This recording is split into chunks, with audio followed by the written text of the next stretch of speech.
To prove that only the mythical beasts from the east can dominate the world, I directly crossed over to the Blue Star where the demon beast arena descended. Here, each country needs to awaken their native demon beasts for battle. The Cherry Blossom country awakened the Yamata no Orochi, Shuten Doji, Tamamo no Mei, and Tengu. The beautiful country awakened the Titan Ape, Godzilla, Cain, and Wendigo. The Sapphire country awakened the Cerberus of the underworld, Cyclops, Medusa, and Fenrir. I thought that the Dragon country, with its 1,000-year history, would surely dominate the Blue Star, as summoning a mythical beast from the classic of mountains and seas would easily defeat them. However, the Dragon country, due to the loss of its mythological heritage, could only awaken the Yellow Skin, a folkloric minor demon, and was defeated by the small Cherry Blossom country in the arena. As someone who crossed over, I couldn't help but laugh. My Chinese heritage spans 5,000 years, and our monster culture is richer than the sky, not to mention the ancient mythical beast legends comparable to heaven and earth. Just the monsters recorded in the classic of mountains and seas,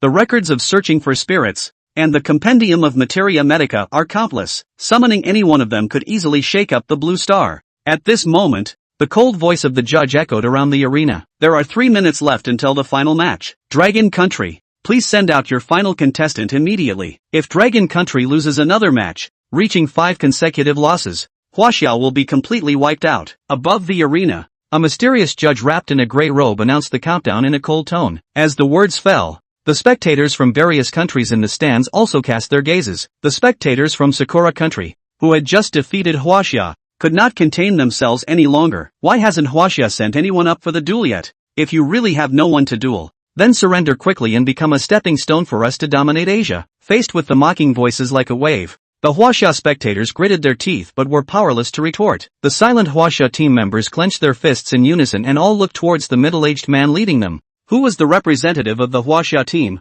Luo Jun. Captain, we are running out of time. Let me fight. Although my water monkey is only at sea level, it is just a step away from B level. By sacrificing me as a summoner, perhaps we can have a fighting chance. As the words fell, other team members eagerly proposed to fight. Even though they knew it was a battle with certain death, none of them hesitated to step forward. The arguments among the team members all fell on the ears of Captain Luo Jun, who remained silent, only to see the cigarette butt in his mouth suddenly burn a large portion. Then he chuckled. Alright, a bunch of little brats, trying to show off in front of me. Luo Jun's gaze swept over these young faces one by one, then suddenly stood up. Everyone, stay put. This round, I will personally take the field. I believe that Huaxia will not perish because of a mere arena. Someday in the future, Huaxia will fear no challenges and stand at the pinnacle of the Blue Star once again. With that, Luo Jun turned around, striding confidently towards the arena, knowing that death was inevitable. Yet that figure still walked proudly, resolutely,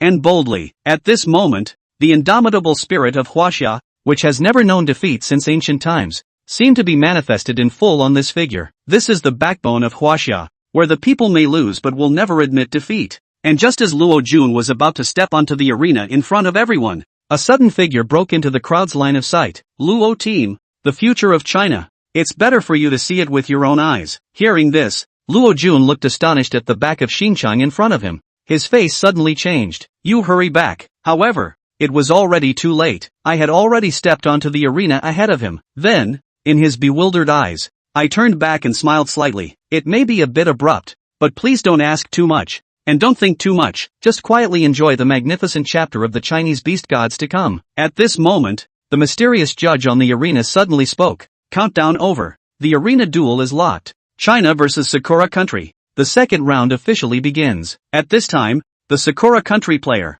Xiao Rendezi, saw that the opponent was not Luo Jun, and was also somewhat disappointed. It's actually a kid. It's a pity that I can't tear apart the captain of China. Kid, I'm Xiao Rendezi. I'll send you to hell right away. Noisy. Before he could finish, I suddenly spoke, with an indifferent tone, sounding like thunder. Very well. Xiao Rendezi, extremely angry, smirked and clapped his hands suddenly. As the sound of the clap fell, a strange giant spider suddenly appeared on the arena. The spider, the size of a small mountain, had 8 legs as thick as tree trunks, and every movement brought a chilling friction sound. On top of the spider's body was a glamorous woman's head. This is the Loxin Bride, a widely circulated demon beast in Japan. Kid, don't say I didn't give you a chance. If you kneel down and beg for mercy now, and publicly announce your withdrawal from China to join my Sakura Country, I might consider sparing your life. After summoning the Loxin Bride, Xiao Rendezi's expression was arrogantly proud, as if he had already seen the heroic scene of himself winning over China. However,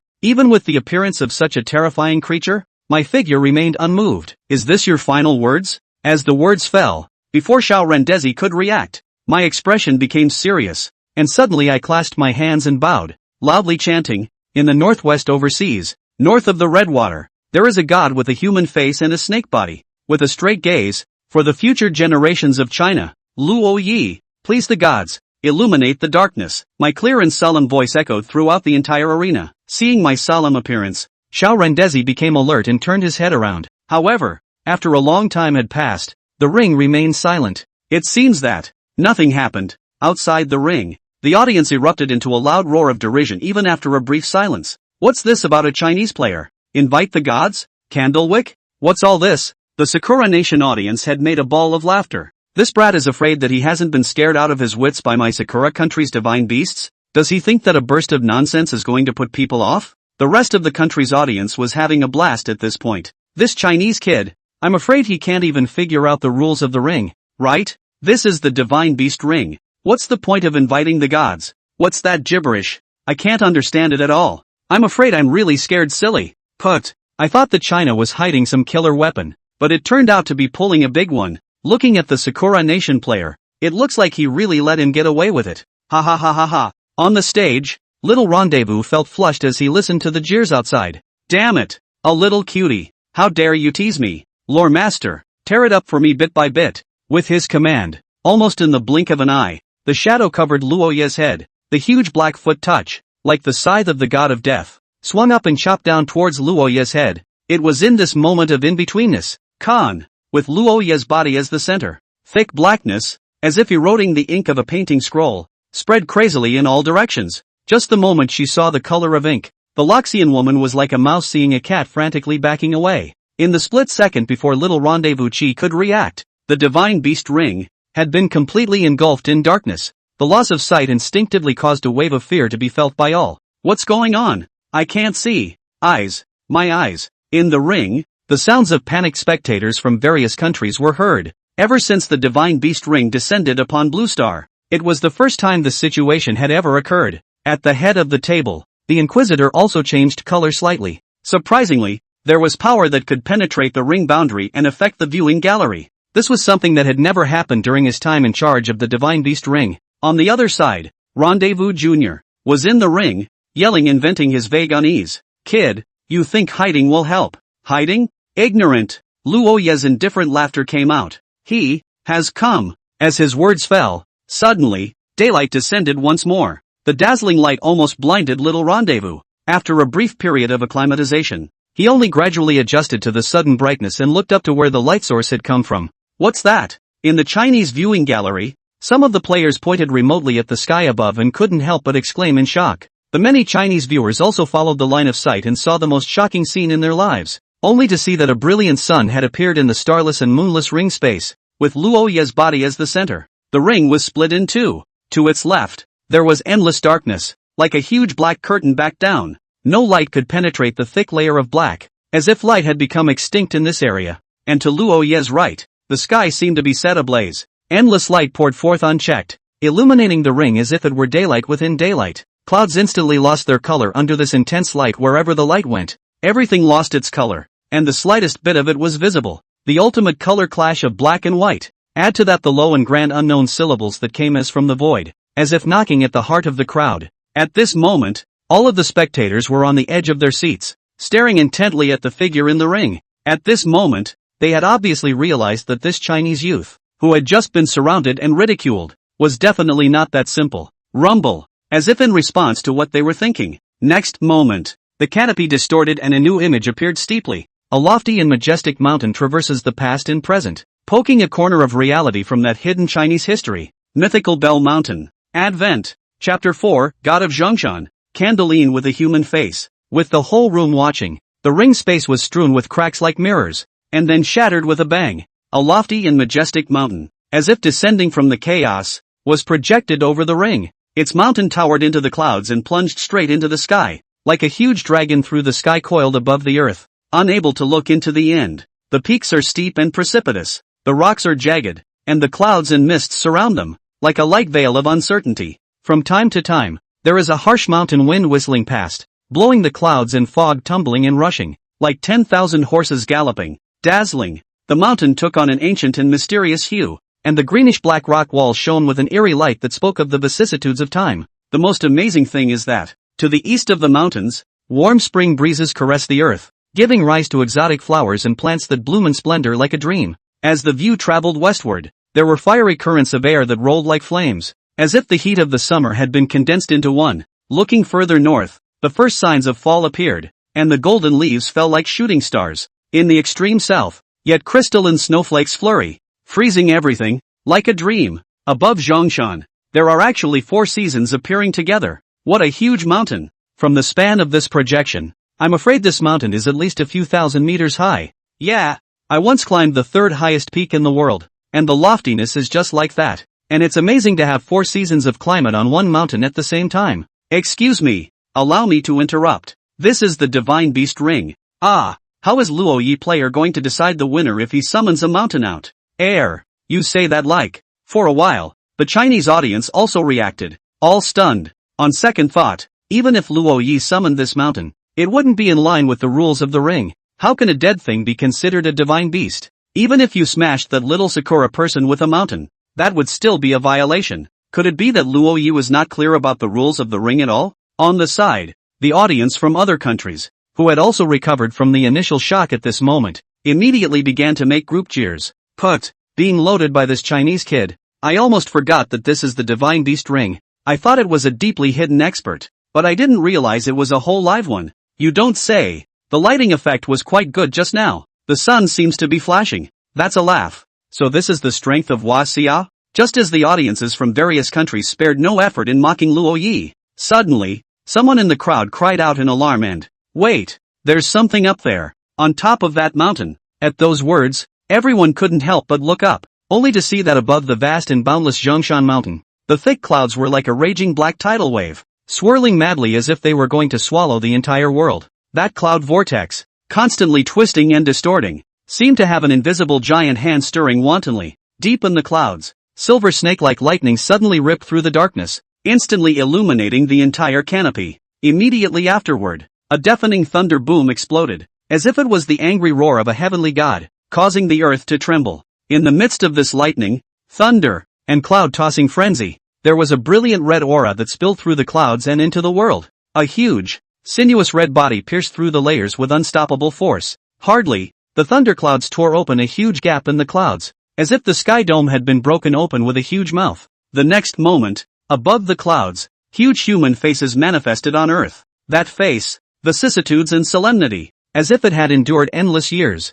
The broad forehead is like an ancient mountain, engraved with the wisdom and vicissitudes of the years. Thick and slender eyebrows look like 2 black sword blades inserted diagonally into the temples. Straight eyes are multiplied. The vertical eyes were like burning red flames, deep and burning, seemingly able to penetrate the hidden secrets of all things in the world. Behind it, there were naked serpentine bodies that stretched for thousands of miles. Candeline, the god of Bell Mountain, descends. Who is calling on my name? Khan. The moment the god of Zhongshan opened his mouth, it was as if an ancient aura had accumulated since the beginning of the ancient chaos, impacting everything around him like a shocking wave. Even the spectators from various countries who were in the safety of the area outside the ring felt their bodies tremble at this moment. It was an absolute pressure that could break everything. It is as if it is going to crush your physical and mental will completely into nothingness. Even they who didn't have the slightest understanding of what was in front of them felt this wave of fear that went straight to the deepest part of their souls. No way. What the hell kind of monster is this?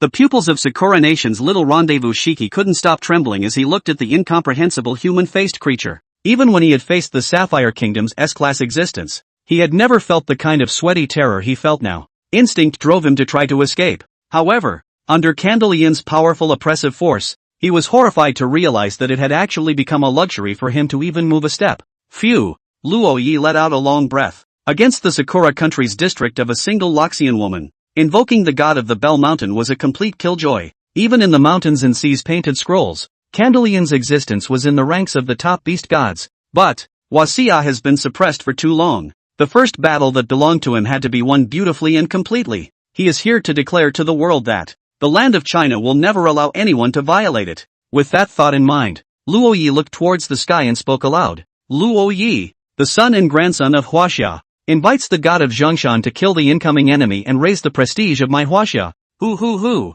As Luo Yi's voice fell, the beast god Candeline above the sky dome immediately had a response. The human face turned, and in its majestic straight eyes was reflected the figure of Little Rendezvous. Being locked by Candeline's gaze, the immense pressure directly caused Little Rendezvous to tremble. No, I'm not going to lose. He turned his head to look at the Lorax, cowering in the corner. Waste. You're still not on. Go kill that Chinese monster. The Lothario's sultry head turned stiffly, a few moments of dismay evident on her face. Do you want to see what you're talking about? As a demonic beast formed by the combination of a grievous soul and a spider, the Loxian woman also had her own consciousness and judgment. As far as the terrifying monster in the sky was concerned, she would have trouble resisting it with just its scent. Letting her deal with that kind of existence. What was the difference between that and letting her go to her death? And, the most important point, I can't fly. If she could speak with her mouth, the Lorax would probably be cursing the nationalist by now. Isn't this? Don't do it yet. Even if I admit defeat now, do you think they'll let you go? Little Rendezvous opened his mouth with a vicious tone, no longer having the arrogance and calmness he had before. But that one sentence also rekindled the Lorelei's murderous intent. In the divine beast ring, the summoner might be able to survive. But a duel between divine beasts is never without death. There's no way back for her. In the next instant, the 8 feet of the Luo Xin woman danced crazily, heading straight for Luo Yi. As long as the summoner was killed first, even the most powerful divine beasts would go up in smoke. Chapter 5, Crime and Punishment. Kill. Once the summoner dies, the summon will also be reduced to nothingness. Since he wasn't Candeline's opponent, solving Luo Yi would likewise solve the problem. Thinking of this, the black 8-legged dance of the Loxian woman completely transformed into a black lightning in the ring, traveling with a swirling gale, aiming straight at Luo Yi. Not good. That is trying to make a move on Luo Yi. In an instant, the Chinese spectators in the ring also understood the purpose of the Lohengrin woman, and their hearts instantly rose to their throats. Assembled ants. Who allowed you to act presumptuously? My sheltered people. Right here and now. The human-faced Candeline above the sky suddenly spat out low and grand syllables from his mouth. Immediately afterward, that majestic human face slightly opened its mouth and lightly exhaled a mouthful of turbid air. Hoo. Shasta. The turbid chi spread out in the air, transforming into a burning blood-red phoenix. And the moment the fiery phoenix appeared, the entire space began to distort, as if it was about to shake and shatter under the terrifying heat. Wow! The Lothario looked up in horror, only to see a flash of fiery red that zoomed in extremely fast, and with a rumbling sound, dazzling red light and scorching waves of air simultaneously impacted in all directions in the ring. Wait until the wind has calmed down. The audience hurriedly refocused their eyes to look above the ring. At the scene, the small mountain of lore masters had completely disappeared. In place, only a field of gray and black pieces of powder remained. Class A Lohengrin. Dead. Seconds. Gollum. In the silence, the sound of someone swallowing saliva was extraordinarily clear. All the spectators were shocked beyond words. Their gazes trembled as they stared straight at the mighty beast god in the dome of the sky, their minds already blank. It's horrible. The divine beasts summoned by Huaxia this time were simply strong and terrifying. In just an instant, the ferocious Sakura A-class demonic beast that had spread far and wide across the globe was burned to ashes. Such a terrifying power had rarely been seen in the 3 years since the divine beast ring had descended. However, just when everyone was still immersed in shock and hadn't regained their senses, in the ring, Rendezvous Jr. suddenly laughed maniacally. Impossible. Absolutely impossible. False. This must be an illusion. You can't fool me. He stumbled towards the pile of broken pieces, his eyes red. Come out. The new woman. Get the hell out. Listening to the sound and looking at the Sakura Nation player in the ring who was acting like a madman, the shock on the faces of all the spectators was on the verge of condensing into substance. No one expected this outcome. Upon further reflection, what the Huaxia divine beast had just done wasn't even a strike. It was just an exhalation of breath. Just a breath. Sakura Nation's A-ranked lore masters then perished without resistance. What kind of scene would it be if the Chinese divine beast went all out? Hiss. The ring resounded with the sound of backward cold breaths. They no longer dared to continue thinking about it, because just thinking about it is terrifying. At this moment, the only one who has a different experience with the audience from different countries is the Chinese audience. Huaxia's long history of failure in the divine beast ring had numbed them, so much so that they couldn't even react for a moment to this sudden victory. Some jaws dropped, some rubbed their eyes, and some even slapped themselves in the face, suspecting they were dreaming, until it was determined that it was all true. On the side of the Chinese audience, shocking cheers steeply erupted. Asterisk asterisk asterisk asterisk. Awesome, awesome, voice breaking, winning, we really won. We have defeated the Sakura Kingdom. We, Huaxia, have a powerful divine beast of our own.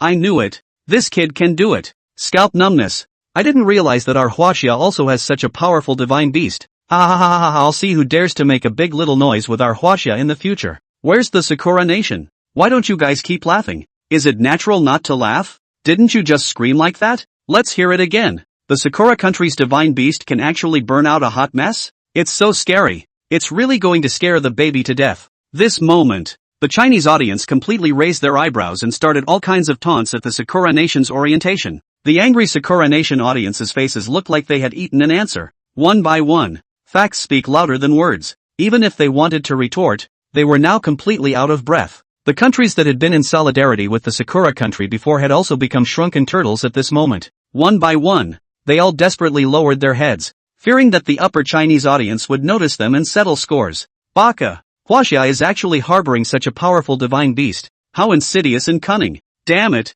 this waste of a man. Little rendezvous, actually made my Sakura Kingdom lose an A-class divine beast for nothing. Humph, in my opinion, when we get back, we'll just have him commit harakiri to the Emperor Sama. At the Sakura Nation players' table, a few of the younger days were gnashing their teeth in hatred. At that moment, the judge in the ring also loudly declared the result of the duel. The Sakura Nation's sacred beast, Lo Shinji, is defeated. Round 2. Huaxia wins. In the ring, little Rendeji had also regained his senses at this moment, his eyes staring resentfully at Luo Yi. Kid, don't get too cocky. Sooner or later, China will be the spoils of our Sakura Kingdom. One for all. Sakura Kuni will kill all of you. Ha ha ha ha ha ha ha. The insults were not hidden at all and echoed above the ring. The reason why he was so rampant was naturally due to the rules of the ring. Above the divine beast ring, if a divine beast crosses the line and decapitates the summoner, then that divine beast is limited to the number of rounds it can play. There will be a 5-game freeze from the time the battle is remembered.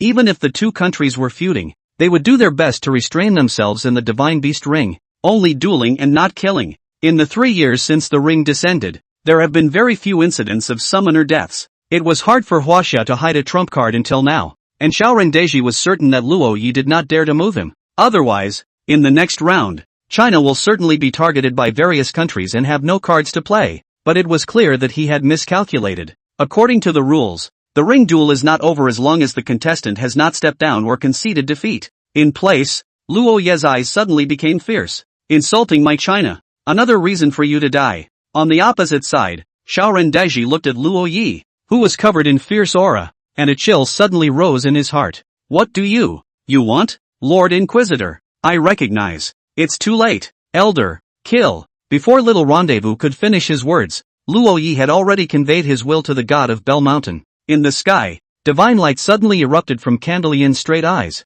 Even the Inquisitor wanted to stop it, but it was too late. In the next moment, the little rendezvous chi was fixed in place. A breeze brushed by, and the silhouette completely dissolved like wind and sand, and went up in smoke. The dust has settled. Luo Yi turned around and let out a long breath. The feeling of injustice in his chest was finally vented. Get comfortable. Turning around, facing the shocked and dumbfounded gazes of the audience of all the countries in the ring, Luo Yi raised his index finger, pointing to the sky remotely, his voice firmly echoing above the ring. He who offends my China, though far, must be executed. Chapter 6 comparable to S-Class. Good kill. Asterisk asterisk asterisk asterisk this little brat. Cool. Yes. Yes. A shocking cheer erupted from the Chinese audience. Someone laughed and raged at Sakura's lack of death. Some people, with red eyes, exploded their clothes and roared, venting the depression in their hearts. In the 3 years since the ring descended, HWA has suffered too many defeats. China also lost too much dignity in this ring.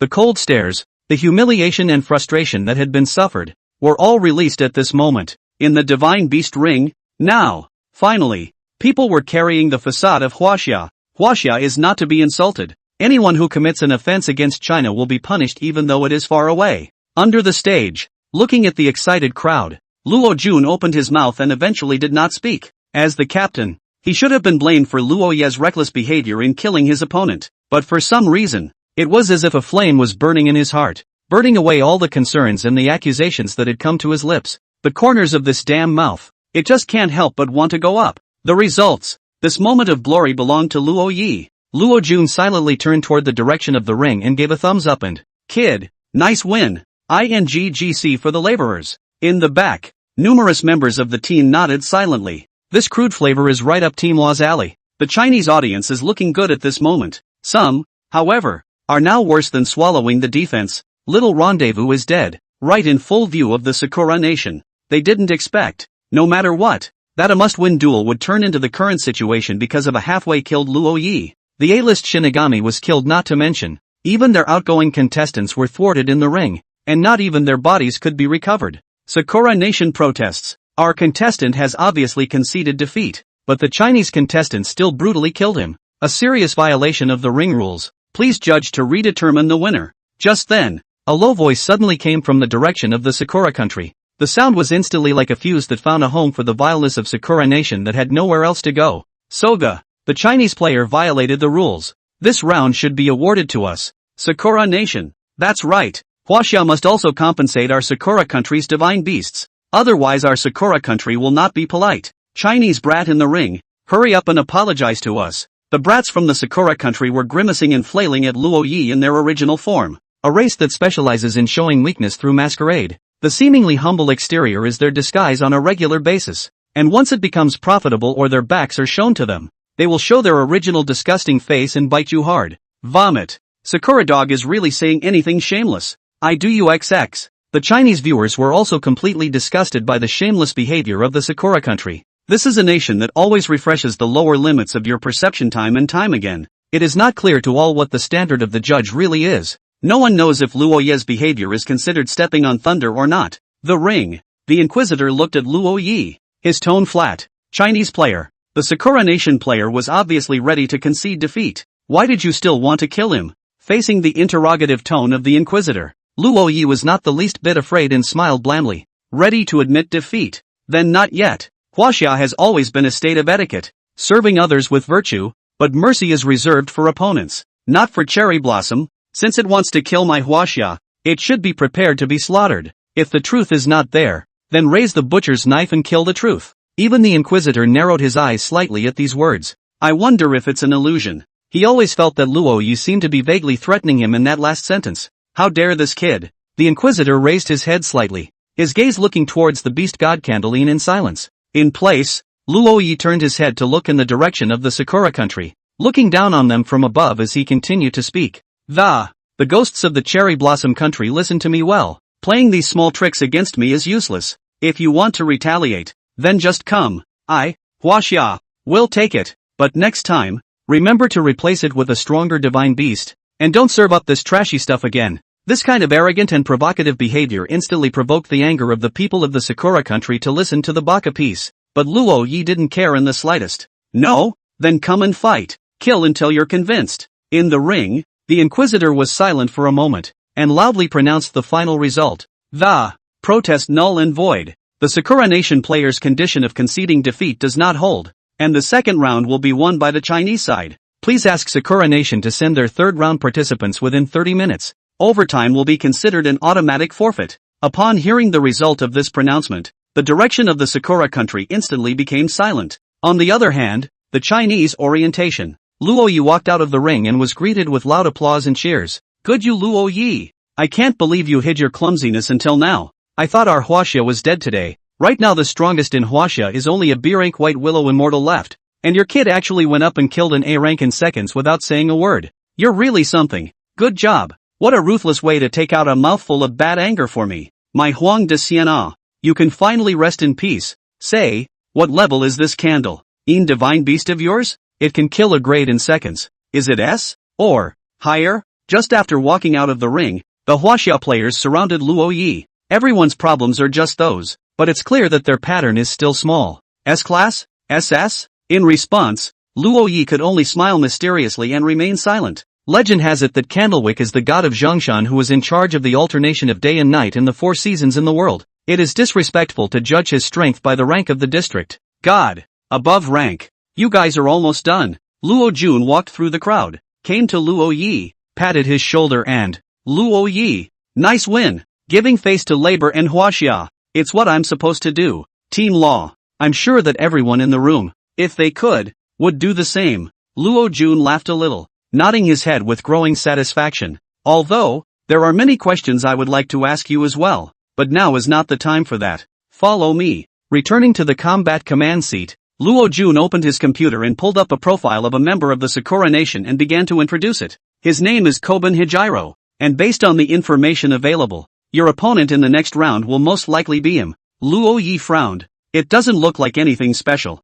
Indeed. Luo Jun nodded. The information shows that until 3 months ago, this brat was just an ordinary office worker. But 3 months ago, the company this guy works for suddenly erupted into an unusual bloodshed, and although Sakura's side blocked it off quickly, judging by the news that came out, of the 352 brats up and down their company, he's the only one who survived. In this guy's hands, it's likely that he's revived a terrifying creature that's comparable to an S-class. Chapter 7, 8 Feet Lord? Why don't you kneel? Sakura Nation Combat Seat. Baka. This damn Chinese swine. How dare he provoke my Sakura Empire like this? A Sakura Nation player gritted his teeth. This waste of a man. Little Rendezvous is truly too dead to be spared, and has actually caused my Sakura Kingdom to suffer such a strange shame. Where the hell did this damned Chinese come from? Obviously. Just one step away. Wasia is in my Sakura Country's pocket. Have you investigated clearly? What the hell is that monster? One of the Sakura crew members roared at the information investigation team in the back of the room.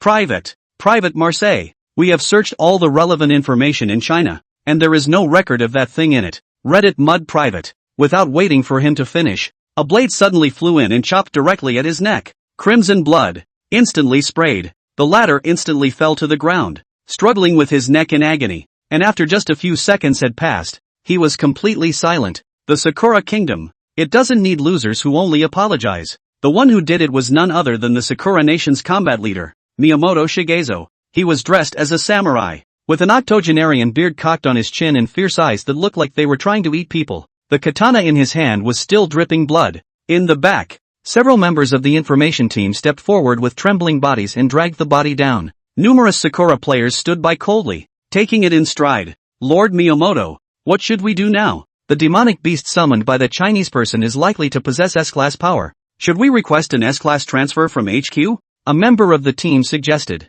At those words, Miyamoto Shigezo shook his head slightly and, right now, the S-level forces at HQ are dealing with that one. I thought that the district was just to China, so as long as I limited their foreign aid, I could take it without any suspense. Now it seems that a skinny camel is really bigger than a horse. A member of the team scratched his head in confusion. Lord Miyamoto, what does this mean? There doesn't seem to be a camel divine beast in China? Baka. Miyamoto Shigezo backhanded the questioning team member in the face. This Chinese phrase means not to underestimate your opponent. Huaxia, a great nation with a history of 5,000 years. Although it is more than a step behind compared to the history of our great cherry blossom empire, we can't take it too lightly. The latter, having been slapped in the face, blushed and bowed his head and, Hichi, Lord Miyamoto's teachings. I remember. So, Miyamoto-sama. Now, what exactly do we do? The only thing to do now is to let Koban Hijiro make a move. Miyamoto Shigezo narrowed his eyes slightly. Is it really going to send him? Although, that one is very strong, its appetite is also too big. You need to feed on 99 male tongs at a time, otherwise it will get out of control like before. If this gets out, the nation will erupt into unrest. Cut the crap. Miyamoto Shigezo stared at him coldly. If you fail, are you prepared to commit harakiri to the Emperor-sama? The Sakura crew didn't dare answer. Who the hell wants to die when you can live? Huaxia vs. Sakura Nation. The third round has officially begun. Both contestants enter the ring immediately. As the judge's voice fell, the third round officially began. This is the final round of this ring. It was also a match point inning for both sides. The result will determine the final winner of this God-Beast ring. As for the Chinese side, this is still a crucial game for the survival of China, and it absolutely cannot be lost. Luo Yi steps into the ring and stands. Eyes are looking directly at his opponent for this round. Itabashi Ichiro. As on the profile page, Koban Hijiro was a bearded and scruffy middle-aged man in a slightly ill-fitting suit, resembling the slave tool man in a Japanese drama who's being squeezed by a black-hearted president. However, the hostile identity doomed Luo Yi to have no compassion for him. Huaxia. Luo Yi. Summoning Divine Beast, Candeline. Level, God. Across the way, Itabashi Ichiro doesn't say a word. Sakura Empire. Koban Hijiro. Summon Divine Beast, Lord Yashiki. Level, unknown. Lord 8-foot? Luo Yi was slightly stunned. He had heard of this thing before. A Siyu that originated in the urban legend of the cherry blossoms. Legend has it that Yoshako-sama is particularly fond of preying on young men, especially those who have not yet grown up. Moreover, it has supernatural special abilities of its own, such as teleportation and invisibility, and is also able to mimic human voices, especially those of the victim's relatives, which it uses to confuse humans. Those who are targeted by Lord Yushaku are hardly ever able to escape, and usually die a bizarre death within a few days. The ring duel officially begins. Introductions by both sides are complete. As the Inquisitor's voice fell, Koban Hijiro immediately sprang into action. He pulled a human finger from his pocket and looked down, drawing inexplicable symbols on the ground. Immediately after, with his feet as the center, the dense mist began to rise and spread, filling the entire ring in the blink of an eye. In the midst of this white haze, suddenly, there was a weird bobble sound to break the silence. The sound seems to be issued by a person, but with an ineffable mechanical sense, echoing in the ring. Creepy. Immediately after that, a tall silhouette slowly emerged. She was 3 meters tall, her figure as imposing as a mountain, and her white dress and hat seemed to blend in with the fog. A head of black hair fell down like a waterfall, covering almost the entire face, only vaguely revealing a pair of eyes that emitted a demonic glow. As she gradually approached, a chilly aura came crashing down on Luo Yi. It was a bone-deep cold that sent shivers down one's spine, and the 8-foot lord's body exuded a bizarre sense of oppression, as if it could freeze the air around him. It seemed to have sensed Luo Yi's discomfort. The corners of its mouth seemed to rise slightly, revealing a wry, inexplicable smile that gave people goosebumps. The Sakura Nation spectators in the audience were shocked and shrunk their heads when they saw this scene. The people of his country may not feel anything, but Lord Yushaku is deeply rooted in the urban legends of the Sakura Country, and this is an unsolvable monster, and to be targeted by it is to wait for death. But even though they were so scared, they still didn't forget to masturbate and brainstorm in their minds. Looking at the rowdy appearance of Lord Yushaku, I'm afraid it's not even comparable to an S-class. Sakura Nation is sure to win this time. What does Wasiya have to fight us? Sakura Nation. In place, Luo Yi rubbed his somewhat frozen palms and frowned slightly, his face showing displeasure. It's quite a bluff to come out, but I remember I should have warned you guys about it. Don't pull out any goods and call them divine beasts. It seems that you, Sakura Nation, have not grown a long memory. After saying that, Luo Yi looked at Lord 8 Feet and suddenly grinned, his eyes looking out of the corner of his eye. And, rubbish, meet my true god of China. Why don't you kneel? Chapter 8, Seeing Sakans again. 8 Feet, ignore him and kill the other party's divine beast first. At the back, Koban Hijiro spoke out in time with confidence. In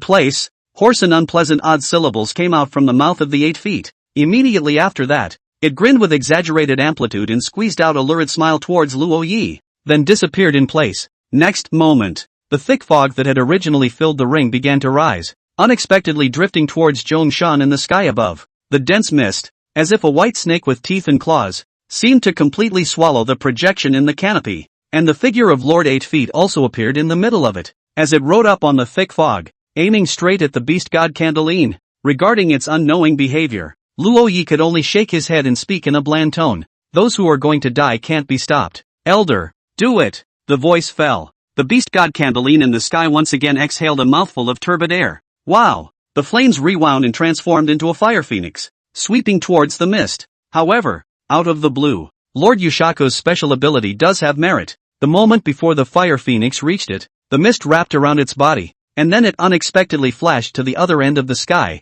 avoiding Candeline's spitting breath unharmed. The Sakura Nation's audience climaxed when they saw this scene. Drybad, Lord Yushaku, finish that ugly monster. Yosi, Chinese monkeys, let's see if you can still laugh now. Ignorant and fearless. In response, Luo Yi just smiled indifferently. The god of Zhongshan is not something that any goods can go and touch, and in the dome of the sky, the 8-footed lord was still complacently flashing and disappearing frequently in the air, seemingly mocking the former's inability to do anything with it. The sound of boing boing boing boing also reached Candeline's ears at the same time, and the weird, bizarre power contained within it that seemed to be trying to stir up emotions completely enraged this god of Bell Mountain. A small ant, going to the abyss, majestic human face, whose voice is like a bell. The moment the voice fell, the darkness was like ink, spreading quickly and swallowing up all the light in the world. The ring was plunged into an endless blackness, so deep that it seemed to swallow everything in the world. Endless darkness shrouded, everything was silent. Everyone was shocked to find that they couldn't move. Even their voices couldn't come out. They couldn't escape from this solidified ink color. Similarly, the 8-footed lord was frozen in the air, unable to move, and could only stare dryly in horror. Rumble. Suddenly, in the midst of this darkness, a dull thunder came steeply from the sky, breaking the deathly silence. Immediately afterward, a bolt of lightning weaved and twisted through the dark clouds like a silver serpent, tearing a hideous gash in the dark canopy. The sound of thunder became more and more deafening, as if the entire firmament was roaring in anger. Countless bolts of lightning instantly converged, transforming into thick and incomparable pillars of thunder, carrying the power to destroy everything, and splitting down on the tiny figure in the air. Boom! Huge thunderbolts exploded in the ring. The scene was dazzled by electricity and light. The debris splashed, and the subtle snake-like electric current ran in all directions, and the aftermath of the tremor alone clearly reached each and every one of the spectators. Next moment, light re-enters the ring space. The crowd was busy looking towards the center of the ring.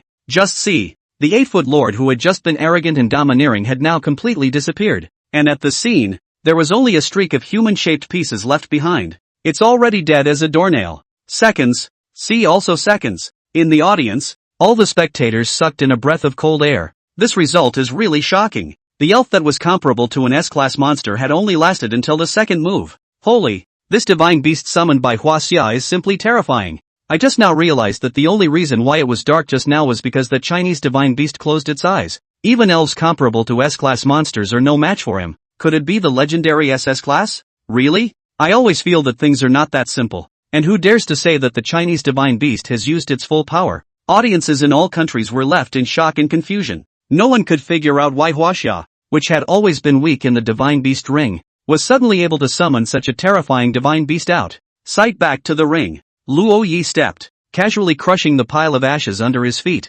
His tone bland, and, trash, indeed, looks better when it returns to trash itself. With that, his gaze suddenly turned to Koban Hijiru, who had long been stunned by the, "What do you say?" "Ah, admit defeat, Lord Inquisitor. I will concede defeat." This time, the Inquisitor moved quickly. The moment Koban Hijiru called out a surrender, the ring space was released. Little bored June, who was confident a moment ago, now rolled all the way down to the ring as if there was some kind of flooding beast behind him. Disgustingly, there was actually a wet trail left on the ground where he had crawled. Luo Yi had wanted to give him a hard time, but he stopped at once. The Sakura people were just too disgusting. Outside the ring, the Chinese audience couldn't stop laughing. TSK, what's all this fear for? We, the Chinese, are always kind. Ha! The Sakura nation people turned out to have a habit of pooping in the open? Then next time before you face off with Huaxia, you guys have to remember to change your diapers ahead of time. Oh, shame. Strange shame.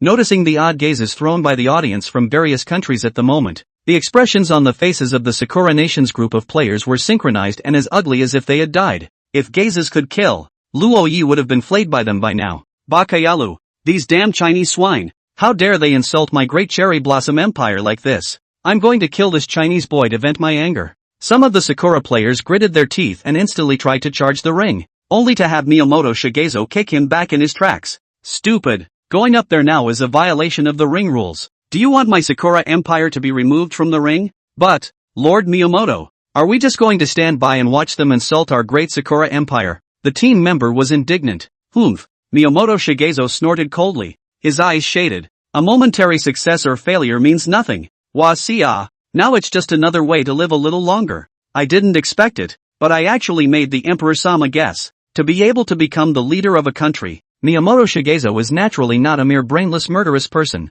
Huaxia's provocation didn't make him so angry that he lost his mind either, because Sakura Nation still has a backhand. At that thought, Miyamoto Shigezo eyed it. In the rear, someone immediately sprang into action. These brats, they can really hold back. In place, Luo Yi narrowed his eyes, slightly surprised at Sakura Nation's reaction. However, things have come full circle. There was no rush to crush Sakura. Without further thought, Luo Yi respectfully turned around and Lang Lang opened his mouth. The descendant Luo Yi respectfully invites the god of Zhongshan to return to his throne. The words fell. The Candeline positive god and Luo Yi looked at each other in the canopy, and the giant human face nodded slightly. Immediately, that Zhongshan projection on the fog erupted, covering his figure, like a faded picture scroll. The color faded more and more, until it completely disappeared. There was only a majestic voice that seemed to come from an extremely distant chaos, echoing above the ring. May the humanity of the future generations of my Chinese nation prosper greatly.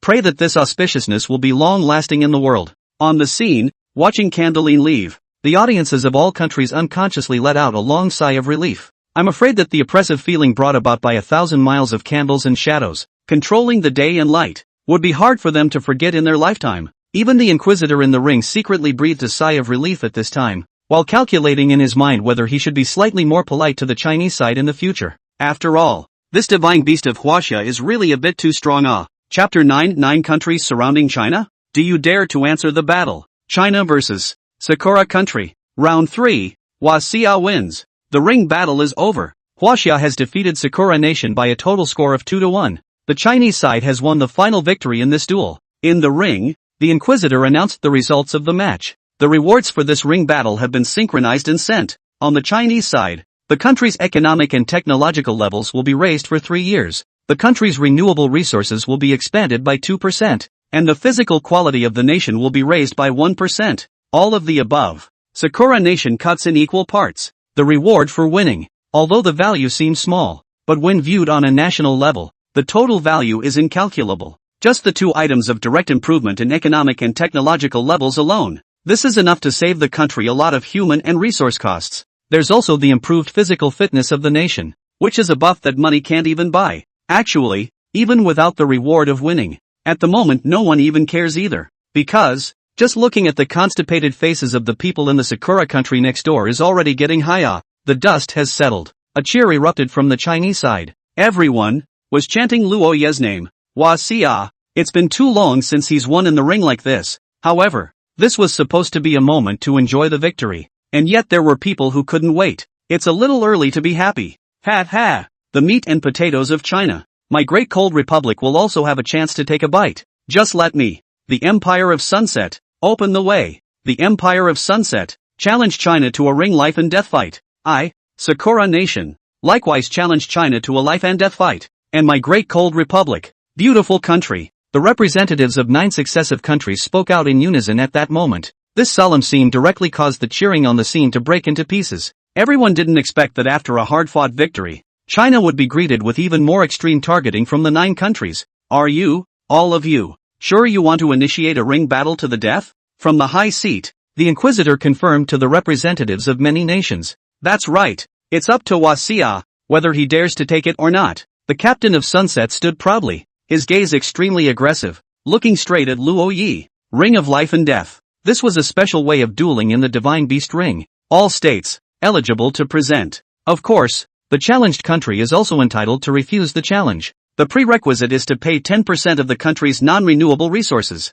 Because, what the life and death battle adopted for the participants was an extremely cruel punishment system. Distinguish it from an ordinary duel. Every life and death fight is for 1 round. And, excluding the chipping penalty on national resources, there was no option to admit defeat in the life and death ring. The only ones who will survive are the winners. In the 3 years since the ring descended upon Blue Star, few ring life and death fights have occurred. No country would be willing to risk so much on that one win. Even the irreconcilable 2 nations of the outside world restrain themselves here. After all, every summoner is a special talent that is 1 in a million. Each divine beast is an unrepeatable stalwart. And now the 9 countries' joint outburst was clearly the Sakura Kingdom's backhanded move. According to ring rules, Candlewick killed the Sakura Nation player and will be a complete ghost card next. They are going to completely knock China off the deep end in a single breath before it catches its breath. Chinese side. 9 countries have challenged you. Do you accept? A refusal to fight will directly cut 90% of China's non-renewable resources. The Inquisitor turned to Luo Yi, his tone playful. Luo Yi's eyes were inexplicable, sweeping over these representatives of the countries that jumped out one by one, memorizing their faces in his mind. Aside from the normal rewards, if, for example, I stomp all of these jumping clowns to death, is there any special reward? A clown? Stomp them all to death? When the audience at the scene heard this, they immediately looked at him as oddly as if they were looking at a madman. What? Arrogance. This kid didn't think that just because he won a duel, he thought that Huaxia was invincible. Did he? It's normal for people to be a little hot-headed when they're just swelling up right now. Ha ha ha ha ha. How dare you say that? It's 9 countries, and there are also top-tier powerhouses like Beauty and San among them. Even the Sapphire Kingdom wouldn't dare to say such a thing if they came, right? However, there is a saying that 9 against 1 is indeed excessive, and the regular rewards alone are not really enough. Obviously, no one in the scene took Luo Ye's words seriously. Although it was suffocating, facing the challenge of the 9 countries, the current Huaxia didn't have the slightest possibility of taking it. Indeed, it's a bit harsh on you, Huaxia. In that case, I'll make an exception and add some bets. The Inquisitor pondered a little for a moment and said slowly, if all 9 games are won, Huaxia can obtain additional 30 years of growth in each of the country's economic level, scientific and technological level, and 50% growth in non-renewable resources, 10% increase in national physique, and I will personally provide one additional piece of information about the true origin of the Divine Beast Ring. The judge's voice fell, instantly causing everyone present to stare in disbelief. The rewards are too generous. If China really wins 9 games, there is no doubt that it will leap to become the world's top power. And the most eye-opening of all was that last piece of information about the origin of the Divine Beast Ring. The value of this one piece of information alone was worth the sum of all the rewards. The temptation is just too great. The representatives of many countries listened with reddened eyes. But there are still people who are sober and shake their heads. Although the reward is good, you have to have that life to enjoy it first. In the battle at hand, there was no halfway chance that Huaxia would win. On the Huaxia combat table, many of the players thought the same way and opened their mouths to persuade them. Luo Yi, don't fall for it. It's just some resources. Give them just that. I, Huaxia, can afford to give it back. That's right. As long as we survive this difficult time, when your divine beast is unsealed, my Huaxia will rise as usual. There's hope only when you're alive. Luo Yi, there's no need to tangle with these jackals and hyenas. Even as hard as it was, the Chinese side was still choosing to exercise restraint. The resources are gone and can be worked on in other directions. But if the people are gone, then Huaxia, I'm afraid, is really facing a desperate situation. On the scene, there is even less of a country that looks favorably on Huaxia. Mainly, the opposition is too strong. Even the Sapphire Kingdom didn't dare to say that it could win steadily against these 9 countries. On the scene, Luo Yi still didn't respond, only looking at the representatives of the 9 countries, suddenly smiling contemptuously. It's okay to agree to a challenge, but in a different way. Speaking here, a touch of untamable arrogance rose in Luo Yi's eyes. He looked down on the representatives of the 9, and, word for word, Huaxia, Luo Yi, to the 9 kingdoms, challenge them to a ring life and death fight. You and others, dare you answer the battle? Chapter 10, Sunset dispatched an S-rank. What? The moment. It was like a boulder suddenly smashed into the surface of a calm lake, instantly startling 1,000 waves. Everyone in the room had their jaws dropped and were filled with disbelief, thinking that there was something wrong with their ears. This guy is crazy, right? Actually, anticlimactic? I thought Huaxia had produced an extraordinary talent, but I didn't realize that it was actually a madman. With Huaxia's current reserves, I'm afraid it's going to be a complete game over. No one is bullish on HWA. Some even directly asserted that Luo Yi was looking for death with this move. Since you jumped out first, let's start with you first. Luo Yi spoke without surprise, pointing his spear at the Sunset representative. I don't know what to do. A mere Huaxia dares to provoke our 9 countries? The representative of the state of Sunset smiled coldly. You, Huaxia, can you still come up with 9 summoners today? Luo Yi glanced at him lightly and downplayed. To deal with you, you still need to send out 9 people? It's enough for China to have me alone. You, the representative of Sunset smiled sorrowfully but don't blame me for not reminding you. According to the ring rules, that divine beast of yours is no longer allowed to come out next. Ha ha ha ha ha ha ha. Upon hearing this, Luo Yi suddenly laughed out loud, laughing as the Sunset representative's smile froze on his face in bewilderment. He didn't understand what was so funny about it. This Chinese kid, is he really crazy? A full half-minute had passed before Luo Yi's laughter ended and he looked at the Sunset representative with a playful expression. The words that were spat out instantly made it change color. Who told you that I, Luo Yi, can only summon one divine beast?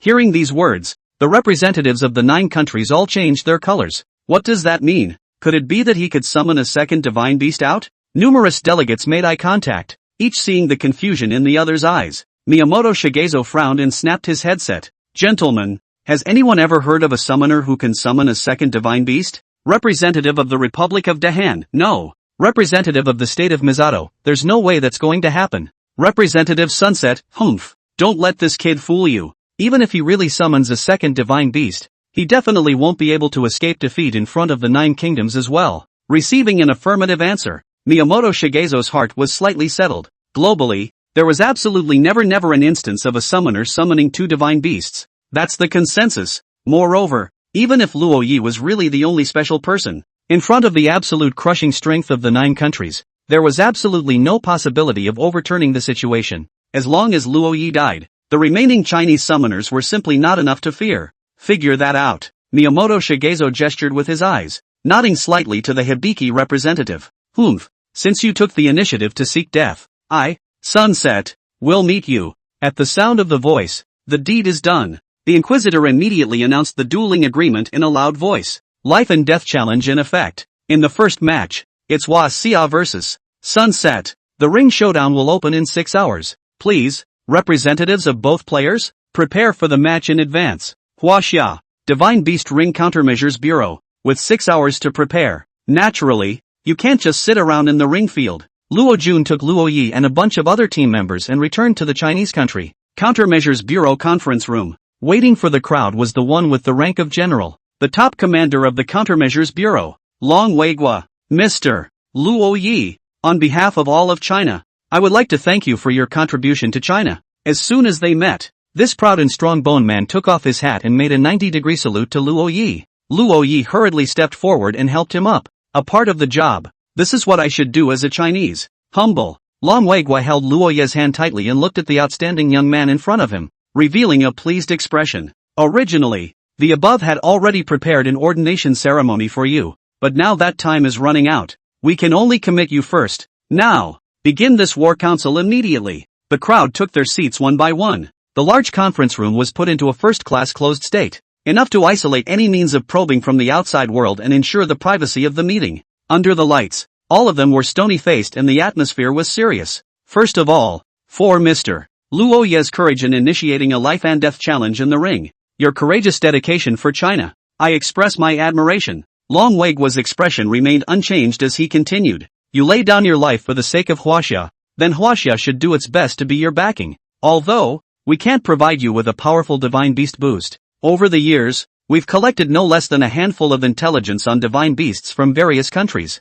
This valuable information can wish you well in the ring showdown. Saying that, Long Weigua tapped on the large conference screen. Luo Yi probably read through it. In it, many familiar foreign elves and beasts are seen, such as Kappa, Pipe Fox, Tamagotchi, and Sakutani Boy from Sakura Nation, Kane, Man-Wolf, Wendigo, Titan Giant Ape, etc. In the beautiful country, and Medusa, Fenrir, Cerberus, Cyclops in the Sapphire Kingdom. Most of these were A-rated essence monster divine beasts, and there were not a few S-rated ones. Based on your previously revealed strength, the 9 kingdoms will definitely not send 2 weak summoners to the field, and the next battle is not destined to be too easy. Long Weigua pulled up the information on the Sunset Empire's divine beasts and introduced them. Our opponent in the first round is the Sunset Empire, and among the current strengths of the countries, their combined divine beast strength ranks at the top. Judging from the available information, it's very likely that they'll send out a rank or higher divine beasts in the first match.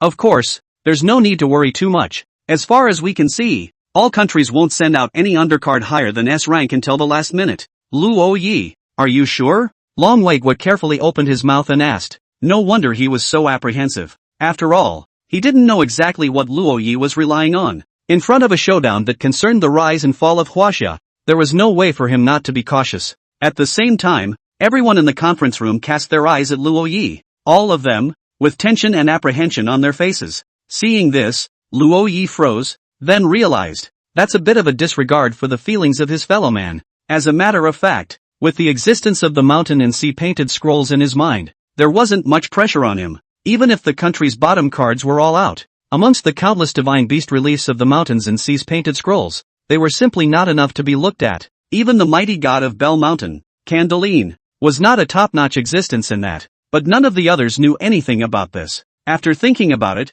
Luo Yi smiled faintly, his tone relaxed. Guys, what are you all looking at me like that for? Do I look much like I've lived long enough? As Luo Yi's flirtatious words fell, even Long Weigua couldn't help but be stunned and then burst out laughing. Ha ha ha, I don't look like that. With Mr. Luo Yi's words, I'm much more relieved. With that smile of his, the atmosphere of the meeting lightened up. The crowd's minds were made up. And just then, the big screen in front of the crowd suddenly flickered and the outside crew got on the screen. The voice came out of it at the same time.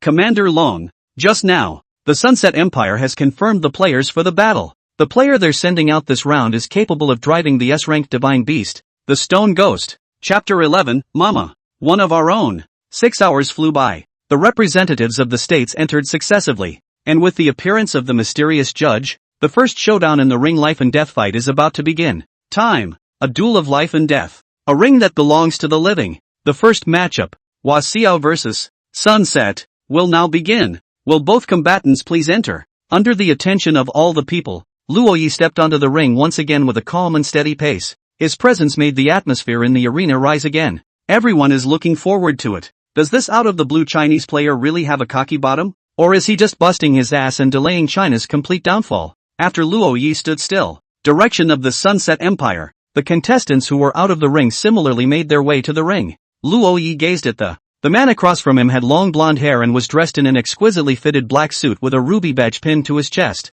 Between his walks, his pace was elegant, his stance upright, and a trademark smile on the corner of his mouth as he raised his hand in a gesture toward the ring's perimeter. Greetings from all over the world. Allow me to introduce myself. My name is John Anderson, from a century-old noble family in the Sunset Empire. My divine beast companion is S-Class Stone Ghost. S-Class Stone Ghosts. You're playing this big right off the bat? The audience all looked shocked, and the murmurs steeped up. No one had expected that the Sunset Empire would send out S-rank Stone Ghosts in the first game. If one were to rank the S-Class divine beasts of the world's countries, then this gargoyle would undoubtedly be firmly in the top 30. There is no doubt about its power at all. Cumulatively, he has made 6 appearances, winning all 6 in crushing fashion. The Stone Golem's no-nonsense natural traits and abilities have practically terrorized opponents across the globe. Huaxia is really going to be finished now. This kid is afraid to be miserable. The Stone Ghost's favorite thing is to turn the rival country's players into stone. Apparently, the power of the gargoyles runs deep.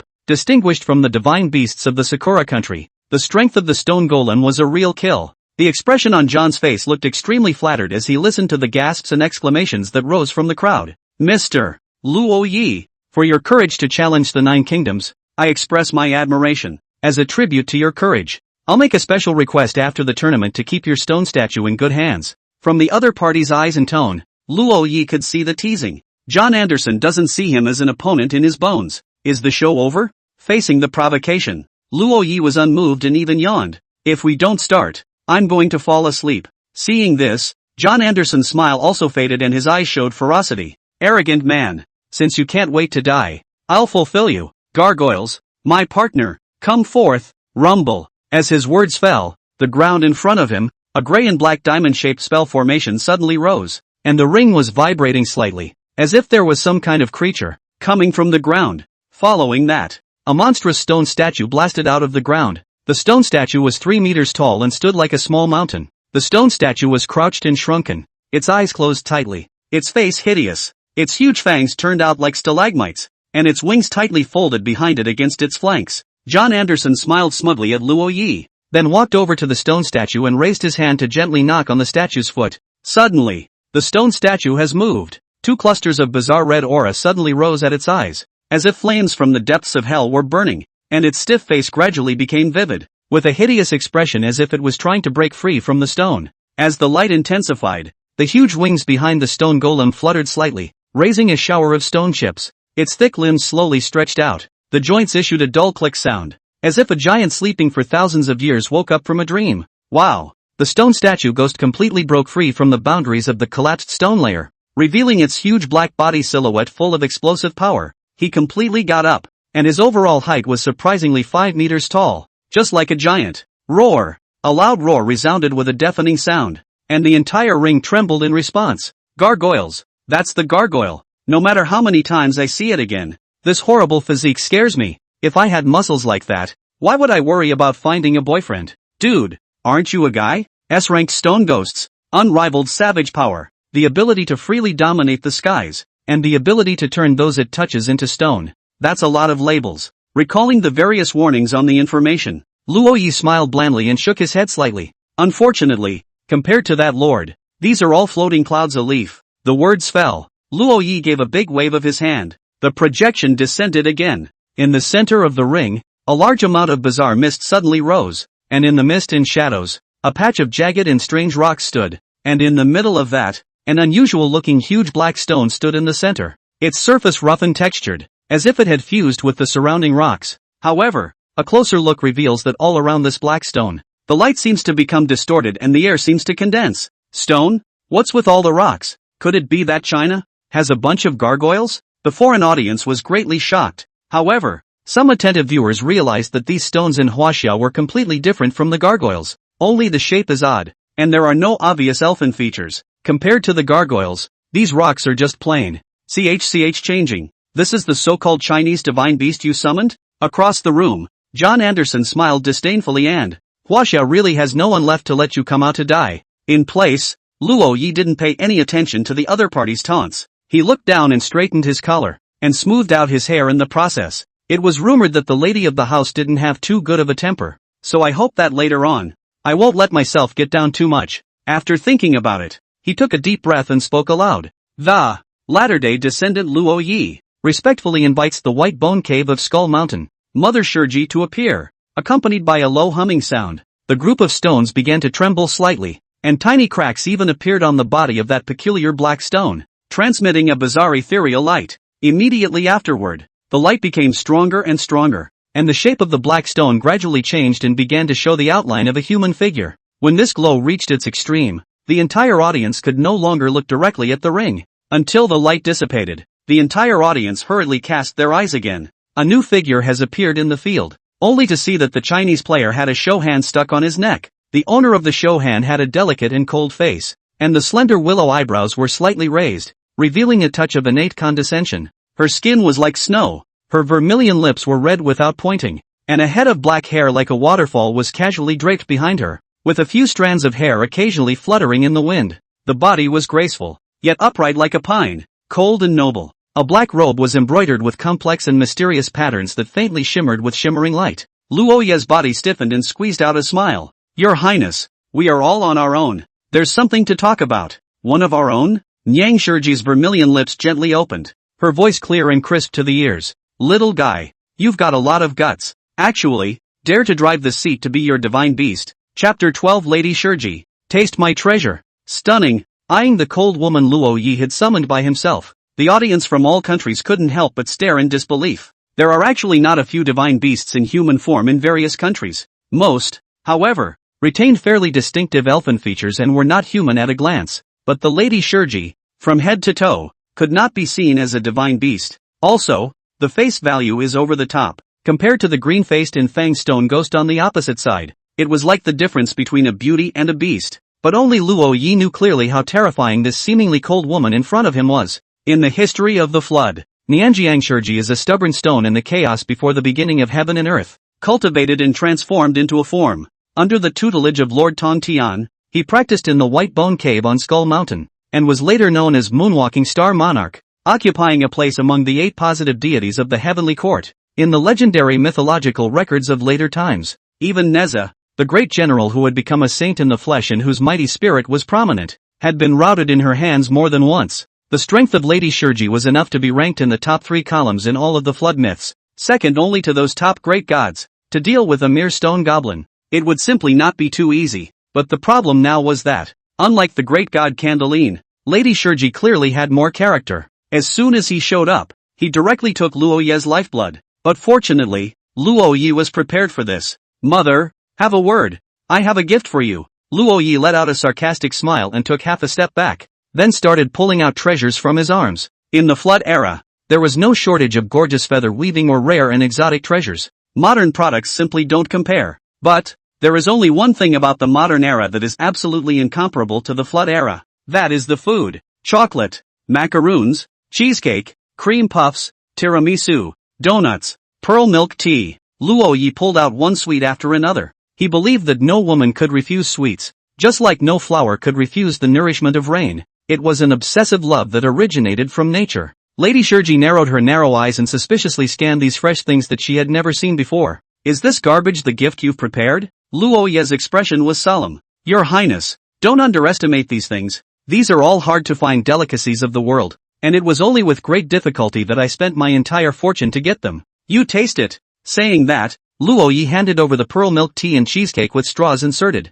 Under the stage, many members of the team, including Luo Jun, couldn't help but gulp as they watched Luo Ye's movements. This kid is so full of. He dares to brag so much about this kind of crappy stuff. If this is poked and prodded, 100 lives won't be enough for him. The atmosphere is frozen. Looking at the food in front of her, Lady Shurji's small nose tip slightly moved, smelling a sweet scent that she had never smelled before. It made her intent. Seeing as you are still sincere, this seat will give you a thin face. If you can't satisfy the seat, then you should know the consequences. Saying that, Lady Shurji took the milk tea and cheesecake, and after thinking about it, she gently opened her mouth and took a small bite on the cheesecake. The moment the cake was in her mouth, Lady Shurji instantly widened her phoenix eyes. The delicate cheese slowly melts away in the warmth of your mouth. With the richness of the cheese, the creaminess of the milk, and the slight acidity, if any, that balances the sweetness just right. The delicate texture is as light as a cloud and as smooth as velvet, and the sweet flavor spreads in the mouth and refuses to dissipate for a long time.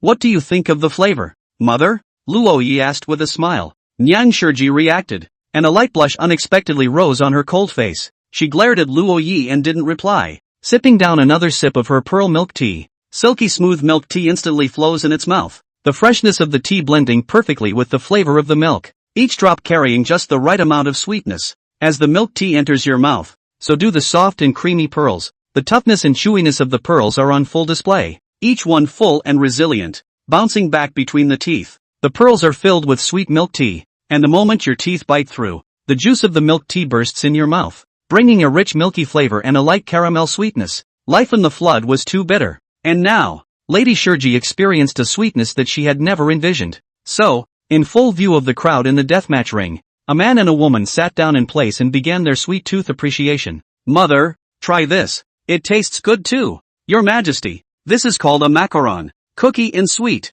Your Majesty, eat slowly and pay attention to your grooming. The audience was completely dumbfounded. Across the ring, John Anderson clenched his fists, his face turning from red to white, and finally turning completely blue. Fark, how dare you? Ignore me? Gargoyles, do it! In place, as John Anderson's roar fell, the long-awaited gargoyles blasted their wings and rose into the sky. Immediately afterward, a huge wind wave swept towards Luo Yi and the two of them.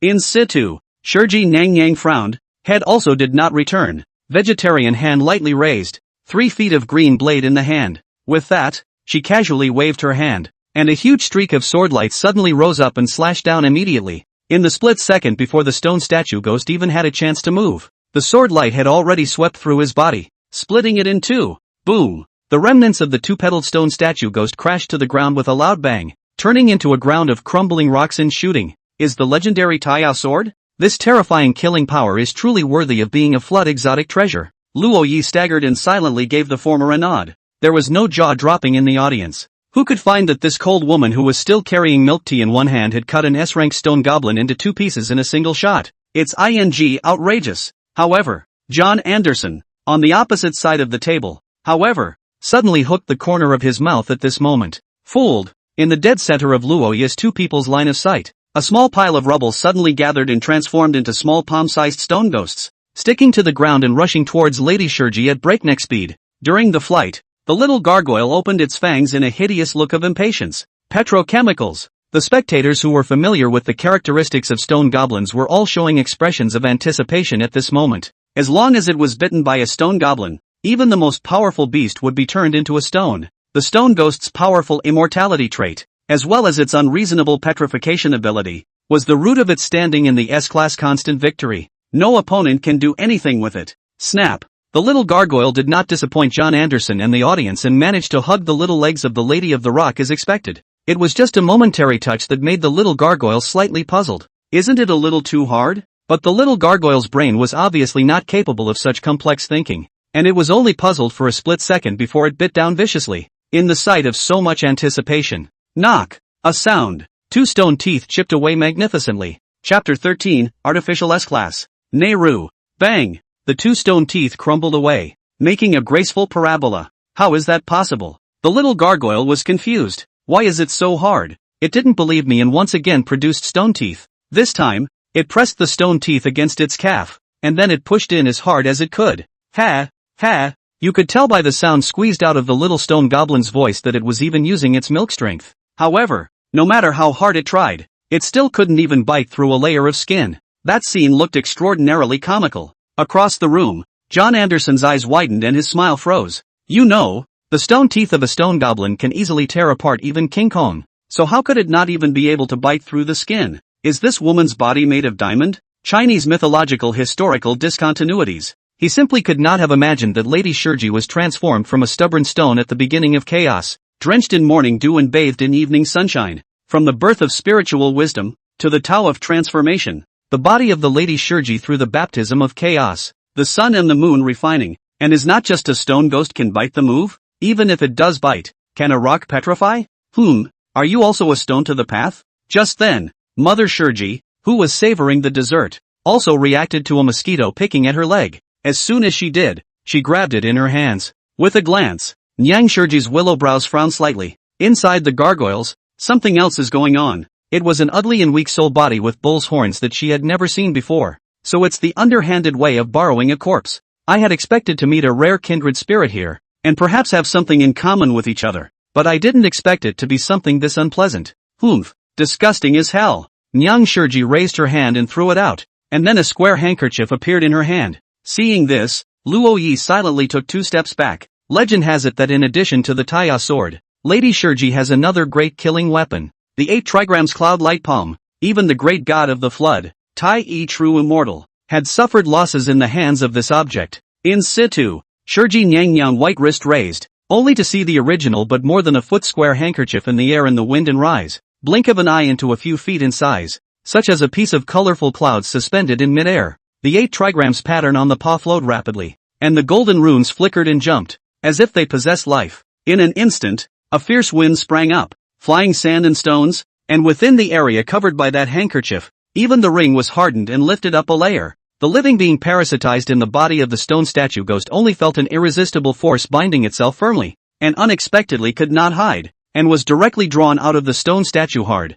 As the light flickered, the huge bullhorn soul body that had been drawn out let out a silent miserable howl, gradually twisting and distorting until it completely turned into a cloud of black smoke. On the spot, the stone ghost that was claimed to be immortal turned into a field of rubble with a clatter, and did not move again. The stone golem is dead. No. How is this possible? As the summoner of the gargoyles, John Anderson's eyes went black and he almost didn't pass out in one head. He was the one who knew best what the stone golem was capable of. Even if it was broken into pieces, it was able to recover and was virtually immortal. Such a powerful S-ranked stone goblin died so hastily? From the start of the fight to the end, the stone golem simply didn't even rip off a piece of his opponent's coat. A total and complete failure.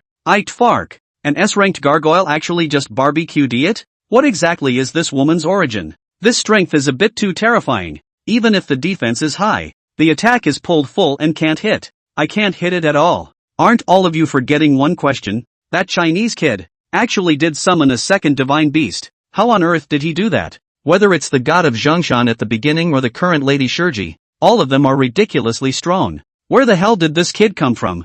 Huaxia is just too insidious, actually hiding such a trump card. The huge psychological fallout in the ring also caused John Anderson to gradually lose his mind. What the hell are you? A mere mole cricket dares to insult this seat. Looking for death. Lady Shurji's eyes flashed as she raised her hand and slashed her sword. Put. The powerful sword light arrived instantly and split it in two in an instant. Blood spilled in the ring. John Anderson. This ferocious scene made Luo Ye's eyelids flutter. In the flood myths, this one was never a good sport. She was definitely not kidding when she said she wanted to kill someone. Luckily, he had cheered up the lady himself. Women still need to be coaxed. Kid, next time you summon me, these won't be enough. After cleaning up the mess, Lady Shurji lifted up all the uneaten treasures, glanced at Luo Yi, and her figure then disappeared above the ring. By now, only Luo Yi was left alive in the ring. The winner is already decided. The judge appeared in the center of the ring just in time to loudly announce the outcome of the match. The first match of the life and death fight will be won by Huaxia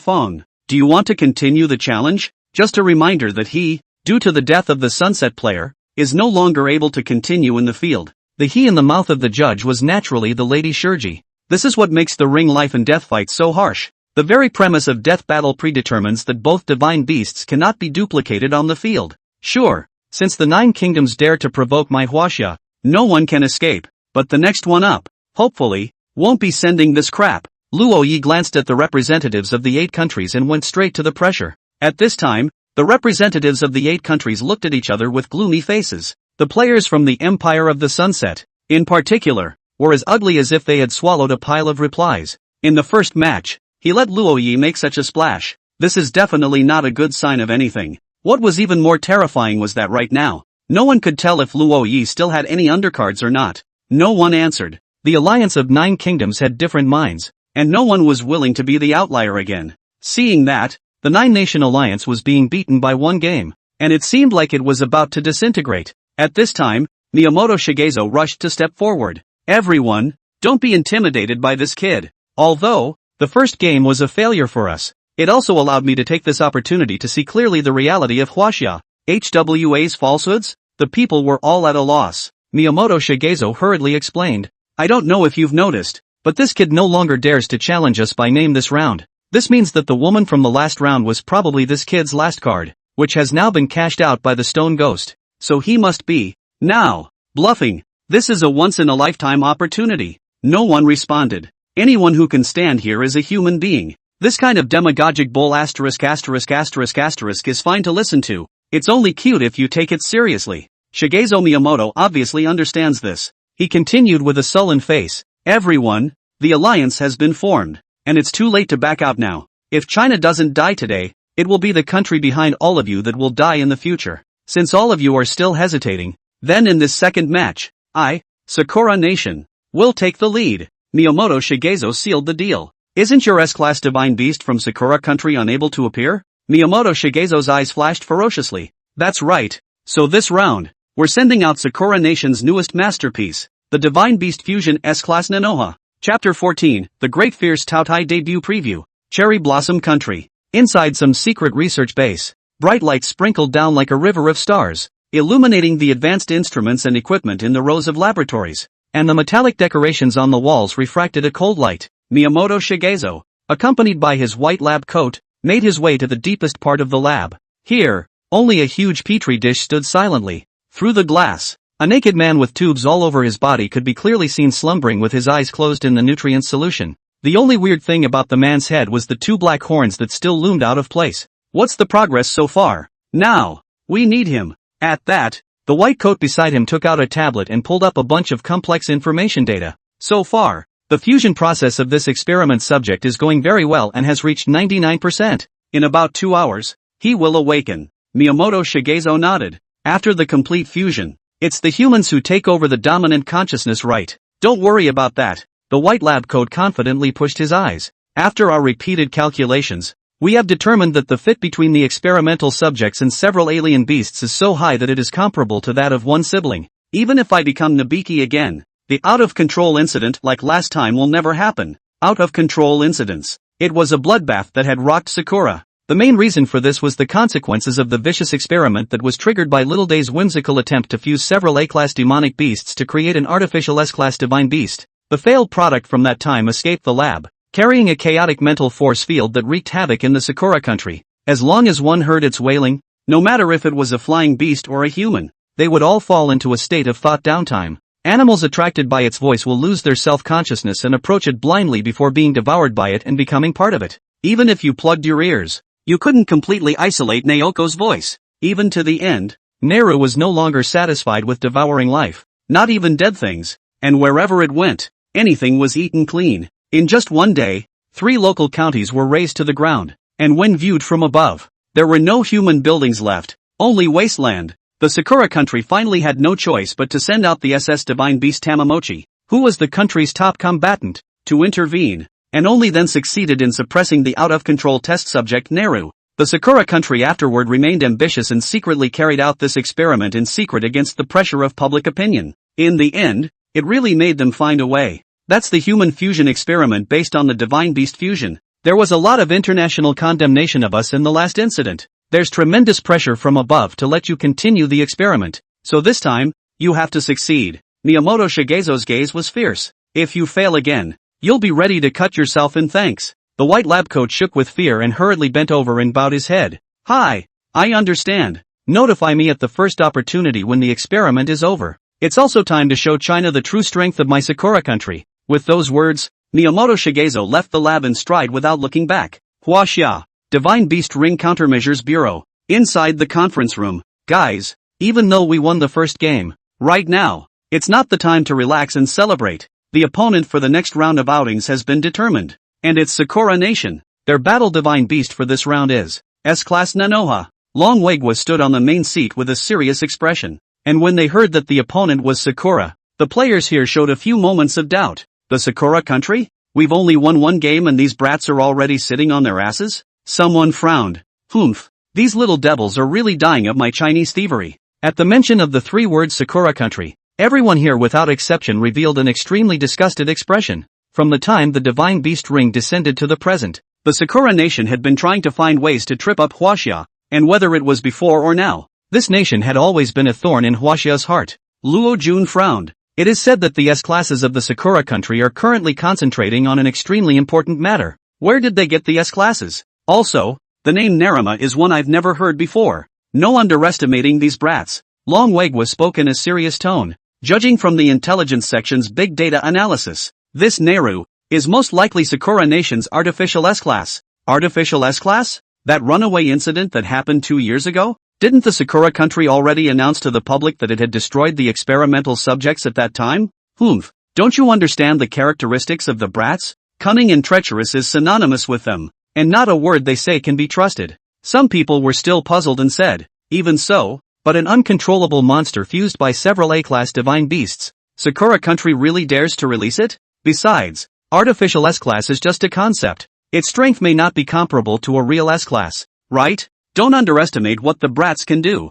Since Sakura Nation dared to show their cards, it means they must have found a solution to the runaway. Long Wagwa's eyes were heavy as he continued. Moreover, according to the information from 2 years ago, before the experimental body was suppressed that time, there had been 2 S-rank summoners who had arrived at the scene of the incident one after another. However, in the later list of Sakura Nation summoners, both of these people disappeared strangely. So you should understand what this means. This duel will definitely not be easier than the first one, or even, much tougher. After saying that, Long Wagwa turned his gaze to Luo Yi and worriedly said, Mr. Luo Yi, according to our intelligence department's analysis and deduction, Sakura Nation's artificial S-class Nanoha is not only capable of affecting the human spirit, but also has the terrifying ability to devour everything. I wonder, can you still summon a powerful divine beast? If not, let's just give up on this one. You've done enough for China. Even if you choose to give up, I'm sure that the Chinese nationals will be able to understand you. At those words,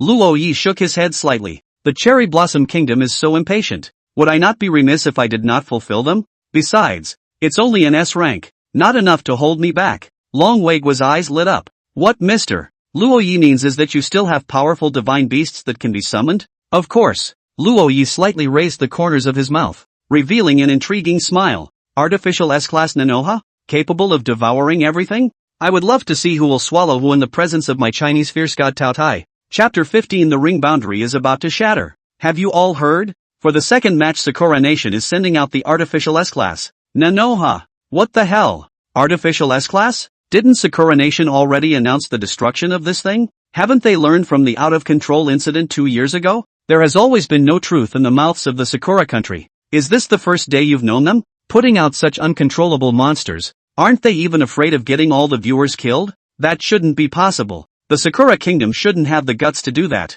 And besides, there's a boundary in the ring, so it should be fine. Who said that? Remember the Candeline the Chinese player Luo Yi summoned earlier? The ring boundary was useless. It still scared me so much that I almost peed my pants. When you put it that way, I suddenly don't really want to be in this audience. You want to go up and compete too? Asterisk asterisk asterisk asterisk off. I want to go home. For Sakura Nation's artificial S-class, the audience in each country has heard about it. The monster that had leveled 3 prefectures in Sakura and managed to suppress only by the appearance of SSS-level divine beasts. If it really got out of control at the scene, the image was simply unimaginable. Compared to the commotion of the audience from the other countries, the Sakura Country's audience even revealed a look of panic. Baka, is Miyamoto Shigezo crazy? Why hasn't that monster been destroyed? Letting that kind of monster on the field. Isn't that making the world look at us funny? Wouldn't it be possible to fix it? Don't I, Sakura Nation, have any S ranks that can go on the field? Even if that monster is able to win,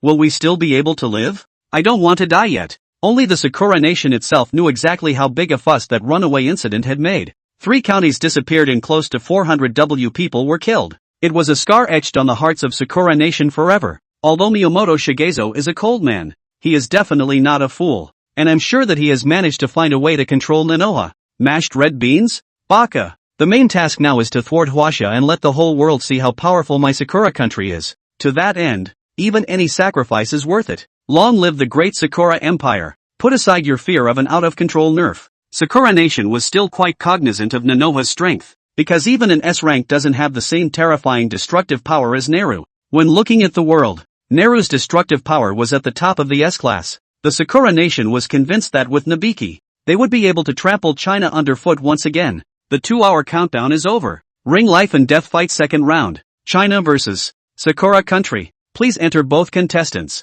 With a command from the Inquisitor, Luo Yi once again rose from the Chinese combat seat and mounted the ring with a steady pace. This time, the Chinese side urgently made a combat suit for Luo Yi. A golden 5-star shimmering on the chest on a Huaxia red background. On the back, a lifelike creature was jointly hand-embroidered by 5 masters of non-heritage embroidery, as described by Luo Yi. Just by looking at it, one was able to feel the extraordinary and divine nature of this unknown creature. And at one end of the Sakura country, a man in a black kimono slowly made his way to the ring at this point. The man's face was expressionless and his stride slightly stiff, his legs stiffening between actions as if he were a puppet that couldn't lift a string. And most bizarre of all, it was the man's eyes, distinguished from his normal color. His eyes were a tyrannical crimson that sent shivers down one's spine. Sakura Country, Kishimoto, Yui, summoning divine beast, Nanoha, rank, S. Yui Kishimoto's voice was very hoarse. The breaks are even more odd, like a young child who has just learned to speak and is spitting out words.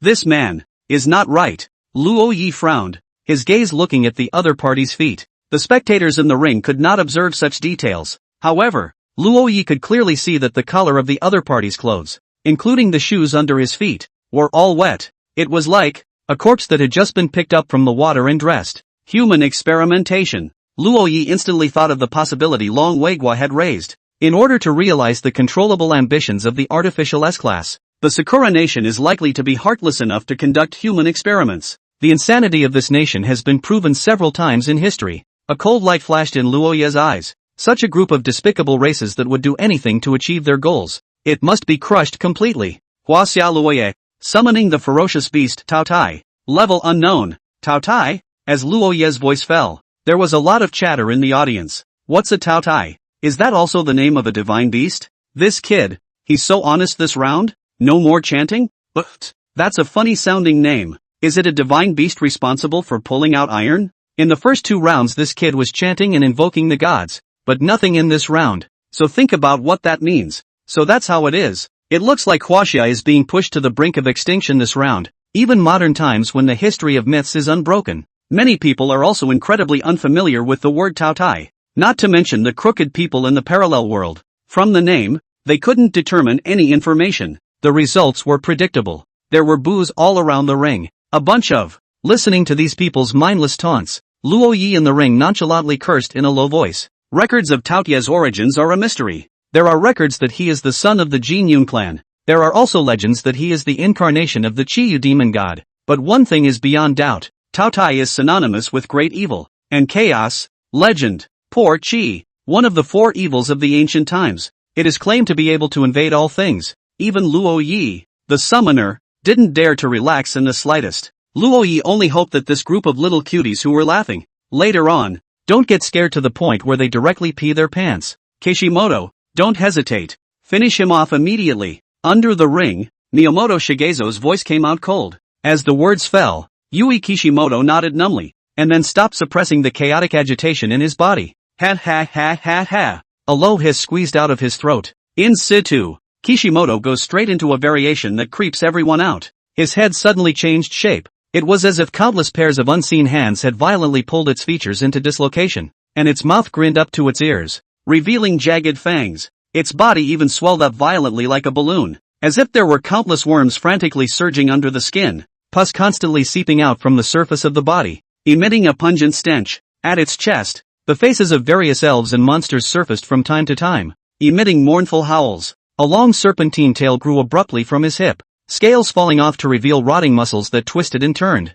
With Kishimoto's mutation, it was as if the ring space was distorted, and the wind whistled and swirled around him as the center, forming a huge black vortex. Roar! A loud roar resounded directly into the ring. Everyone in the audience was given a jolt of fear, and just then, suddenly someone popped up, pointed to the edge of the ring and just screamed, "Thick gift Shay! The ring boundaries are going to shatter." Chapter 16, the Chinese player summoned the Sakura Divine Beast? The ring boundary is actually going to shatter. This instant, the audience was immediately agitated. The ring boundary, which had always isolated the spectators from the ring so well that even the most intense duels were watched from outside the ring with a high degree of security. This is roughly the equivalent of, say, the second dimension poking through the subdimensional wall and Sadako crawling out of the television set. It's really going to kill you. Once the boundary really shattered open, any random aftershock from a duel between divine beasts could potentially reach the audience. Not to mention, the one who's now on the scene is the monster from Sakura Country with a history of losing control.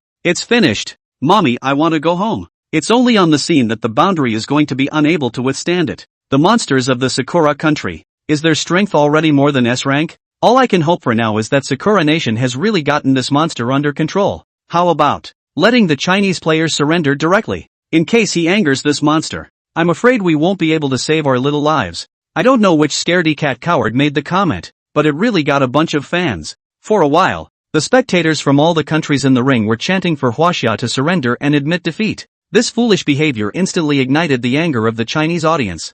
I'm on the early 8. Vote for a bunch of. Get out of the audience if you're so afraid of death. Go home and hide in your mama's arms and eat your milk. Laughing at death. There's no one in Huaxia who's afraid of death. I'll sit here today. I'll see if the ghostly thing little cherry blossom researched can kill me. Luo Yi, we support you. The damn brats. The Chinese side of the audience. The all-round display of the beautiful sound of the national art. One against many without losing. And above the ring, the picture of the mutation belonging to Naylor was not yet over. The black hurricane continued to expand, almost enveloping the entire ring. Gale force winds traveled through the boundary, irritating the nasal passages of every spectator. The smell was more irritating than the fishy stench of the morning market at the slaughterhouse. Smelling the odor up close, Luo Yi couldn't help but frown. The product of Sakura Nation is still so disgusting. In that case, it's time to show you what a true great evil is. In his mind, a certain part of the floating mountains in C's picture scroll lit up at the same moment. In the next moment, a monstrous pressure centered on Luo Yi and spread out crazily in all directions. This breath was thick and tyrannical, like raging thunder, domineering and brutal, directly tearing apart the bizarre hurricane that Nai Lu had summoned. After that, the breath coalesced and rotated in the air, forming a dark and bottomless huge whirlpool. Countless scenes flickered and disappeared in it, as if they were remnants of a broken world. In the vortex, all kinds of strange sounds came out from time to time, screams of terror, moans of pain, and the sound of objects being torn apart. With that, a pitch-black creature with wings suddenly flew out from it. This is. Luo Yi gazed over and froze slightly. Birdman? This sudden appearance of a birdman was pitch-black with a ruddy red face and a big, long nose. The beak is like a bird's beak, right next to the lips. It is humanoid in shape, with dark-colored wings, dressed in the costume of a practitioner of the cultivation of the way, holding a vajra staff, and wearing single-toothed high wooden clogs on its feet. Moreover, the most important thing was that the birdman's wings seemed to be broken in one section,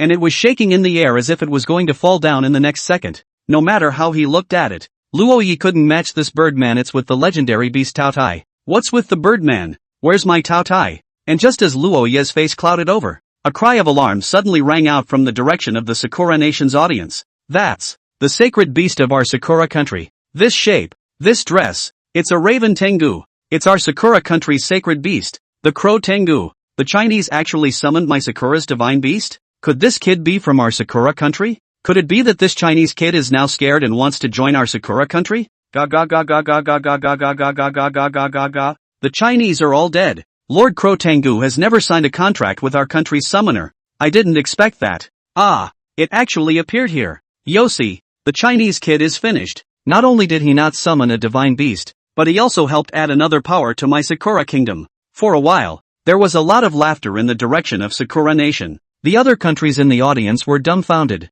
There's such a thing? Helping the opposing country summon divine beasts can be okay. You don't think you're going to die fast enough? Behind the scenes, the Chinese audience colored slightly. If Luo Yi's summoning really went awry, it would definitely be a fatal blow to Huaxia. This is bad. There seems to be an accident with Luo Yi's players summoning. At the combat table, a member of the team stood up nervously. There had never been anything this bizarre in the Divine Beast Ring. After all, Luo Yi was the first summoner who could summon multiple divine beasts. Whether or not this situation is within the realm of control, no one knows for sure. You're panicking my ass. Luo Jun pinched his cigarette. Spittle flying. Youngsters are just indolent. Look, did Luo Yi himself panic? You're the one who messed up first. Give or take a few moments of shame? Being reprimanded with a flurry of words, the outgoing player's face reddened as he turned his sights to the figure in the ring. Sure enough, that back figure still stood proudly, with a lofty aura of its own. Unconsciously, the young player was infected by it.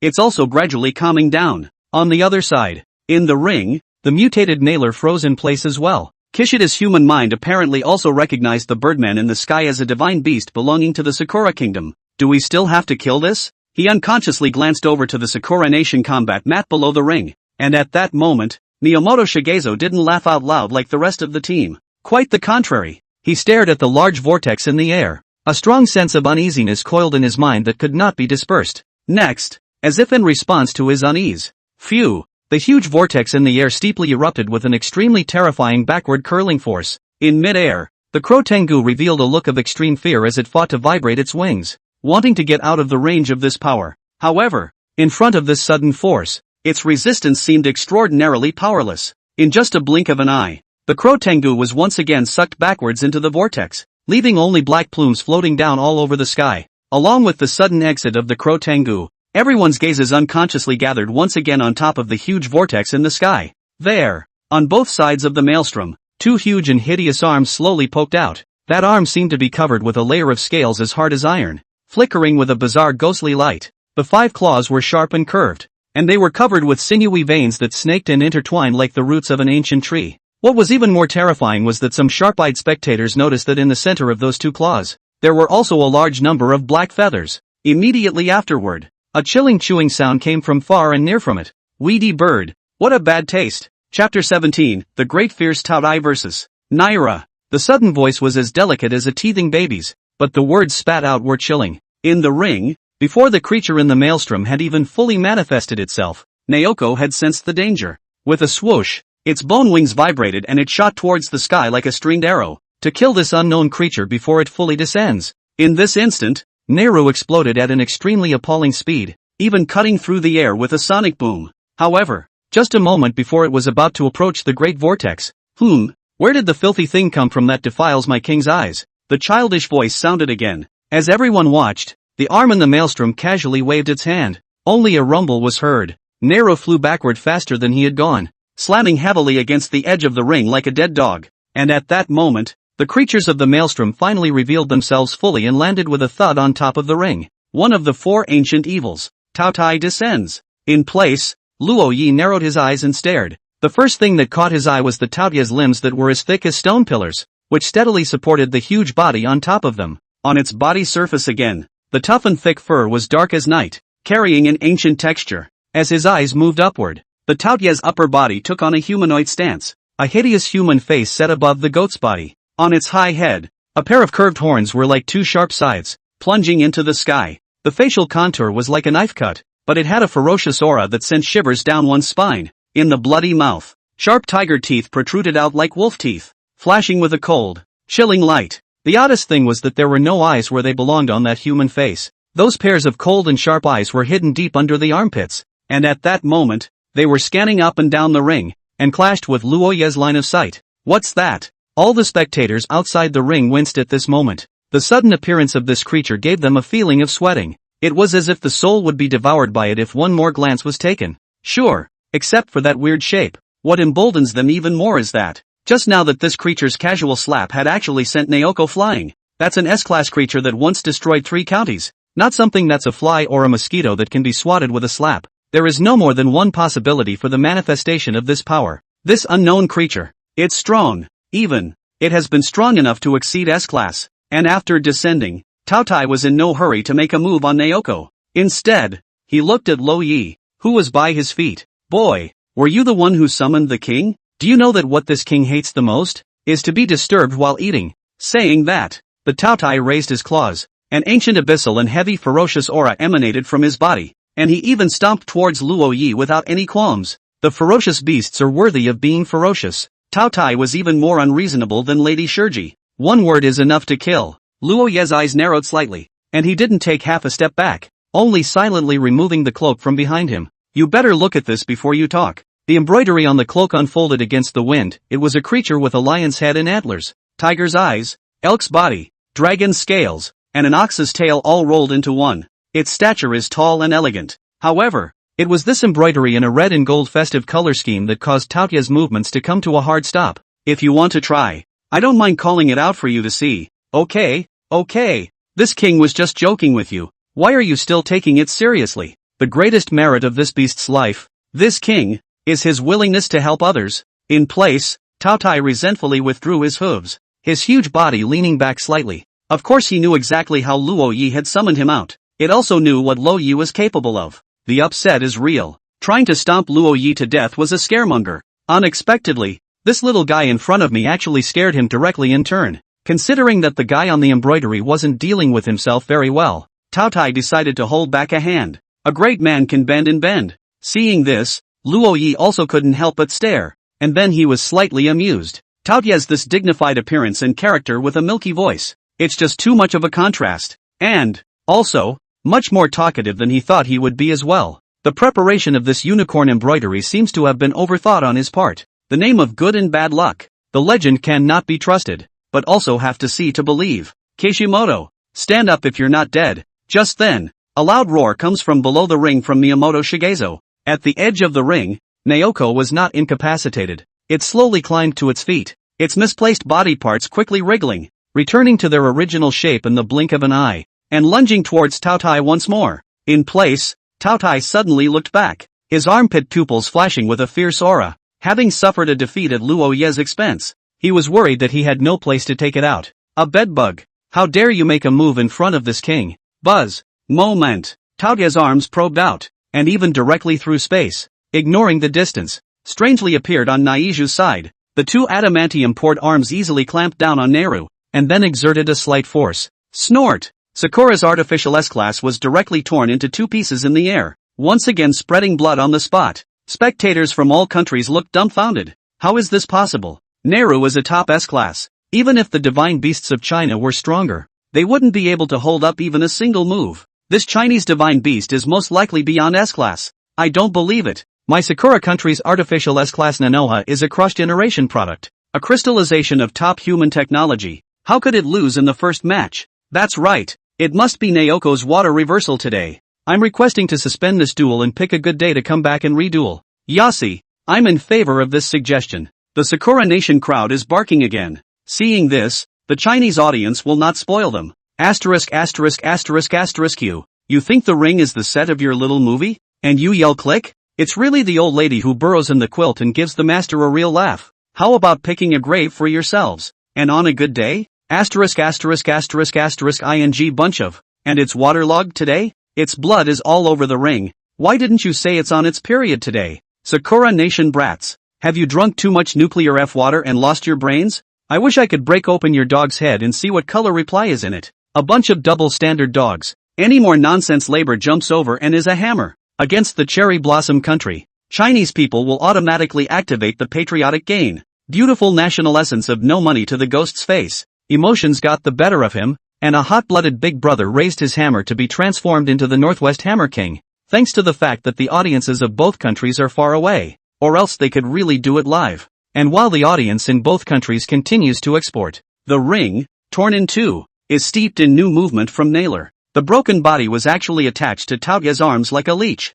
It seemed to swallow the former. Chapter 18 Tough enough to eat himself. In full view of everyone, the two stumps of Neiru's body seemed to melt and entwine themselves around Taotia's arms. Seeing this scene, Miyamoto Shigezo, who was in the Sakura Nation's battle seat, was instantly energized. As an artificial S-class, Nanoha not only possesses a strong life force, but also the overbearing trait of devouring all things. Once stuck by it, no matter what you use, you can't get rid of the Naiad. That's how two of his team members who were in control of the S-class at the scene when Naylor lost control were devoured alive and died. Now it was time to show the world the true power of Neru. Roar! This king's body is going to be eaten by him. Above the ring, Taotia's milky voice also revealed a sense of panic. It could be seen that through the space, as if slime-like substances were instantly crawling all over Taotia's body like leeches. The more they struggled, the faster they attached instead. Even if the power of the ancient beast Tao Tai was strong enough to shake mountains, there was nothing he could do in the face of Neilu's entanglement that was like a maggot in his tarsus. Just as a man cannot lift himself high even though he possesses the strength to pull up mountains and lift tripods, the situation was reversed abruptly, which caused the otherwise delirious Sakura Nation audience to climax once again. Could this be Nehru's true strength? I knew it. The great Sakura Empire's divine beasts are invincible. You realize you're scared now? It's already too late. The ring won't stop once it's opened. Eat the Chinese divine beast, and then eat that Chinese summoner. Yassi, looks like it's a lucky day for Sakura nations. The divine beasts of China are no better. 1 second you have to suspend the match, the next you can seamlessly flip and call it out. The Chinese audience was sickened. The level of shamelessness of the Sakura Nation audience is appalling. Nehru reverses the position. At this moment, the excitement of the audience from other countries was also driven. There's nothing like seeing a superpower collapse on the verge of rising to power. Swallow it. Swallow it. More spectators excitedly got up in the audience, looking at the painfully struggling Chinese divine beast in the ring, their faces reddening with excitement and looking crazy. However, the next moment, something unexpected happened to them. Jia, I lied to you, only to see that the Chinese divine beast, who was still struggling in pain, suddenly burst into strange laughter right in the ring. Immediately afterward, he opened that abyssal mouth and unexpectedly gnawed on his own torso. Kaching dash.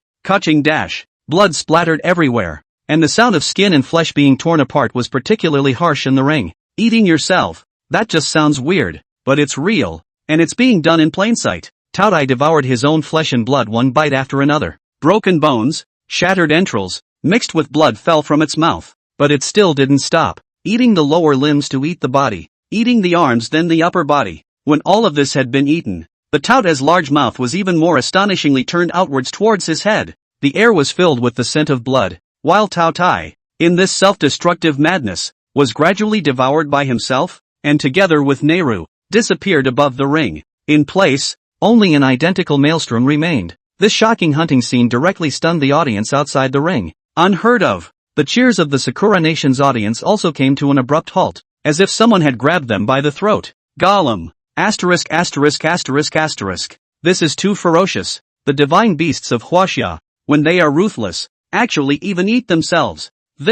How should I count the winners and losers? There was a lot of chatter from the audience in various countries, but unlike the shock of the others, Luo Yi remained calmly standing above the ring. It's just eating yourself. There's no need to make a big deal out of it. In the legends, it is common to hear rumors that Tao Tai only has half a body, and that's all because he eats what's left of himself. Of course, Tao Tai wouldn't just simply die. In ancient mythology, the ferocious beast Tao Tai, which symbolizes endless desire and greed, can never be satisfied. Even if it destroys itself, it will be reborn again. Sure enough, next, in the maelstrom, Tao Ye's familiar, milky voice came once again. Hey, kid, I'll show you something interesting. This nation called Sakura Nation is really more like a ferocious beast than this king is. In the maelstrom, the broken images began to focus, and the image that appeared inside was clearly Kishimoto Yuhide, who had already been devoured by Tao Tai. Yui Kishimoto is modern. His hometown is Inada Prefecture in the Oban area of Sakura Country.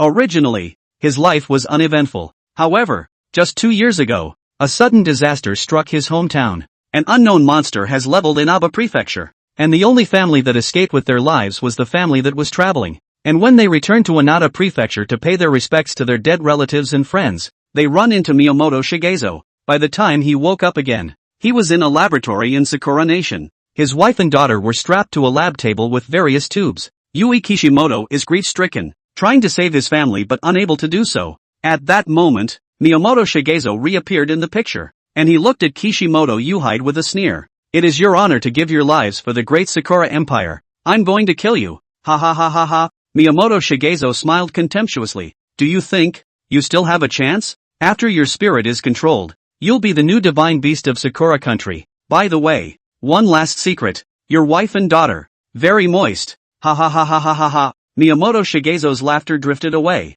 and the swirling images belonging to Kishimoto Yuhide came to an end. Then after that, it's him in the guise of a Nanoha experiment, dropped by the Sakura Nation to secretly devour bits and pieces of human memories all over the world. The picture ends here. As Yui Kishimoto's memories become public, the audience in each country was shocked. There was even more of an uproar in the ring spectator area. Nima. The Sakura Nation is so disgusting behind their backs. Human experimentation. Mind control. The Sakura Country is so heartless as to do these anti-human experiments. ************************************************************************************************************************************************************************************************************************************************************************************************************************************************** Other people's daughters are only in junior high school. Miyamoto Shigezo is really not even close. Not only did you harm the other family, but now you're driving them as if they were divine beasts. Aren't all of you Sakura Nation people human? This is a bit too ruthless. This country, which is accustomed to preaching benevolence and morality, and which has always shown itself to be gentle and modest before all nations. At this moment, the false face was lifted completely and unreservedly. The good image that they had tried their best to create in the past crumbled instantly.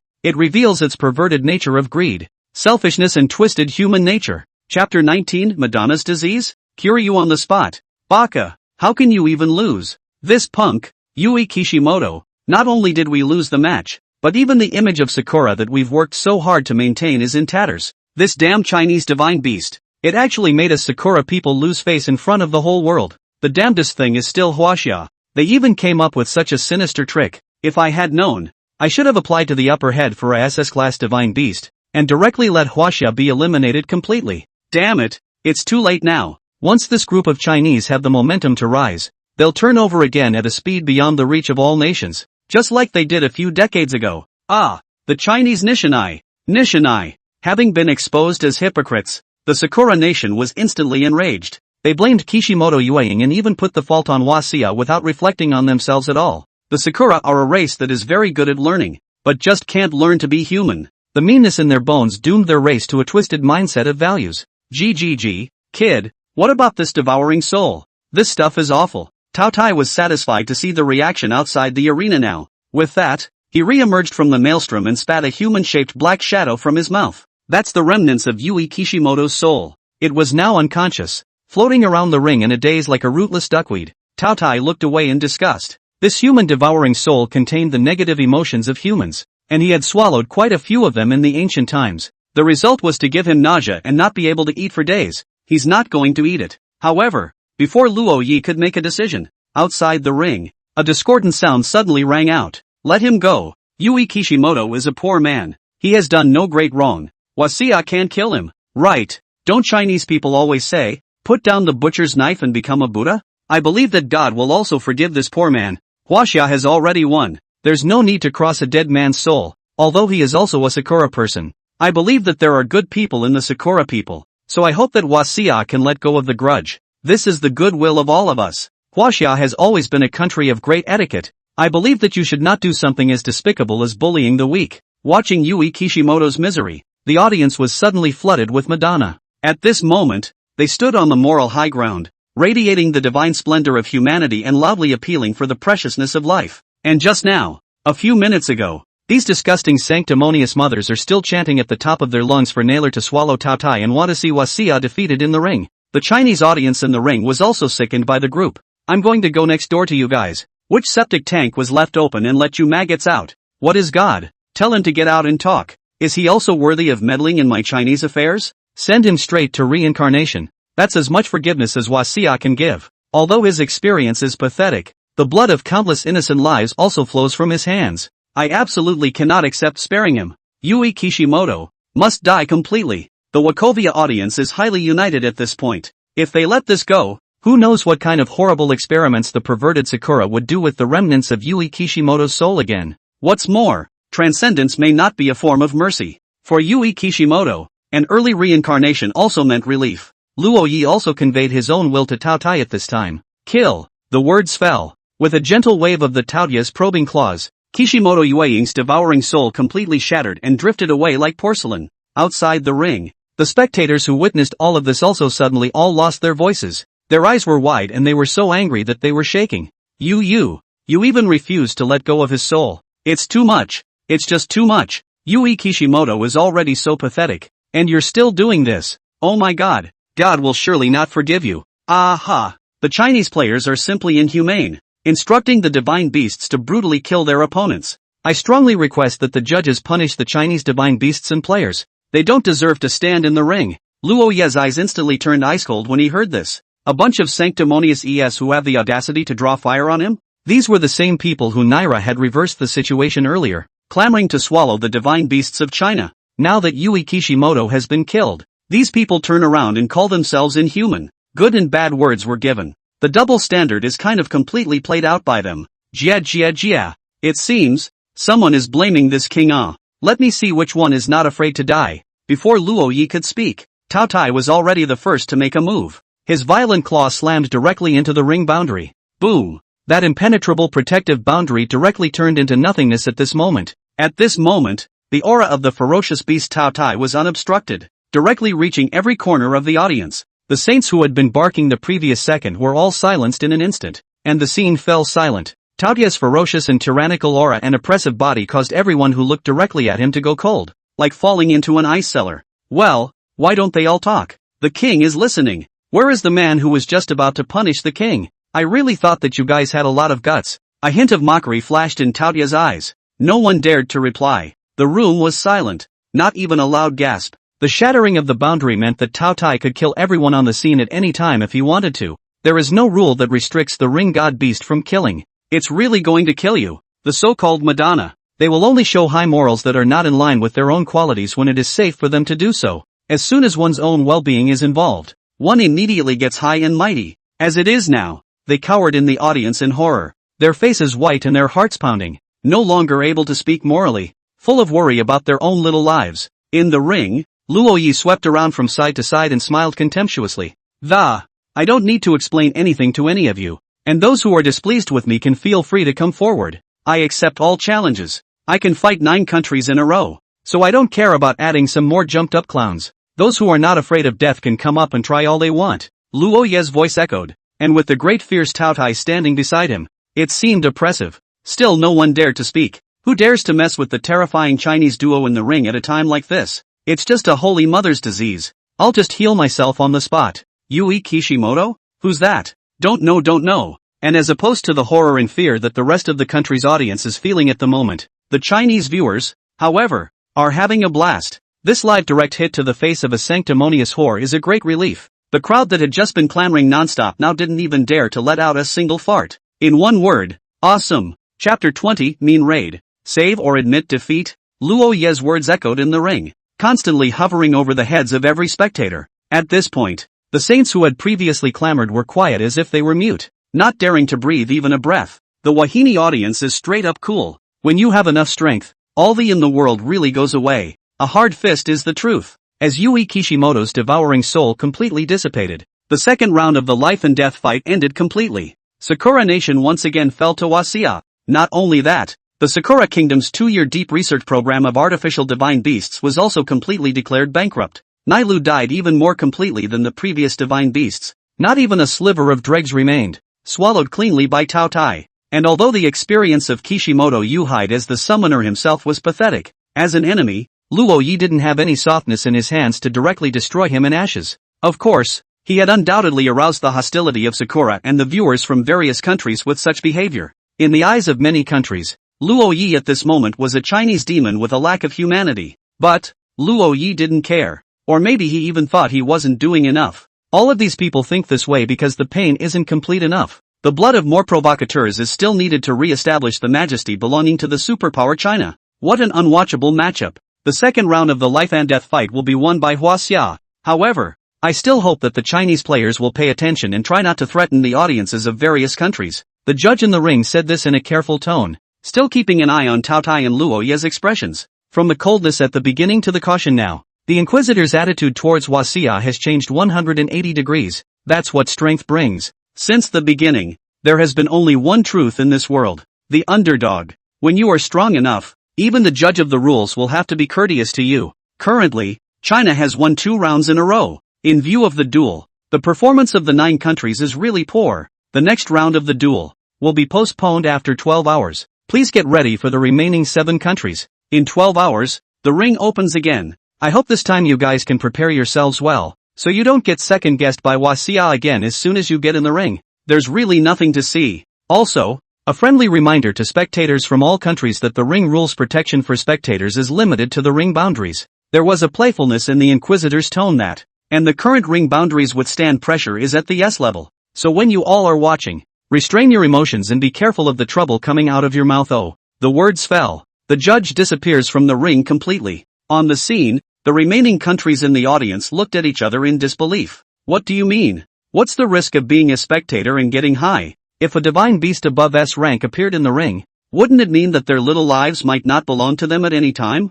Of course, in general, in the current context of a relatively stable world, no player from any country should do something as crazy as taking a shot at a spectator. But it's not absolute. Like right now. For example, an arrogant and domineering one like the Huaxia divine beast threatened everyone on the spot. Who knows if he'll suddenly go crazy and blood the audience. I guess it's better to try to get less high in the mouth in the future. Night. 1 o'clock in the morning. Master Luo, who had been busy all day, was finally lying on the bed at this moment, relaxed all over. 12 hours is enough time for him to get a good night's rest. 4 consecutive rounds of uninterrupted sparring since crossing over, though they were all easy wins. As a debutante, he had to keep his spirits high and tight at all times in the ring. As strong as the divine beasts of Shanghai painted scrolls were, as the summoner himself, he was mortal flesh and could die at any time due to an accident. Anyway, now he was sleepy. Need to get some rest. Closing his eyes, in less than 3 minutes, Luo Yi peacefully entered dreamland. But the same time, at the moment, the Countermeasures Bureau Center was unexpectedly full of people. Inside the conference room, many of the players including Luo Jun and Long Weiguo himself were all sitting upright, with a grave expression on their faces. Just now, news came from the Countermeasures Division in Jinghai City. Kukai locals, suspected to have been raided by a divine beast from an enemy country. The place of the incident, one of the office buildings in Jinghai. The entire 273 people in the building are strangely missing. Why do I say suspected? Because the local Countermeasures Division and the Inspectorate system have joined hands to investigate for 3 hours, and they have actually failed to find even a single clue. The head of the Jinghai branch was a middle-aged man with glasses named Yang Jian. At the moment, his face was in the big screen, sweating and reporting back. Team Dragon, the surveillance of the incident location was artificially hacked. At present, our people have exhausted all aspects of all surveillance equipment within 1 kilometer of the office building where the incident occurred, and no suspicious person or object has been found.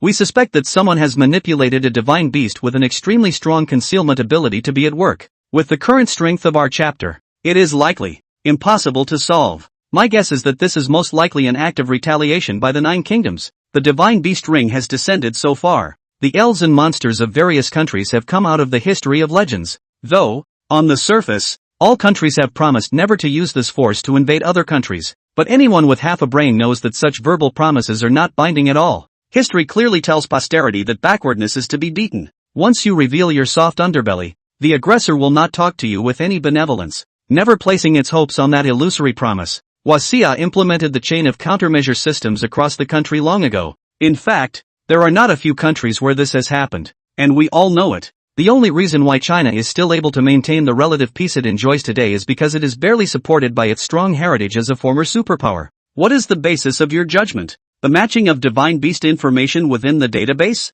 Long Weiwei asked with a frown. Not really. Yang Guan shook his head, cold sweat seeping out of his forehead drop by drop, and said in a shaky voice, 3 minutes ago, a threatening letter appeared within the branch. With that said, Yang Guan unfolded the bizarre letter in front of the camera. It was a letter written in blood. The content is very simple. Just one short line. The next life and death challenge in the ring voluntarily concedes defeat. Otherwise the lives of these 273 people are not guaranteed. Boo! Seeing this note, Long Weigua instantly changed color and burst into a rage, almost failing to smash the table. The other party is not only kidnapping people within the Chinese territory, but also has the audacity to throw threatening letters within the Countermeasures Bureau branch. With this kind of naked provocation, the other party was sure that the Chinese side would not be able to find him at all. And it is true. Right now, the interior of the Jinghai branch was on the verge of chaos. It's amazing that no one noticed when they were attacked inside the Countermeasures Bureau.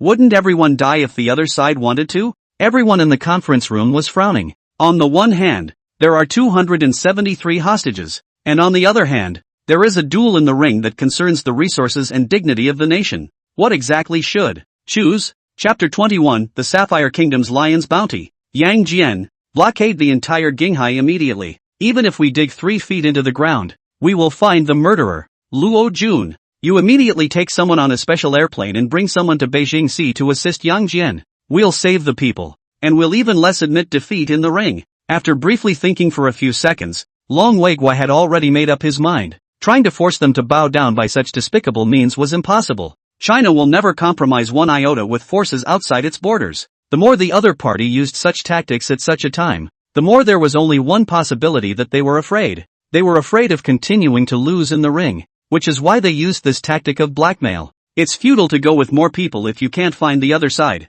Commander Long, why didn't you inform me of such a thing? And just then, Luo Ye's voice rang out from outside the conference room. He had fallen asleep, but the noise of people coming and going within the countermeasures bureau was too loud, and the sound of footsteps all over the corridor made it impossible to settle down. Solely going out and pulling a random staff member, Luo Yi had already poked around to find out what the incident was all about. Mr. Rockleaf. Seeing Luo Yi, Long Weiguo's face was delighted. Then he understood something and showed a guilty look. I'm really sorry for disturbing your rest. This matter, it's better to let us handle it. The ring needs you to save the day. If we go and bother you again because of these trivial matters, we are really ashamed. It wasn't as if Long Weiguo had considered seeking Luo Yi's help, but in the end, he gave up on the idea. The current Luo Yi is the final trump card of Huaxia. It was so hard to have a gap of rest. It was imperative to let Luo Yi fully rest and recuperate at this time in order to face the next 7 rounds of life and death fights. Ding ding ding ding ding ding ding ding ding ding. Just then, Long Weiguo's personal phone suddenly rang. Seeing the caller ID person, Long Weiguo frowned slightly. Kalust? The head of the Divine Beast Ring in the Sapphire Kingdom? Why would you call me at this hour? After a moment's consideration, he put his cell phone on speakerphone and answered the call. Hello dear dragon, this is Kalust. A man's lame greeting rang out on the other end of the line. Long Weiguo responded. Mr. Kalust, I wonder what is it that you are contacting me about at this hour? Oh, of course. The voice on the phone appeared flirtatious. I'm guessing, Mr. Long, that you must be too distressed to sleep right now. Long Weiguo froze and narrowed his eyes, his voice unchanged. Mr. Kalust is so good at jokes. If you're not doing anything, I'm going to rest. Dear dragon, there's no need to cover up in front of me. I already know about the attack on Huaxia's Jinghai. You guys must be busy right now. Kalust chuckled over the phone. You did this. Long Weiguo's voice steeply became higher and his body radiated a murderous aura. This incident, which happened just an hour ago, not to mention other countries, even their headquarters had only gotten the news a short while ago. As for the Jinghai locals, the news was even more tightly blocked. If the other party is so sure, it is very likely that he is the mastermind. As for the suggestion that there is an inside job within HWA, Long Wei ruled that out. Everyone who can enter the Countermeasures Bureau will be cleanly checked 5 generations up, absolutely guaranteeing a clean identity. Oh, no, no, no. Kalust laughed exaggeratedly. Dear dragon, such things are certainly not done by our Sapphire Kingdom, and it's not an exaggeration to say that today's Sapphire Kingdom doesn't care to use such tactics against Huaxia. Long Weiguo snorted coldly and didn't say anything. However, although this matter has nothing to do with our Sapphire Kingdom, I know who the murderer is. Dear dragon, I wonder if you're interested. Long Weiguo sneered. Kalust, there's no need to beat around the bush with me. Say it, what are your conditions? Dragon, you are such a smart man. If only you were from our Sapphire Kingdom. Kalust's tone was filled with a false sense of emotion, and then the lion said that, my condition is actually very simple. After Huaxia wins the life and death fight in the ring, all of its resources have to be shared with my Sapphire Kingdom. Ha! Long Weiguo smiled skinlessly. Kalust, are you in your right mind? Don't be in a hurry to say no just yet. Dear dragon, Kalust continued. Of course, not only the information of this one murderer, we will additionally provide Huaxia with divine beasts to help support the resolution of this incident. Moreover, afterward, we are also willing to establish a ring mutual assistance allied country relationship with Huaxia, and as long as Huaxia pays a small price, the Sapphire Kingdom's divine beasts can be loaned out to Huaxia. This is definitely a surefire deal for you Huaxia. Well, how about my offer? Dear dragon? Long Weiguo didn't rush to answer. Instead, he turned his gaze to Luo Yi. The young man in sight shook his head without hesitation. Long Weiguo bowed his head and was silent for a few seconds. Then he suddenly spat out an irrelevant question into his cell phone. Kalust, at the risk of asking, is your mother still alive? Sure, that's good. I saw Nima. Simple mouth odor. Ultimate enjoyment. After a sentence of nationalist curses, Long Weiguo hung up the phone without hesitation. Inside the conference room, everyone looked at each other and then burst into laughter. Ha ha ha ha ha. This mother asterisk asterisk asterisk asterisk are in charge of Sapphire. What a bellyful of bad water. Good scolding, our dragon commander. Indeed. Listening to this pile of stinking farts from him makes me want to go over there and crack his dog's head open. Asterisk asterisk asterisk asterisk 1. Still want to empty gloves. Really ugly looking think beautiful. The crowd in the conference room laughed and felt extraordinarily relieved. It's not as if China didn't try to reach out to the Sapphire State in the early days of Ringfall, but the response was that a weak country like Huaxia was not worthy of cooperating with them.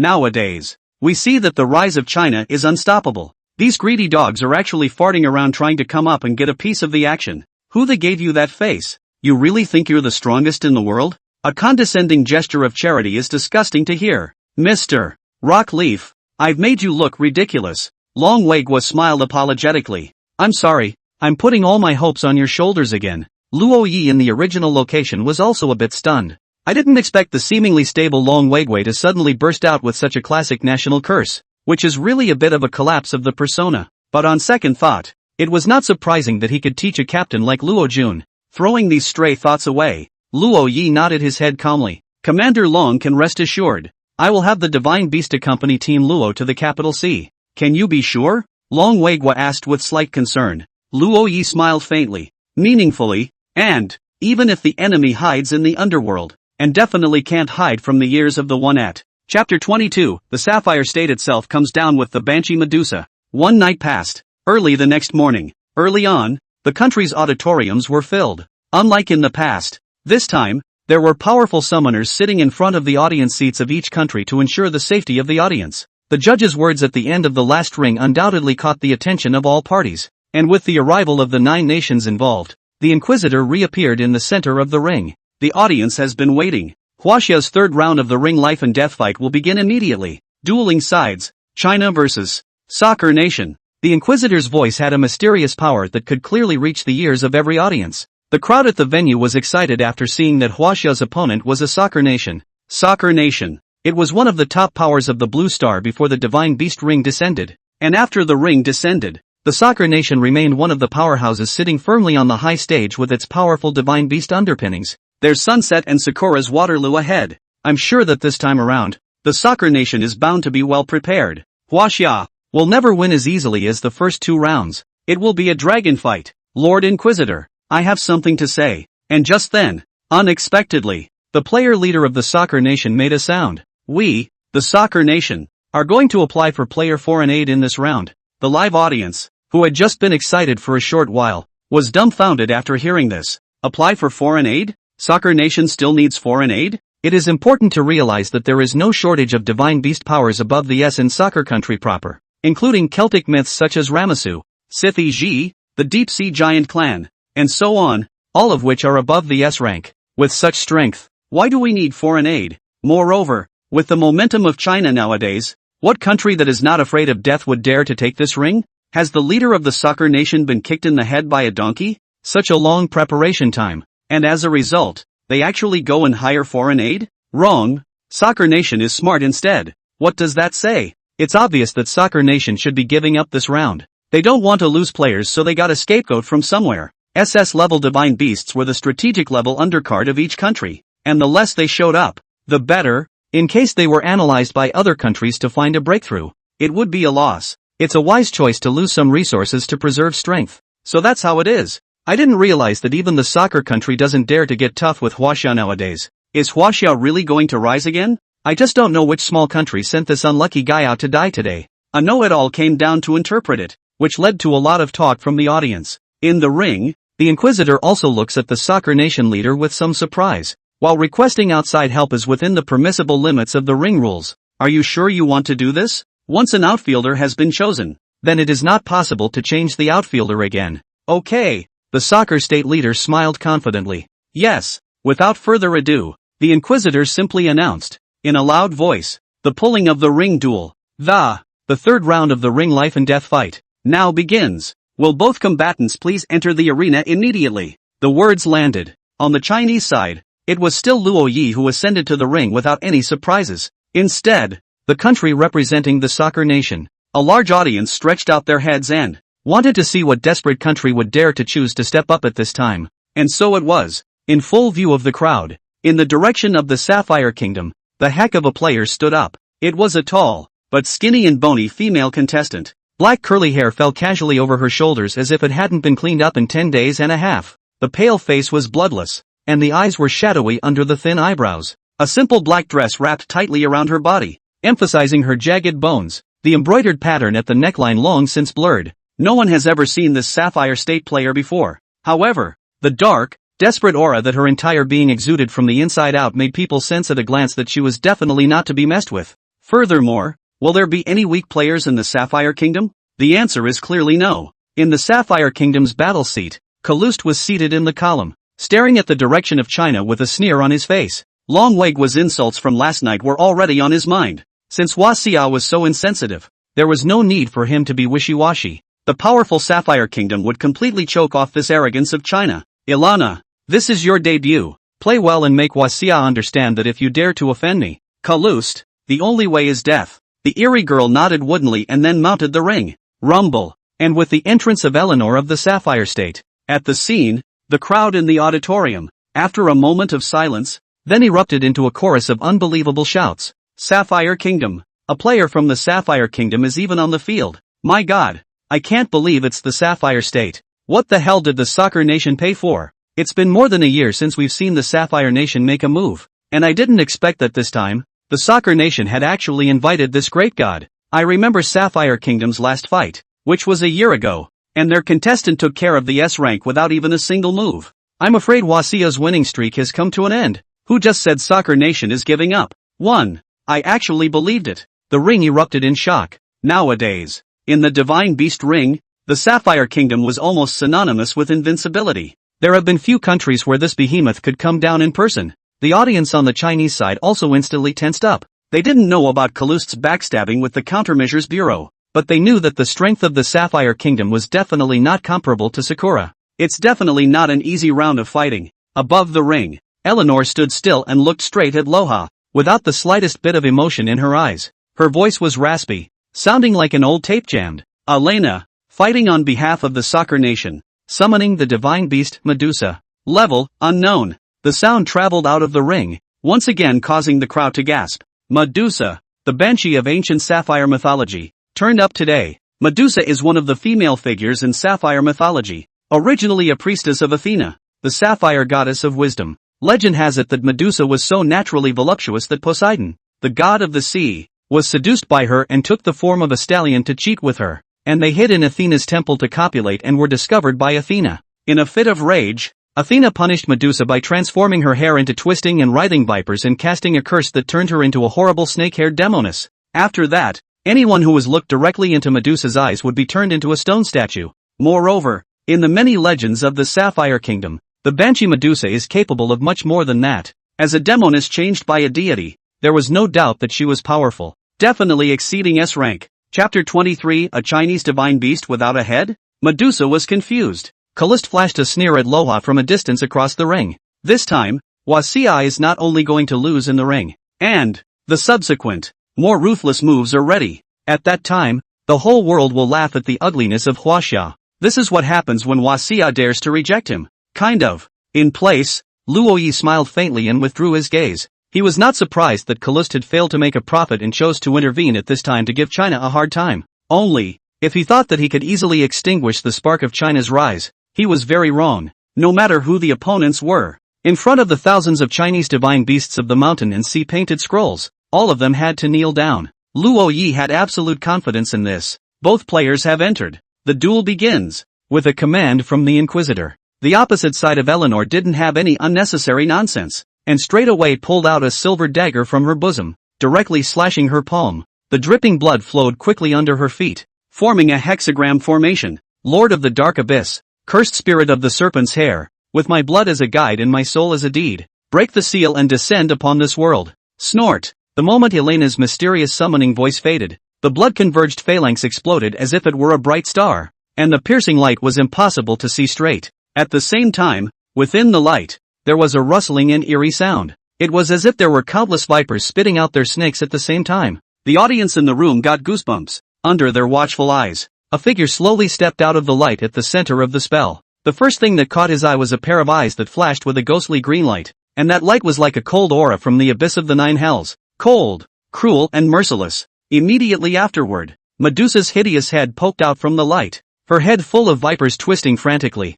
spitting out scarlet letters and emitting creepy hissing sounds. Her body slowly emerged, covered with a layer of fine color scales, and her hands were like sharp eagle claws, flashing with a cold light. When her entire body stepped out from the magic formation, the air around her seemed to be instantly frozen, and a powerful pressure filled the air. The light of the magical array shimmered and twisted at her feet, as if groaning in pain. Do not look directly at him. Steeply, the summoners of the nation spoke out in unison. The audience was instantly alerted and scrambled to turn their heads. Legend has it that anyone who looks into the eyes of Medusa will be turned into a stone statue in an instant. This monster, fallen from the gods, curses the entire world. The Sapphire State. It's getting real. What exactly did Wasia do to offend them? Just as viewers from various countries speculated on the reason for Sapphire's downfall. In the ring, Eleanor makes a victory announcement. It's Medusa's debut, and Wasia's winning streak ends here. Hiss hiss hiss hiss. The snake-haired demoness in the ring had bizarre poisonous snakes tangled together on top of her head,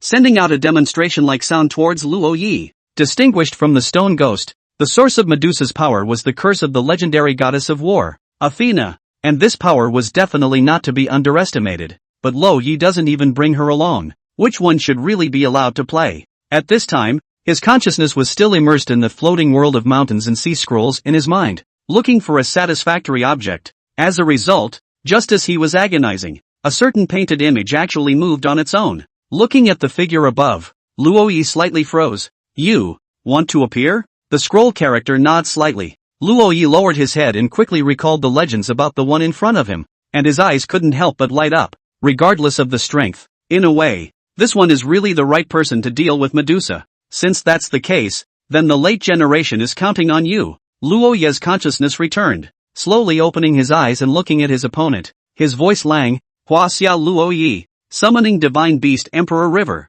Level, unknown. Tone down. With a wave of his big hand, the wind rose in the ring. Hoo hoo hoo. In the sky above the ring, a crack suddenly appeared, and a ray of light shot out from it, only to see a round body squeezing out from the crack. That round and fat body was like a huge airbag, and the red-like Dan firelight flickered and jumped on its body. 6 stout, powerful feet and 4 broad wings stirred and swept up the wind. The marvelous thing was that the sound of the wind actually echoed a marvelous tone. It was not a rousing symphony, but like the crisp sound of a spring flowing in the mountains, and like the rustle of a breeze through a bamboo forest. Boom! Emperor Jian landed heavily on the ring, and his 6 chubby giant feet were still not idle, leaping upside down as if they were doing some kind of dance. There were also inexplicable birds circling and flying around Di Jiang. For a moment, the spectators outside the ring looked dumbfounded. Involuntarily, their eyes have widened. Where did this music and dance come from? Is not right. Could he be trying to compete with Medusa Terrace in a talent contest? If it's really a talent contest, I'll vote for Medusa too. After all, her body is there. It's real hot. What the hell are you two talking about? But this Chinese divine beast has grown too. Round. How can it fight with such a size? No. Where is his head? Which of you has seen his head? Why don't I see his head?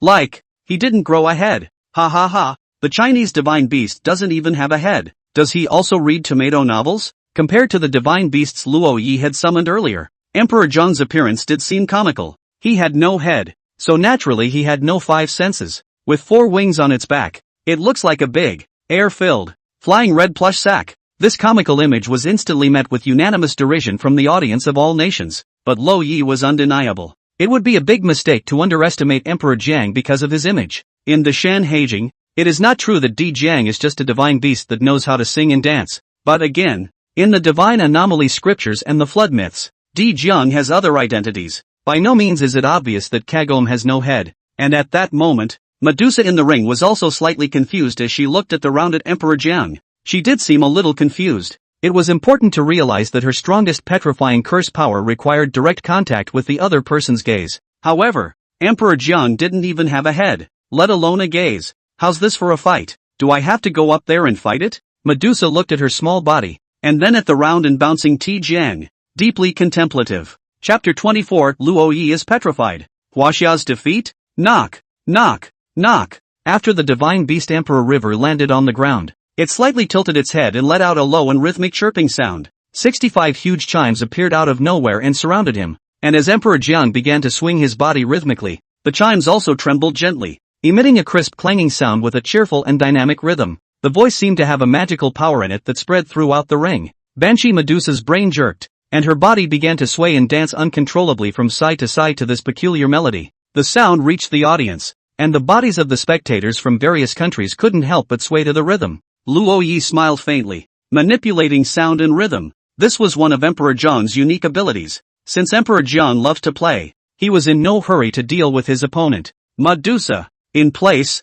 with Elena's roar, Medusa in the ring came to her senses and was instantly annoyed. She was a legendary cursed banshee, and she had been so teased by her opponent. Thinking that, the ferocious light in Medusa's eyes blossomed. Shoo shoo shoo. In an instant, one of Medusa's vipers grew wildly. The densely intertwined viper lunged towards Emperor Jiang at the same moment. Clang! The 65 braided bells that surrounded Emperor Jiang's body instantly collided with Medusa's long viper hair. Boom! The ripples of impact that instantly erupted directly shattered the ring boundary. And if it weren't for the fact that there were summoners in various countries who had long been standing by, the audience would have been killed or injured just from this. Even so, there were still quite a few audience members who were still dancing who were instantly shaken to the ground and foamed at the mouth. On the contrary, in the ring, not only was Emperor Jiang's braided bell unharmed, but it also directly repelled Medusa's anger-laden strikes through and through. In place, Medusa's serpent hair retracted and she took several steps back before stabilizing her body. Eleanor paled slightly at the sight. The comical Emperor River's defense methods were beyond her imagination. With just a single test move, she understood that Emperor Jiang's rank would definitely not be much weaker than her Medusa. Go on, don't let the music stop. In the back, Luo Yi said in a good manner. He pulled out a small set of benches from somewhere and sat down where he was to watch the play. That look of relief made Elena's blood pressure rise at once. However, before she could react, Emperor Jiang's chime melody steeply became soothing and gentle, as if it was a lullaby in the middle of the night. The sound was like a wave of invisible ripples that spread out in all directions. At the gentle tones, Eleanor's eyelids grew heavier and heavier as an irresistible wave of drowsiness overtook her. And just the moment she was about to fall asleep, the Medusa in the back suddenly let out a mournful howl. Thumbs up. In an instant, a large amount of dark green arrows shot out from Medusa's mouth, filling the entire ring space. Upon closer inspection, that was no sharp arrow, distinctly uncountable poisonous snakes. They streaked through the air at breakneck speed and flew to attach themselves to Emperor Jiang's chimes. In just one breath, a layer of writhing vipers coiled above Emperor Jiang's entire 65 chimes, and at the same time, that weird hypnotic-sounding rhythm disappeared into the ring. In place, Emperor Jiang scratches his head. JPG. It clearly had some trouble figuring out why the music had suddenly disappeared. The crowd outside the ring, on the other hand, is screaming. Asterisk asterisk asterisk asterisk. Sound travels by vibration, and Medusa understands physics. Now the Huaxia divine beast is clueless. So knowledge is power. The physics teacher honestly doesn't deceive me. Worthy of being the legendary goddess of wisdom Athena's consort, Medusa's brain is really not comparable to other national divine beasts. Now that the Huaxia divine beast skill has been nullified, I'm afraid I'm going to lose if I don't have any other moves. Seeing that Emperor Jiang's move was broken, the audience on the Chinese side instantly tensed up. And in the ring, Medusa's next move made the hearts of the Chinese audience go into their throats. She quickly disappeared from her spot, surprisingly directly crossing over the Emperor River and charging straight towards Luo Yi. He wants to make a move on Luo Yi. Bad. The divine beast's reaction speed is too slow. It's already too late. Luo Yi, don't ever look her in the eyes. Amidst the nervous cries of the Chinese audience, Medusa instantly arrived in front of Luo Yi. Her speed was too fast, and her two gloomy vertical pupils appeared in front of Luo Yi's eyes in an instant. The power of the curse takes effect. Click click click. In the midst of many unbelieving eyes, Luo Yi's body instantly began to petrify. In an instant, it was completely transformed into a stone statue. The entire room instantly erupted in a gasp of surprise after a moment of silence. I didn't expect it. The Huaxia divine beast was clearly in control of the situation just now, and in the blink of an eye it was reversed. To actually lose so rashly, I can only say that the Sapphire Kingdom is too strong. Even Huaxia doesn't have the ability to survive their blockade. It's too bad that Huaxia's hard-earned rise stopped here. Still talking about challenging the 9 countries. This is only the 3rd round and they're dead. The Chinese are nothing more than that. They have a way of bragging. Soccer Nation is really tricky. It's not a bad idea to hire outside help. At the back, the representatives of the 9 countries also burst out laughing when they saw this, especially in the direction of the Sakura Country. It's listening to Yossi apiece. Yossi, this arrogant Chinese is finally dead in the ring. Humph. To actually cause my great cherry blossom empire to lose 3 powerful divine beasts, it's really not worth dying for. I have a suggestion. Put the stone statue of this Chinese man at the entrance of our Jin sacred toilet, to warn all Chinese that this is what will happen to them if they dare to go against our cherry blossom kingdom. Yossi, that's a great idea. I'll make representations to the Sakura Country and ask them to hand over the stone statues to us, and the Chinese will all die. Above the ring, Emperor Jiang's figure had begun to blur. It seemed about to be forcibly erased from the canvas of the world. It's the rules of the ring. If the summoner dies, then the divine beast he summoned will also disappear. In place, the corners of Eleanor's mouth also lifted into a smile of relief. It was a slightly bumpy debut for her, but still a perfect finish. Above the ring, the judge's figure reappears. He observed Luo Ye's state, confirmed that there were no more vital signs, and shook his head slightly. What a shame to confirm that the Chinese player is dead. I now declare the third round of the life and death fight between Soccer Nation. The judge's sentence is about to fall. However, just in the nick of time, something weird happened. National ball foot by. Fight death life round 3 first. Cloth declared me in the present. In full view of the public. Before the results of the sentencing are known, the Inquisitor's voice actually began to rewind. The blurred Emperor Jiang, moreover, became clear again at an extremely fast speed. Within the ring space, all the images began to flash back at extreme speed. Chapter 25, Perfect Reversal. Exasperated Calouste. If you've ever seen a movie played backwards, then it would be possible to understand what was happening in the ring. Before the fix is in, everything starts to go back. Even the judge himself disappeared back into the ring as if he had never appeared. Eleanor's smile faded back to a serious expression once again. The stone skin on Luo Ye's body was even fading away at a speed visible to the naked eye. An invisible force maneuvered Medusa to frantically fall back to her original position. What a close call. In place, Luo Yi, who had regained his life, frowned. This experience of being dead is really not too wonderful. Emperor Jiang, stop playing. Woo. Above the ring, the remanifested Emperor Jiang also knew that he had overplayed his hand and immediately responded with a roar. The yellow sack-like body suddenly swelled up and became bigger, and its red color became even more vivid and eye-catching. A swirl of flames appeared on his headless body, and there were even flames shooting out from his body like a moving volcano. Di Jiang, the head of the 12 ancestral witches in the flood myth, finally showed his most powerful ability, the control of time. How? Although time had been reversed, Ilana hadn't lost the memories of what she had just seen,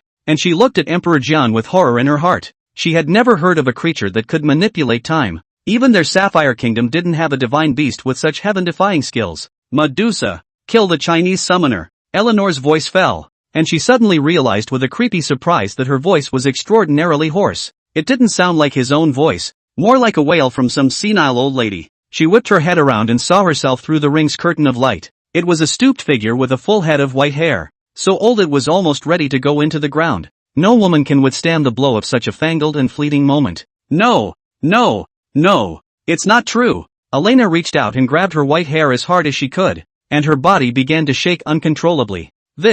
Seeing this shocking reversal scene, the pupils of the spectators outside the ring trembled as they swallowed hard. If anything, Elena was a bonny beauty before. There was no longer any beauty to be seen at all in this walking ghost of a man now. Just a few breaths. A wonderful young girl has aged to the point of going into the ground. The invisible power of time, just looking at it made people fear from the bottom of their hearts. Is this also the power of the Chinese divine beast? Knock, knock, knock, knock. And just then, the remanifested Emperor Jiang once again made a move. He shook the ring with his 6 feet, and in the air, all the clear and turbid currents came together. The turbid and clear qi transformed into a pair of gigantic yin and yang fish, rotating extremely fast in the air above the ring. With each leap of the yin and yang fish, you can see the rapid flickering around the broken image that is the future and the past. At this moment, all the time in the ring would be completely controlled by Emperor Jiang. Is that the yin-yang taijutsu of China? Just by looking at it, I've forgotten where my family lives.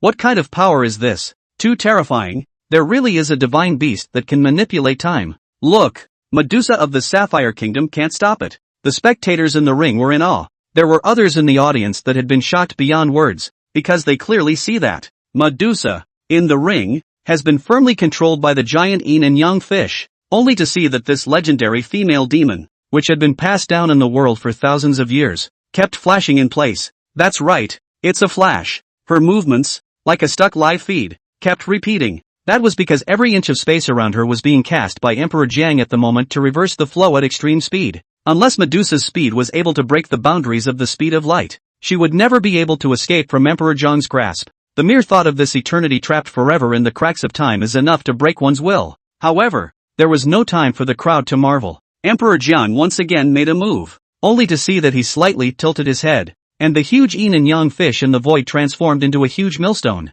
pressing down towards Medusa at an extremely fast speed. Heck yeah! The moment the two touched, Medusa let out a sensational, mournful cry. It was a sound that was truly creepy. The Sakura viewers who had just gotten high on their mouths were even more likely to have already buried their heads under their asses, not daring to look at it again. Fear of being targeted by the divine beasts of China. And above the ring, the execution belonging to Medusa continues. Her body convulsed with high frequency. The time grinder, in a frenzy, was wearing down her years and her strength. Images that were breaking up. Memories that are dissipating at a rapid pace. Under the power of the time grinder, it was as if each of the vipers in Medusa's hideous serpentine hair had been soothed by the invisible, gradually becoming quiet. The scales on their bodies gradually faded away, transforming into silky hair and restoring the original luster and softness they should have. And Medusa's chilling demonic eyes, that terrifying power that could instantly petrify people, were likewise dissipating. The eyes that were originally cold and full of killing intent became clear. The skin of her face, no longer eroded by Athena's curse, regained its girlish delicacy, and her twisted features, for the moment, blossomed into serenity. As time continued to rewind, the cold and hard snakescale armor on Medusa's body gradually disappeared. When the power of the grinding wheel of light completely dissipated, this legendary snake-haired demoness had also completely disappeared. In its place was the maiden who seemed to be a lily-like flower blooming in the breeze. She gave Eleanor a wisp of an apologetic smile, and then, like a wisp of smoke, she dissipated into the wind. Having lost the power of the curse, her life should have come to an end long ago. Eleanor, who was the summoner herself, trembled in her old body at the sight, and fell headfirst right into the ring. Her breathing was weak and her consciousness was nearing mass. Calouste, help me. I don't want it. Just die. At the end of the tone, the elderly Eleanor was completely out of breath. The ring duel came to a complete conclusion. Wachovia made the perfect turnaround, winning. It's simply unbelievable. Huaxia actually did defeat the Sapphire Kingdom. The myth of the undefeated Sapphire State is shattered. It's really getting more and more terrifying, now that even divine beasts with the power of time can be summoned. Is there really anyone left who can stop Huaxia's winning streak? The most terrifying is still this Chinese kid. Right. Where in the world did he summon these terrifying divine beasts from? It feels like every single one of them are too ridiculously strong. The rise of China is now completely unstoppable. The audience at the scene marveled in awe. In the absence of the disdain in their previous tone, the Chinese audience was even chanting Luoye's name. Across the way, in the Sapphire Kingdom, the mood was somber. Calouste, in particular, had an ugly face like he was trying to eat the living alive. He pulled out his cell phone and urgently dialed a number. Immediately. Spread the word in China. So what if I win? I'm going to make Huaxia lose its reputation. Chapter 26, The Tri-State Players Who Can't Escape. TSK. What a shame. It was so close to defeating Huaxia. The judge reappears in the center of the ring. He shook his head in slight disappointment, and with a wave of his hand, the corpses in the ring were swallowed by the unknown space and disappeared. The remaining 6 countries. You guys have to work hard. You can't really let Huaxia go all the way through? That would be too humiliating. Now, I declare the third round of the ring deathmatch to be won by Huaxia. The results were pronounced. The third round of the life and death struggle, won again by the Chinese side. For the Sapphire Kingdom and the 9 Kingdoms, this was undoubtedly an unacceptable outcome. In contrast to this unstoppable trend in Huaxia, they are now showing an unstoppable dilemma. The representatives of the 9 countries have even begun to implode. I told you to send out SS-ranked divine beasts. Still careless. The divine beasts of Huaxia are even stronger than we thought. Their divine beasts, guaranteed, are all above S rank, and are even very likely to be SS rank existences. Let's just say it's your soccer nation eating its own. Humph. You Sakura nation lost 2 rounds in a row to China. What qualifications do you have to accuse my soccer nation? Don't argue. Even though Huaxia won this round, it's going to be a good show soon. The representatives of several countries talked for a while, and finally it was the representative of the 3 kingdoms who stepped in and cut off the farce in an instant with his gloomy words. Malza, what do you mean by that? Miyamoto Shigezo asked. Humph. The representative of the 3 kingdoms took out his cell phone and smiled grimly. Now in my hands, there are 273 Chinese hostages. With just one phone call from me, the act of the Chinese Countermeasures Bureau abandoning its nationals will immediately spread within China. At that time, it will be hard for China not to be in chaos. The representatives of several countries were alerted. The fact that the 3 kingdoms had touched into the interior of Huaxia without saying a word to make a demon was something that none of them knew. Huaxia's morale is on the rise these days, and if we can really use this to demoralize them, it'll be a big help to us in the rest of the ring. Stop nagging, Malza, and hurry your men into action, the representative of the beautiful country urged. With all eyes on him, Malza confidently dialed the number. After a few seconds of ringing, the phone picked up as expected. Only, before Melza could speak, a voice came on the other end of the line instead, because it was on speakerphone. The representatives of several countries all heard the urgent voice. Lord Marza, quickly save me. I can't hide anymore. They've found me. What do you mean? Who found you? Melza froze. Only, before the caller could give a response, the call was inexplicably cut off. Hello, hello, do. Listening to the busy signal in his cell phone, Melza's face was so gloomy that it was about to drip. He couldn't figure out what had happened to the other man. China, how could we find his people? On the other side, Kalust, who had gotten the news from Marza, grimaced. No benefits were gained and an S-class with unlimited potential was lost. Even in his position, he will not be held accountable when he returns home. Thinking of this, his eyes were gloomy and he was no longer in the mood to watch Huaxia applaud, and he exited the ring space without saying a word. On the other side, on the Chinese seat, Luo Yi had just sat down when he similarly received a phone call with caller ID Long Weigua. Luo Yi took it and laughed. Commander Long, giving me a call at this time? Let me guess. It's good news? Ha ha ha, you kid sure is reliable. On the phone, Long Weigua's mid-air laugh came out. I'm going to cut to the chase with two pieces of good news. First of all, in view of your recent outstanding contributions, the higher-ups have decided to award you the country's highest lifetime honorary award. Of course, in addition to the actual $500 million bonus, of course, I've taken them all for you, just waiting for you to come back. Who doesn't like money? Luo Yi certainly does not mind the money. Besides, this is given by the state. Take it also feel at ease. Then I'll be damned. Luo Yi smiled. And the good news is? Just now, we found the rats that are causing trouble in Kyukai. What a crafty guy. You'd never guess that this guy actually just waltzed downtown and skipped around, changing his appearance with illusions. At those words, Luo Yi narrowed her eyes. Which country is the other party from? Humph. Long Weigua snorted coldly. Even though he ran fast, our Sky Eye's large database still captured the face and determined that it was the summoner of Agua. But I'm afraid this operation, as far as I can deduce, was not the idea of the A.S.S. Lo Yi frowned. The Sapphire Kingdom? Not really, Long Weikong said. Although the Sapphire Kingdom is greedy, they never take the initiative to use such tactics against other countries. A single of three countries also still dare not risk this huge risk into my China. This matter, the most likely mastermind is beautiful country. Luo Yi narrowed her eyes and took over the conversation. I'm afraid that only they can do this kind of insidious trick of killing people with a borrowed knife behind their backs. That's what I thought. On the other end of the phone, Long Weigua agreed. It is the usual practice of the beautiful country to stir up trouble before acting as an international judge. Although they love to hold up the banner of peace and freedom, everyone knows what unsavory deeds they do behind the scenes. By the way, did Captain Luo and the others catch him already? Long Weigua said. Not yet, but now that the Jinghai has been fully blockaded by us, with the one you conjured up, there will be nowhere for him to escape from heaven and earth. It's only a matter of time before we catch him. Jinghai City. At this moment, Luo Jun was driving a large military armored vehicle, running wildly all the way through the countryside, and in the back of the carriage, the divine beast sitting peacefully, slightly raised its head,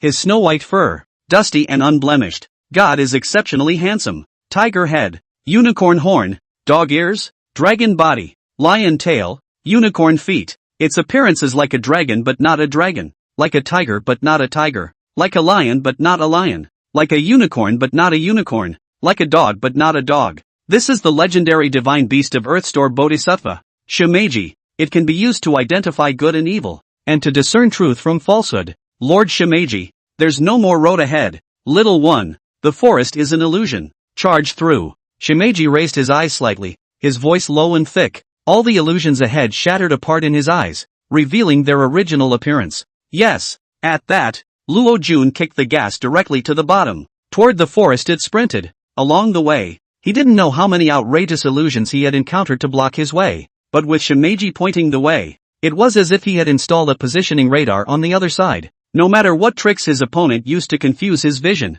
he was able to stay close behind. As the body rushed into the forest, the next moment, there was no imaginary crash coming. The view opens up steeply. Not far ahead, a huge abandoned factory building sat in place. Here, he is in there. Shimeji guided again. All coordinates converge like me and simply ignore all obstacles you encounter. In the driver's seat, Luo Jun immediately aimed his headset to give orders, and at the same moment, the nearby helicopter gunships and ground troops assisted in rapidly approaching. In less than a minute, The dragnet completely surrounded the dilapidated civilian plant. Chapter 27. Come on, you go on. Yang Jian, the chief commander of the Jinghai division, also arrived at the scene at the first time. Behind him were the division's fist-pumping elite summoners. All of these people, without exception, looked at the tall and divine beast Shimeji on the scene with a look of adoration. Team Luo, the division's summoners have all arrived. Luo Jun nodded without any nonsense. Break the door. Clunk. With a command, the two dilapidated iron doors were ripped down hard by several soldiers,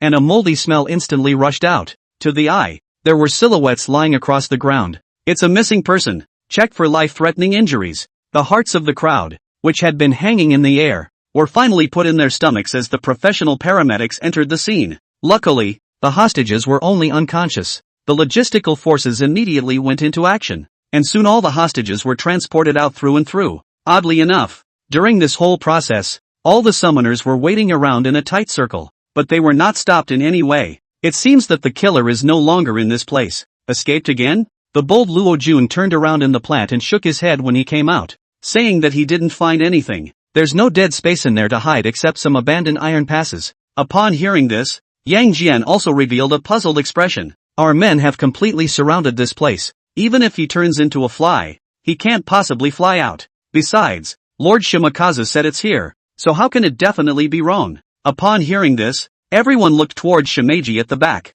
only to see that Shimeji's head was slightly raised, his gaze steadily falling on Luo Jun's body, revealing a touch of humanized teasing. Do you think you can muddle through and escape by taking his form? What? Not good. This Luo team is an enemy impersonator. Keep your distance. Boom. In an instant, the crowd was startled and quickly backed away. At the same time, Luo Jun's face was also steeply gloomy. He stared viciously at Shimeji. Was the reason for fleeing in distress for so long the guy in front of him? He actually saw through his disguise with a single glance? However, he wasn't going to be taken so easily. Naga! Phew! With a yell from him, in an instant, a huge storm suddenly rose from the flat earth. The sudden wind and wave raised a huge cloud of dust, completely covering the scene, and all the people present were forcibly blown out in a tumble. Elder Shimeji. No response came from the storm no matter how hard Yang Guan struggled to shout. Nobody scatter. Stay close to your teammates. Yang Qian, who had uttered these words, turned around and realized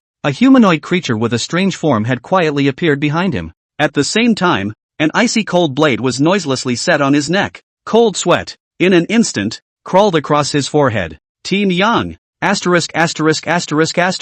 and an ambush. In an instant, the crowd's eyes glazed over. Jia. Everyone, if you don't want to see him die, then obediently kneel down and beg me, and I will consider sparing his life. This is a good deal, isn't it? At the same time, in the crowd, a cunning figure climbed up from the ground and walked unhurriedly to Yang Guanjin's side. In place, cold sweat instantly dripped from Yang Guan's head. The other side. The other agnostic summoner has been restored to his original form. Behind him, a snake-bodied, human-headed monster covered in scaly armor with a double-horned head manifested. Niga, the god of waters and snakes in San mythology, can call the winds and rain, and is proficient in all kinds of illusionary spells, and its own rank is at the S level. How dare you ruin the good things of my Agnes Day? Today I'm going to let you know the power of the snake god Naga. In place, Xiaosan locked onto Shimeji's figure tightly. You're lying. Shimeji saw through his bravado at a glance, and without the slightest bit of mercy, told him all that was in his heart. I'd die before I'd come to do such a dangerous thing if this damned fellow Pace hadn't caught me enjoying a big lizard. This stupid bastard still really thinks that labor is sure to win. No, I have to find a chance to escape, or else I'll surely die a horrible death. Enjoy the big lizards? Ignoring the other party's shocked expression, Shimeji frowned in disbelief and listened to the other party's heart once again, and then his eyes revealed a few moments of shock as well. Humans shouldn't, or at least can't, or is this behavior an inherent fetish of this group of human beings called Agri?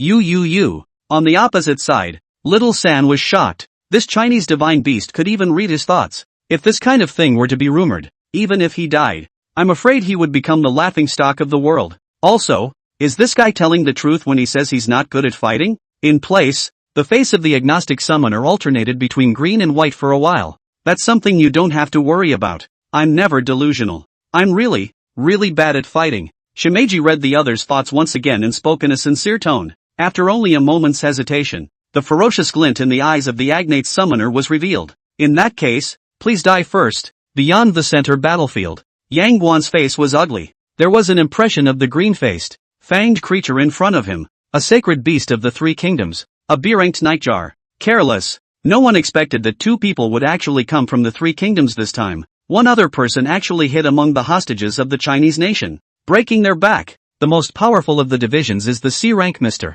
Bunny that he can summon. The remaining summoners were either D or E-ranked, and it was hard to even hold back a B-rank. This also meant that everyone present had no way to deal with the monster in front of them. What to do? I'm only going to give you all 30 seconds. Come on. I'll record the video and post it online for the world to see. In the face of my mighty A.S. How the Chinese humbled themselves like we begged for forgiveness. Ha ha ha ha ha. Put your mother ********* ing ass on the line. Upon hearing this, Yang Arduous face showed a fierce killing intent. The heart of this Agnes Day summoner is a punishable one. But the more he did, the more the villain behind him laughed with glee. Yo, you're not so bad-tempered. Looking at you, it seems like you haven't given up yet. Jia. To tell you the truth, my teammates are S-class summoners. Your divine beasts of Huaxia will immediately die without. Before he could finish his sentence, a sound as grand as a bell pierced through the storm and chanted, Namu Narayana Tripitaka, Kuru Prama Grits Dumong, Shaha Maha, scoffs. With a sound, the summoning of the three kingdoms was stunned to see that his divine beast, the Night Fork, suddenly dropped the weapon in his hand and knelt in front of Yang Guanjian, grabbing the other's pants leg. With a snotty nose and a tearful mouth, he was still whimpering and slagging, not knowing what he was saying. What's going on here? Before he could react, a 95 was stabbed into his mouth with lightning speed. In place, Yang Qian sneered and keyed on the safety.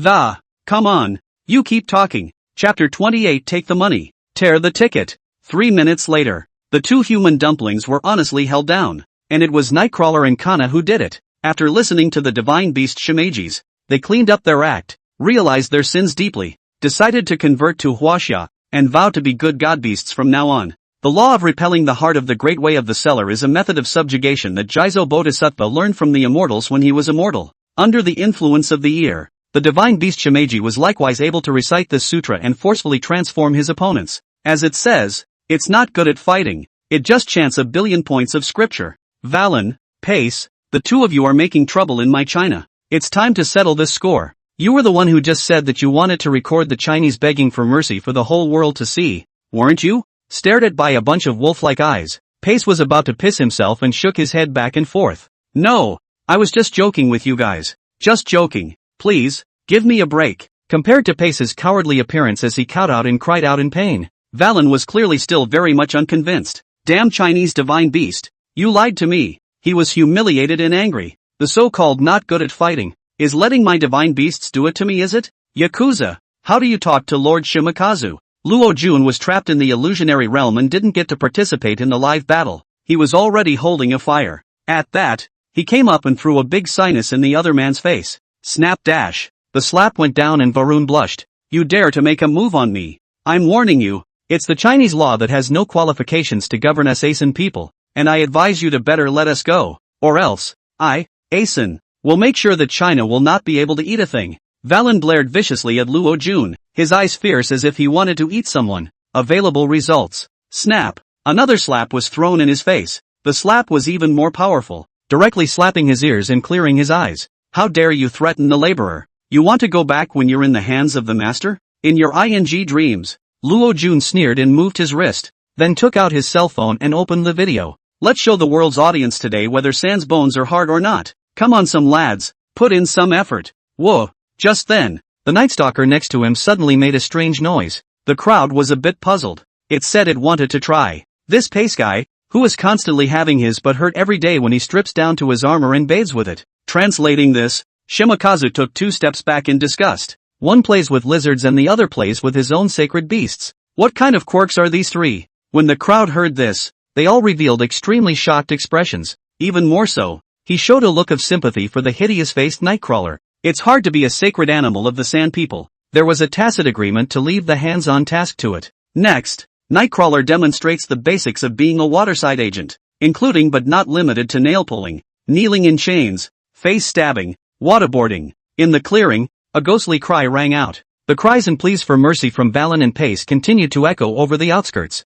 Process. Because the images were so violent and bloody, Many people felt uncomfortable and turned their heads away. Only Luo Jun, who was the filmmaker, had been holding up his cell phone with great interest to record the whole time. Half an hour later, Nightcrawler ended the execution. At the scene, there were only 2 bloodied men paralyzed and shaking on the ground. With their lives guaranteed, the 2 little Asan's faces and bodies had all been bloodied and mangled. Its condition is so miserable that one feels hairy just looking at it. But the situation was such that no one had any semblance of sympathy for them. If it wasn't for Shimeji, this set of criminal laws of the Night Fork would probably have fallen on the Chinese compatriots on the scene today. So what if it's cruel? It is only by treating our enemies with mercy that we are being irresponsible for our own and our nation's security. So, although all of them felt some physical discomfort, none of them showed any intolerance. Dare to come to China's territory to cause trouble. Death is not even enough. Don't let these 2 little a-holes die. Now that the hostages are in our hands, we can see if, with the 3 countries,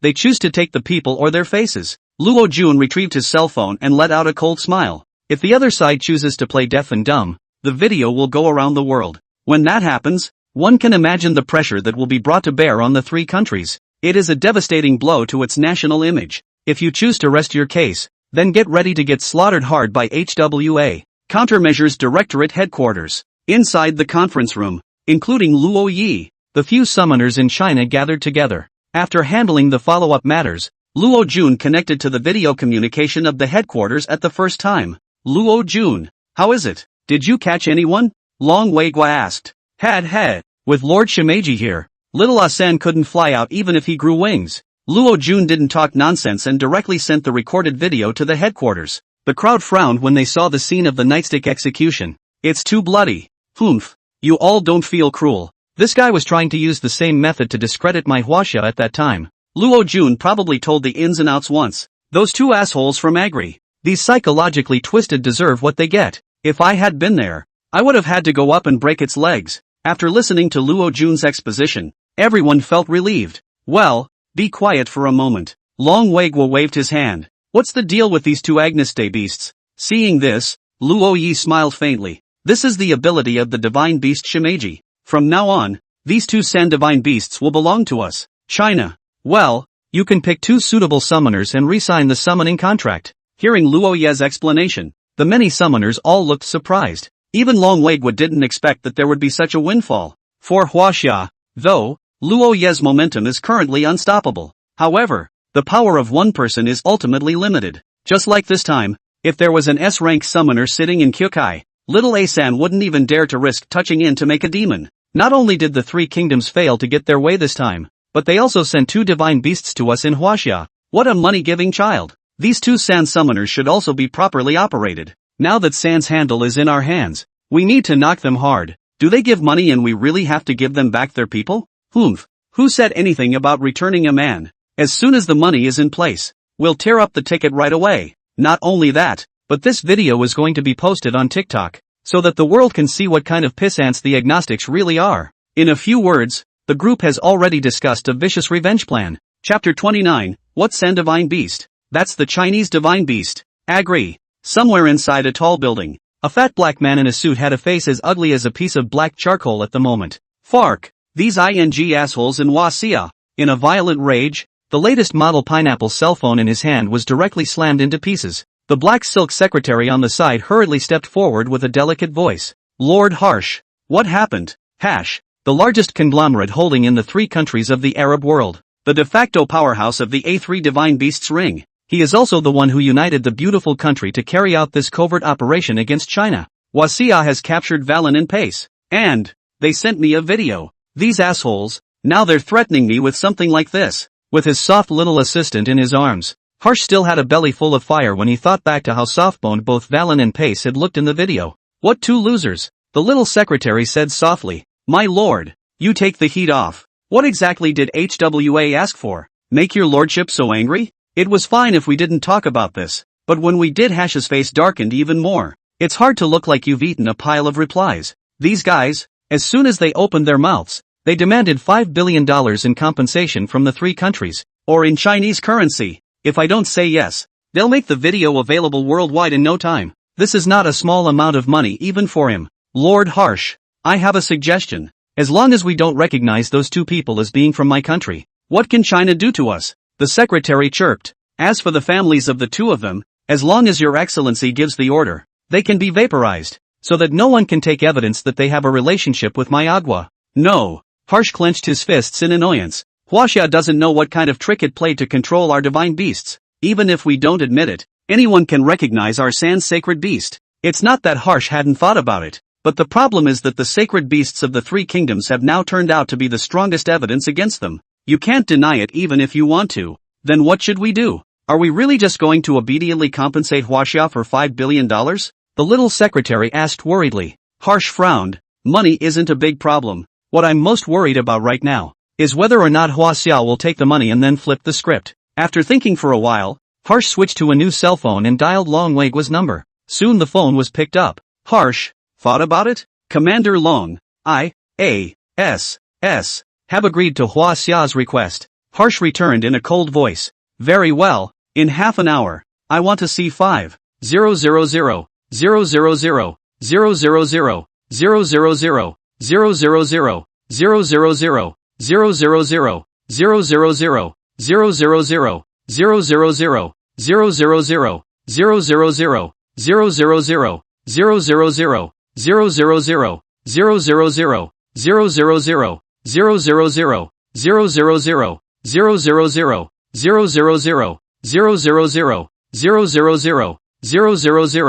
000 000 000 000 000 000 000 000 in the books. Goodbye. Slow down. Harsh interrupted in a huff. You can have the money, but what about the video? If you don't keep your word and still spread the video after taking the money, won't I lose $5 billion for nothing? Upon hearing this, Long Weigua snorted. Huaxia is a great nation that speaks of morality and righteousness. It wouldn't do such villainous deeds. Harsh was immediately alert. This won't do. Verbal promises are not binding. I demand the signing of a document between the two countries. Sorry, I'm busy right now and I'm going to wash my feet later. Long Weigua didn't bother with him, just said in a light tone. You only have half an hour. Either compensate or wait for the video to be made public globally. Though U.S. countries have never had a good reputation internationally. Still, I'm sure the two of you in the video had done enough good things to refresh, for a moment, the international image of your A.S. country. Long Weigua's words immediately caused Harsh's blood pressure to rise high, and his black face, alive with anger, turned burgundy. 5 billion I can give, but I have one condition. Harsh gritted his teeth. Tell me about it. Long Weigua replied calmly. We can do without the people, but the sacred beasts of the three kingdoms, Huaxia must return them to us, an S-class and a B-class. Such a power was already comparable to the top existence of some small countries, and its own value was far more than $5 billion. For Harsh, the physical pain brought by these two divine beasts if they could not return far outweighed the monetary loss. Only, as soon as Long Weigua heard this condition, he immediately raised his voice. A three kingdoms divine beast? What is that thing? There are only Chinese divine beasts on Chinese soil. You call out to them, do you see them oblige you? Harsh became enraged. Long Weigua, don't bully people too much. $5 billion.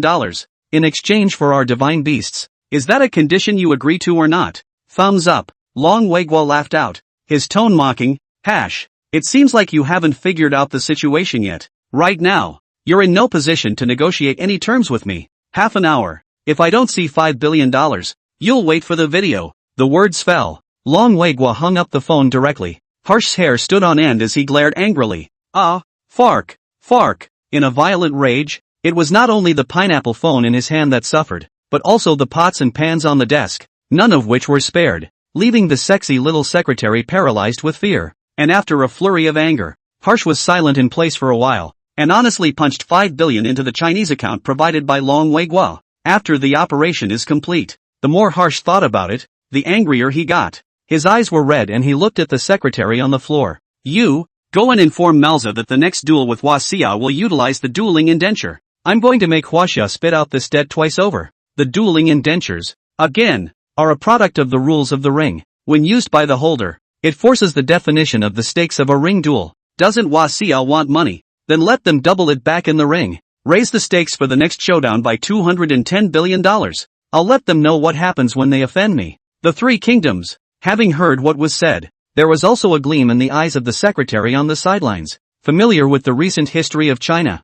she instantly comprehended Hash's intentions. The number 210 billion seconds, not only can they make up for their losses, but they can also ruthlessly humiliate China. But, Lord Harsh. In that case, we can't lose the next round. After masturbating, the little secretary said with some concern. Lose? Harsh sneered and said confidently. I'm not going to hide like those idiots before me and let Huaxia win again and again in a row. Although, it's not appropriate to send out SS-level divine beasts at the moment. We still have quasi-SS level divine beasts. The Chinese summoner does have a bit of strength to hold out until now, but in front of the powerful quasi-SS level of my A.S.S., he will have no chance of winning. Chapter 30 Quasi-SS Grade Hanuman the Divine Monkey. Huaxia. Divine Beast Ring Countermeasures Bureau. Not long after Long Weiguo hung up the phone, he received a transfer message. 5 billion in the books. The compensation from the Three Kingdoms has already arrived. Those 2 hostages were disposed of according to my Chinese law. As for the video, forget it, our China can't do this kind of villainous thing yet. Long Weiguo commanded. Considering that the video footage is too brutal, spreading it may damage the image of Huaxia. Long Weiguo has decided to let us end this one go for now. You can use it again and again when you have the chance in the future. Luo Yi. The Three Kingdoms were forced to pay $5 billion in compensation, and they must be harboring a grudge now. The next match against them, they'll most likely send out SS-level divine beasts in retaliation, and no more than a quasi-SS level. In the ring, be careful, Long Weiguo solemnly explained. Luo Yi nodded. Don't worry. By the way, Shimakazu told me that at the scene of the capture operation, there was a hostage out of place, suspected of being involved in the attack. However, because of the coma, he didn't get to hear the full extent of its heart, so I suggest that you'd better investigate. Dragon Commander. There's such a thing? Long Weiguo was instantly alerted and immediately called to set up the Jinghai Special Investigation Team, believing that he would soon be able to find out an answer.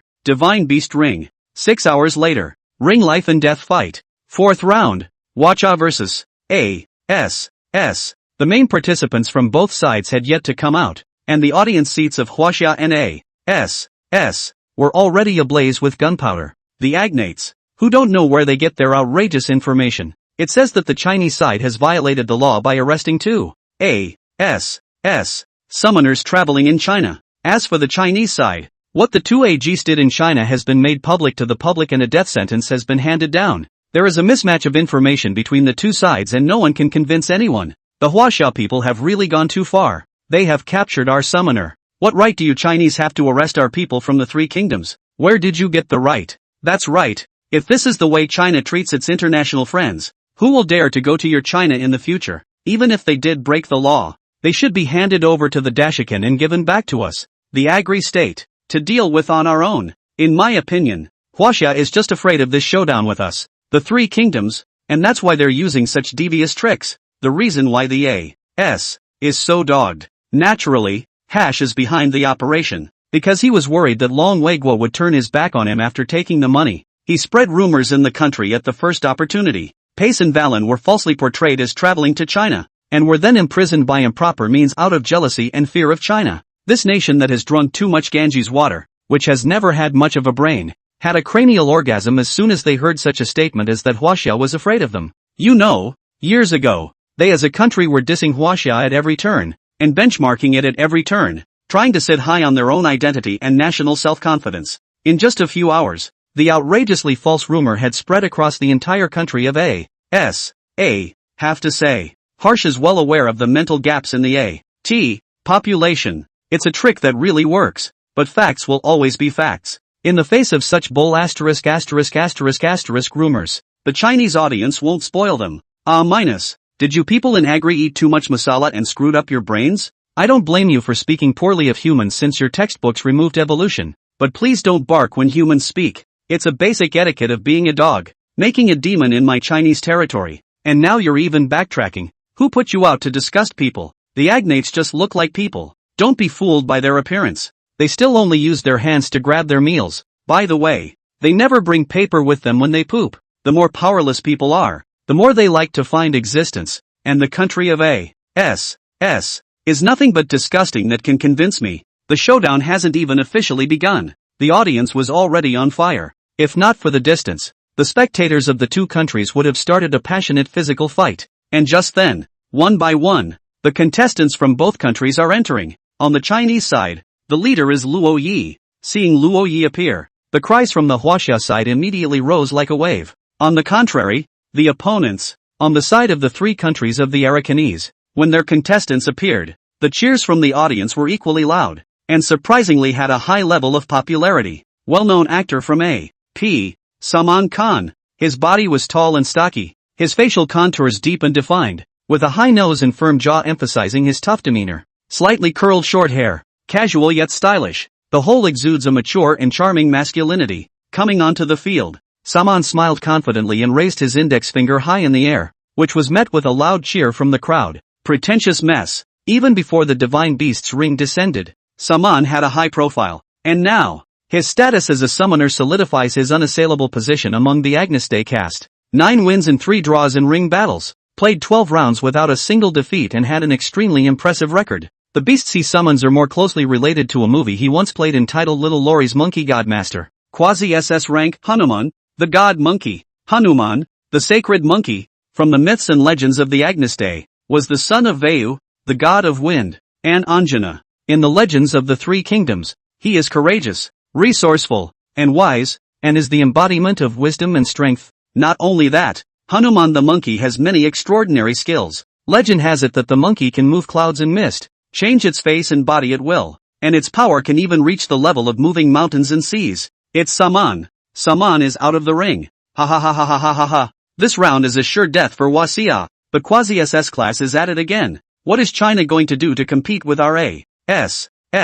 Lord God Monkey is about to reach the 10 wins achievement. Wasia will not be able to run wild this round anymore. Huaxia's winning streak will be ended at the feet of the great god monkey in my country. On Manhwa, the spectators of the 3 countries of the A.S., as if they were having an orgasm, were excitedly yelling randomly in the audience. In the capital city of Agri, there is a statue of a divine monkey that is 5 stories high. This shows the place of Hanuman in the beliefs of the Agnesday. Not to mention, the summoner himself is a superstar actor in the A.C. This is a battle for the face of the 3 kingdoms. Never lose. And right after both players stepped into the ring, a shrill voice came from the back of the Agri state. The leader of the 3 countries, Malza, held aloft the ancient scroll in his hand. A Goonie used the dueling contract book for this round of dueling. Raise the stakes. 210 billion Chinese dollars. Chapter 31, A Battle of Dignity That Cannot Be Lost. Preview of the Great Sage's appearance. The ring. The Inquisitor looked to the object in Malza's hand.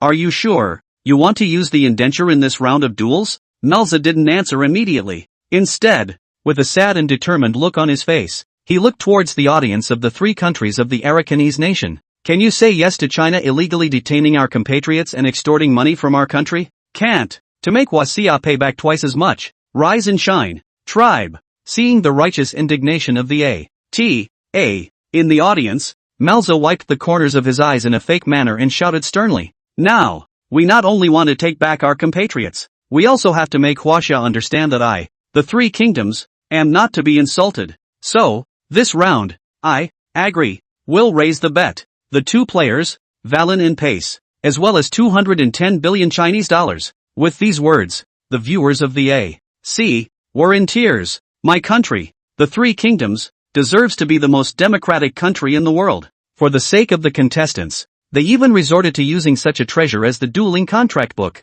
It's so touching.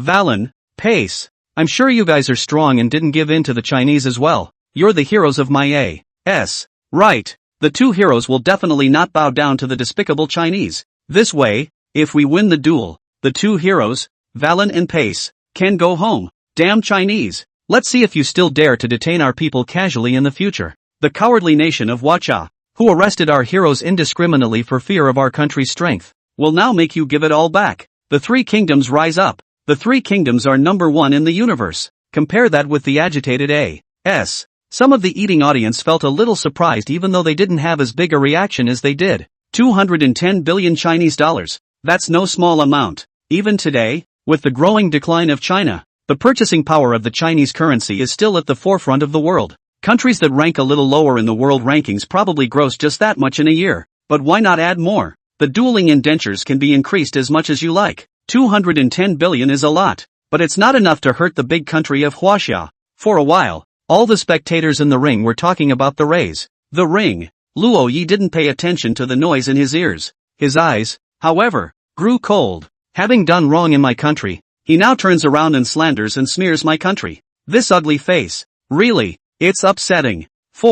Then there's only one way. Completely stomp it to death. Stomp it until it never has the guts to be sick again. And just then, Long Weigu's low voice came from the headset. Luo Yi, this duel, please, you must take it. This is a battle of dignity that China must not lose. A battle for dignity? Luo Yi was slightly stunned. He had never heard Long Weigu's voice so solemn. Commander Long, did something happen? The other side's raising the stakes. You hear? Aha. Luo Yi nodded. To get those two back, as well as $210 billion of. Saying this, Luo Ye's body stiffened violently, his pupils shrinking slightly. In his mind, memories kept coming back. That was the beginning of the never-to-be-forgotten shame engraved on the head of every Chinese heart. 210 billion. Why 210 billion? And no more. Luo Yi recalled. In the modern history of China, the first unequal treaty inscribed with humiliation. Among other things, it has the same number, 210 billion in compensation. And now,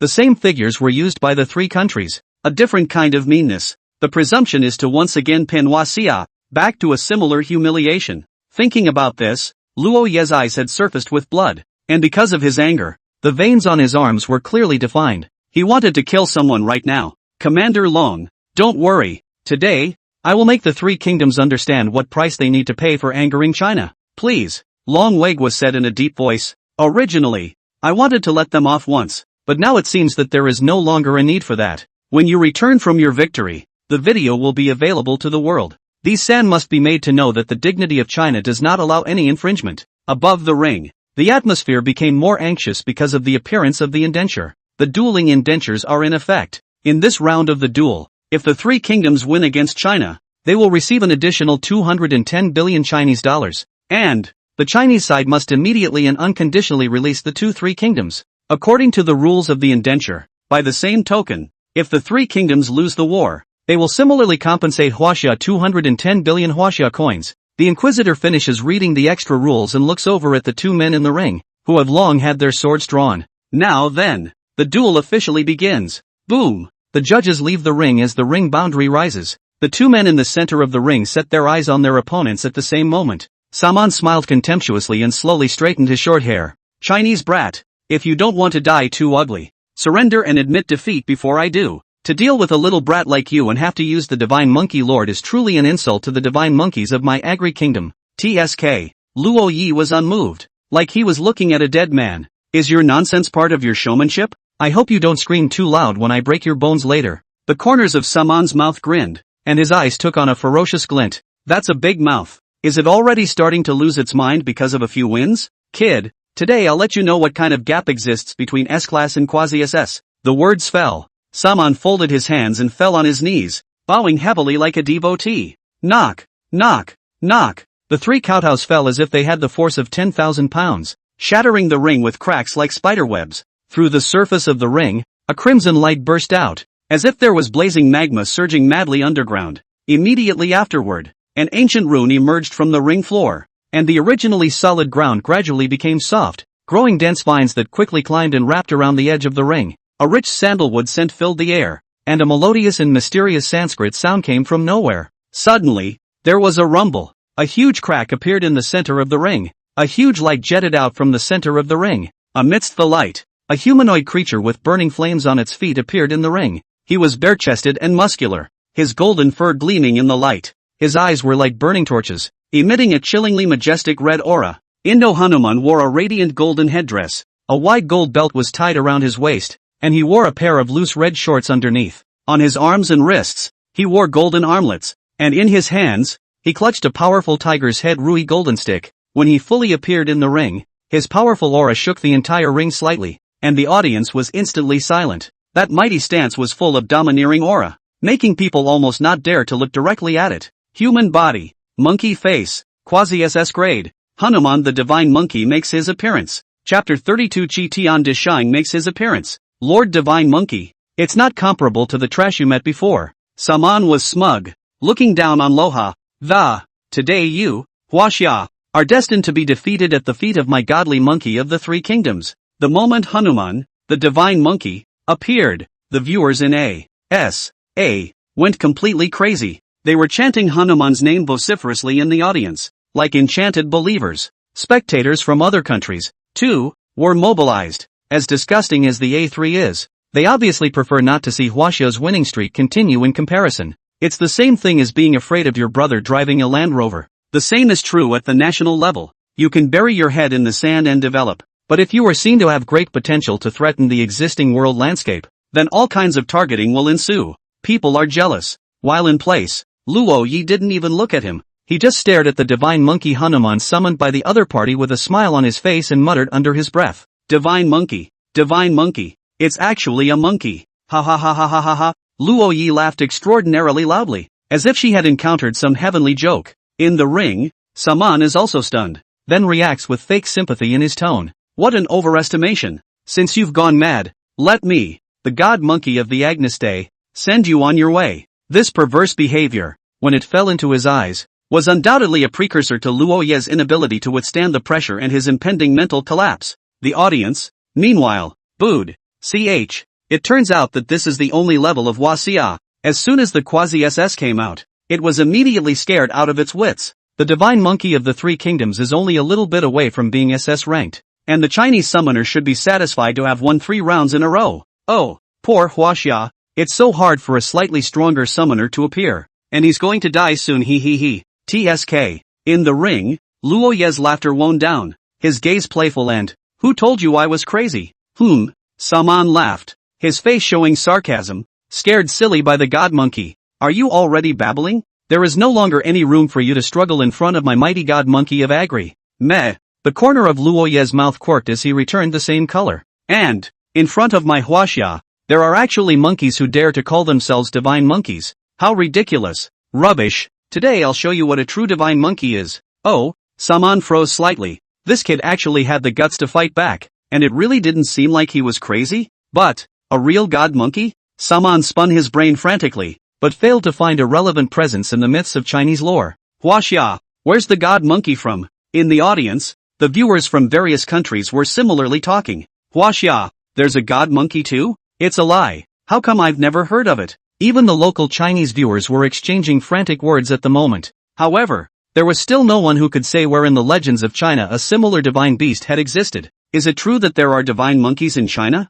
At this moment, the skeptical and mocking eyes of the audience of his country, and the expectant gazes of the Chinese audience, all landed on Luo Ye's body. In place, Luo Ye gave the answer with his actions. His eyes changed, his gaze looked disdainfully out of the corner of his eye, and his entire aura began to steeply become arrogant. Seemingly to fit that legendary being, Luo Ye held his head high, the corners of his mouth raised, and he spoke in a single word. Please. Eastern Victory Divine State, Waterfall Cave of Mount Huagua, Monkey King of Chi Tian de Shang, Sun Wukong. Whoa, the words fell. The sound of flowing water striking a stone resounded in the vault of heaven. The audience looked up. Just see, in the canopy, large, rising clouds gathered steeply. In the middle of the clouds, a lofty mountain peak gradually appeared. Above the peak, waterfalls were like a practice, pouring down from above the cliffs, splashing in all directions like silver pearls and broken jade. Behind the waterfall, a huge cave loomed,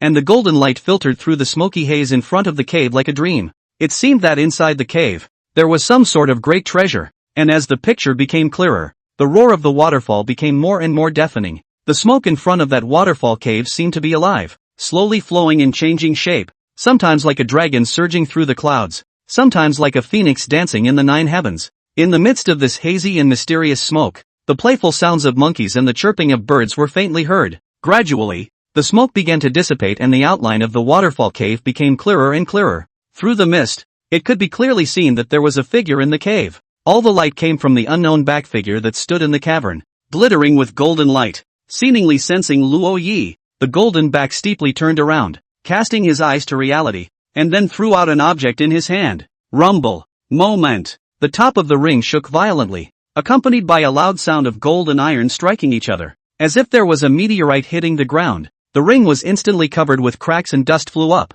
Fark! What the hell? Saman barely managed to get shaken out of the ring as he squinted his eyes and looked ahead through the dust and ash, only to see, in the center of the ring, there was a huge iron pillar in the color of gold and silver, towering, golden hoop, stick? Saman's Chinese was good enough to recognize the Chinese engraved on the iron pillar, but he obviously couldn't understand how such a thick iron pillar, which 4 or 5 people couldn't even hold together, could be called a rod. Before he could figure this out, Just then, someone in the audience suddenly shouted out that, "Up there! Look! There's something on top of that pole." At those words, the audience from various countries looked up, only to see that in the center of the ring, at the top of that iron pillar, a figure sat there casually. One of his legs was naturally hanging down, and the other was powerfully stepping on the head of the pillar, with a dashing posture, as if everything in the world was under his control. The phoenix-winged purple-gold crown on his head, with two long pheasant tails quivering and flashing with dazzling light,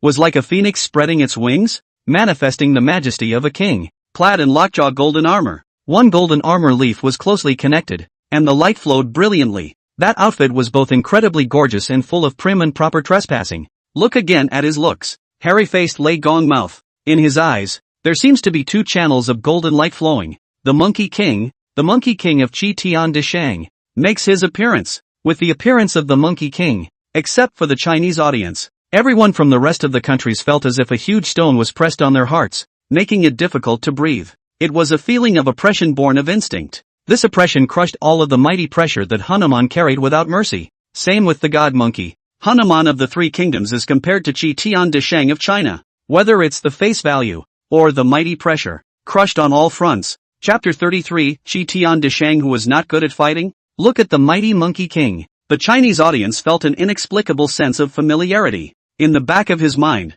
there did seem to be bits and pieces of memories flooding back. Brain. It's like something's growing in my brain. I seem to remember. This is Monkey King Sun Wukong. This is the Qi Tian de Shang who, in my Chinese legend, once fought his way up to the heavenly palace. The image of the Monkey King is too deeply rooted in people's hearts. So much so, that the memories of the Chinese viewers were affected, and some forgotten things began to gradually emerge. Awesome! Luo Yi actually moved the great sage out. The great sage once turned over 100,000 heavenly soldiers with one monkey. So what can San's little monkey do to fight with us? Ooh, looking at San's monkey and then at the great sage, I realized where the Monkey King's name really came from. No one was worried that the great sage would lose. In front of the mighty Monkey King of China, the so-called San God monkeys are far from enough. The foreign audience, although they did not recognize who this was, were shocked for a moment, because they had never seen such a divine and extraordinary monkey. Just a domineering back figure alone completely suppressed the ace and divine monkey.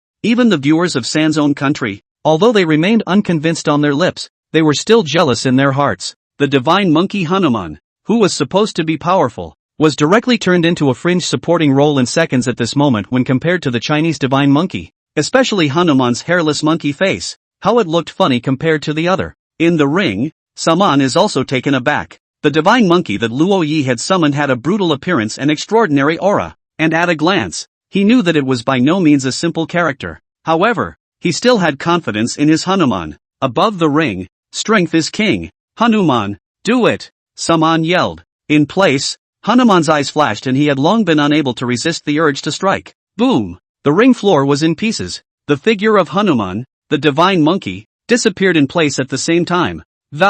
In just a blink of an eye, when he reappeared, he had already leapt high into the sky and was just a stone's throw away from the great sage. In its hand, the tiger-headed Rui golden stick danced up high, smashing towards the great sage's head with the ferocity of a forceful split.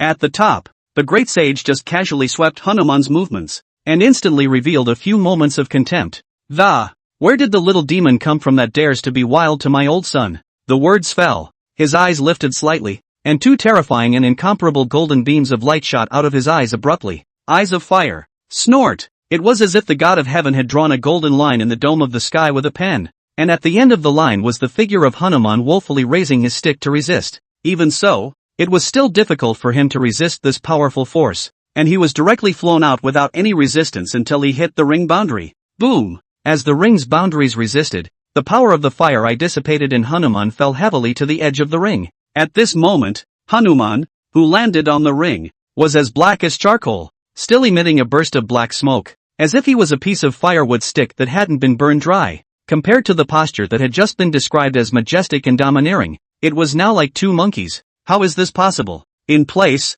Saman stared, struggling to accept the result. Others may know a thing or two about Hanuman, but as a summoner, he was well aware of Hanuman's strength. Hanuman's single arm alone reached a staggering 3,000 tons, and the combined strength of both arms even exceeded 10 million pounds. With such a powerful force, a single punch would be enough to open a mountain. Now, he was actually sent flying by the other party with a single move, and became this ghost. And the other guy didn't even make a move. It's just a look. Saman's mind was a blur. He couldn't comprehend what, exactly, was shooting out of the other man's eyes. In place, the great sage dodged and appeared at Luo Ye's side, spinning around alive twice. Then with a hefty smile, he swung his hands in succession. And, you scion, summoning my old grandson to come out. Well, at least find me a decent opponent. This monkey is too weak. Change for change. Luo Yi cried and laughed. Great sage, he's not dead yet. Across the room, Saman's face was grim.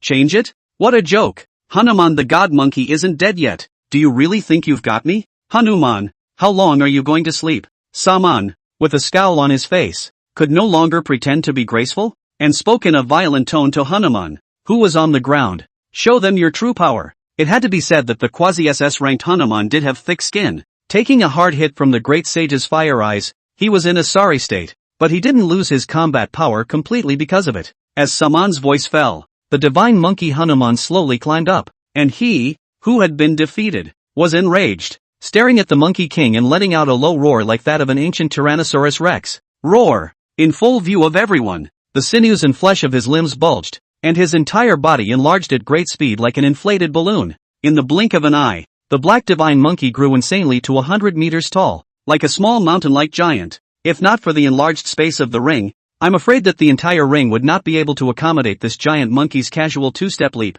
He raised his huge palm, and a huge shadow came down towards Luo Ye's two heads. Whoa, the art of change? Let me, old son, see how capable you really are. In situ. Seeing this, the great sage hemmed and hawed, stretched out a finger in front of his mouth, gently exhaled a mouthful of immortal chi, and recited the mnemonic. Big, big, big. The voice falls. The Rui weapon that stood in the center of the ring made a sound in response and violently soared, as if it was a giant pillar in the sky, pounding into the canopy. Pour. Along with the great sage's incantation, the giant pillar in the sky steeply fell sideways and pressed towards the giant monkey Hanuman. Rumble. The ground shook, and spectators from countries far away in the audience could feel the bottom of their asses shaking, so one could imagine how terrifying the weight of the Rui weapon really was. But this time, Hanuman did not disappoint Saman again. With just one hand, he carried the pressure of the sea-setting pin. It's simply terrifying. After the Sans divine monkey is giganticized, its power will also increase exponentially. I remember he once threw a mountain out of the ring. If Huasha's divine monkey doesn't have any other means, I'm afraid it's going to roll over. Sure enough, quasi-SS level divine beasts aren't that easy to defeat. The Chinese divine monkey hasn't made a move yet from the beginning to the end. Could it be that there's still room for maneuver? In my opinion, I'm afraid that this Chinese god monkey only knows so many spells, and is not good at fighting at all. Qi Tian De Sheng's appearance did impress many of the audience present, but faced with Hanuman's full force, this gap, it seemed, had been infinitely narrowed. There were even already viewers who began to question Qi Tian De Sheng's empty appearance and his lack of skill in combat. Chapter 34 8,000 Quasi-SS Diversions of the Sand Divine Monkey. The Ring. Saman also laughed rampantly in triumph. Even a mere broken pillar wants to deal with my Hanuman? This matchup will be a total loss for China. However, before he could stop his laughter, in the ring, the great sage had already turned into a rainbow. The rainbow light instantly leapt to the upper head of the weapon, the tiny silhouette seeming extraordinarily small as it came to rest in front of the giant pillar of the sky. However, it was such a small figure that the next moment's action horrified the entire room into silence, only to see that the giant pillar in the sky was actually picked up by the tiny Chinese god monkey in an extremely unreasonable and easy manner, and then with a stone-breaking huge wind pressure, it ruthlessly smashed down towards Hanuman. Block me. Seeing this, Saman's eyes went wide. Boom. However, just a split second after the contact, the giant monkey Hanuman's knees slammed heavily on top of the ring. Between the shaking of the ground and the shaking of the mountains, the ring sank violently by a few points. Looking at his arms again, they had bent into a bizarre arc, with bone spurs poking through the flesh and coming out, completely broken by the weapon's slamming stick. In the blink of an eye, Hanuman's giganticization couldn't be maintained either and retreated to his normal size. In just one move, the great sage broke all doubts with his actions. The expressions of the audience also changed from their previous skepticism and disdain to shock as well as fear.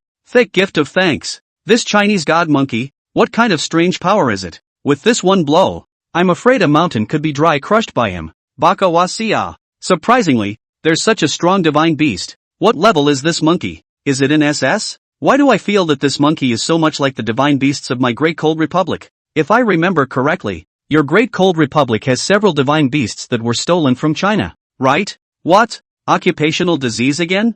Bah! The history of the divine beasts of my Great Cold Republic is well documented. That's Huaxia stealing our history. If you say one more word, beware of your genealogy. The audience was loud. In the ring, on the other hand, the great sage, who had swung a stick, had only slightly moved his muscles. I, Lao Sun, have only exerted 20% of my strength. Why are you kneeling? The great sage hemmed and hawed, actually taking the initiative to turn his weapon into an embroidery needle and hide it in his ear. He. In that case, I, Lao Sun, will not use my weapon and give you another chance. At the sound of his voice, he lightly hooked his finger. This action could have made the live A.S. audience furious. Damn, is this Chinese monkey looking down on us? The Three Kingdoms. Saman, you piece of, how could you dishonor us? The Three Kingdoms, so much, what only used 20% of your strength? I'll be damned. You really think you're some kind of SS character? Anyone can talk big. It's not certain who will win or lose now.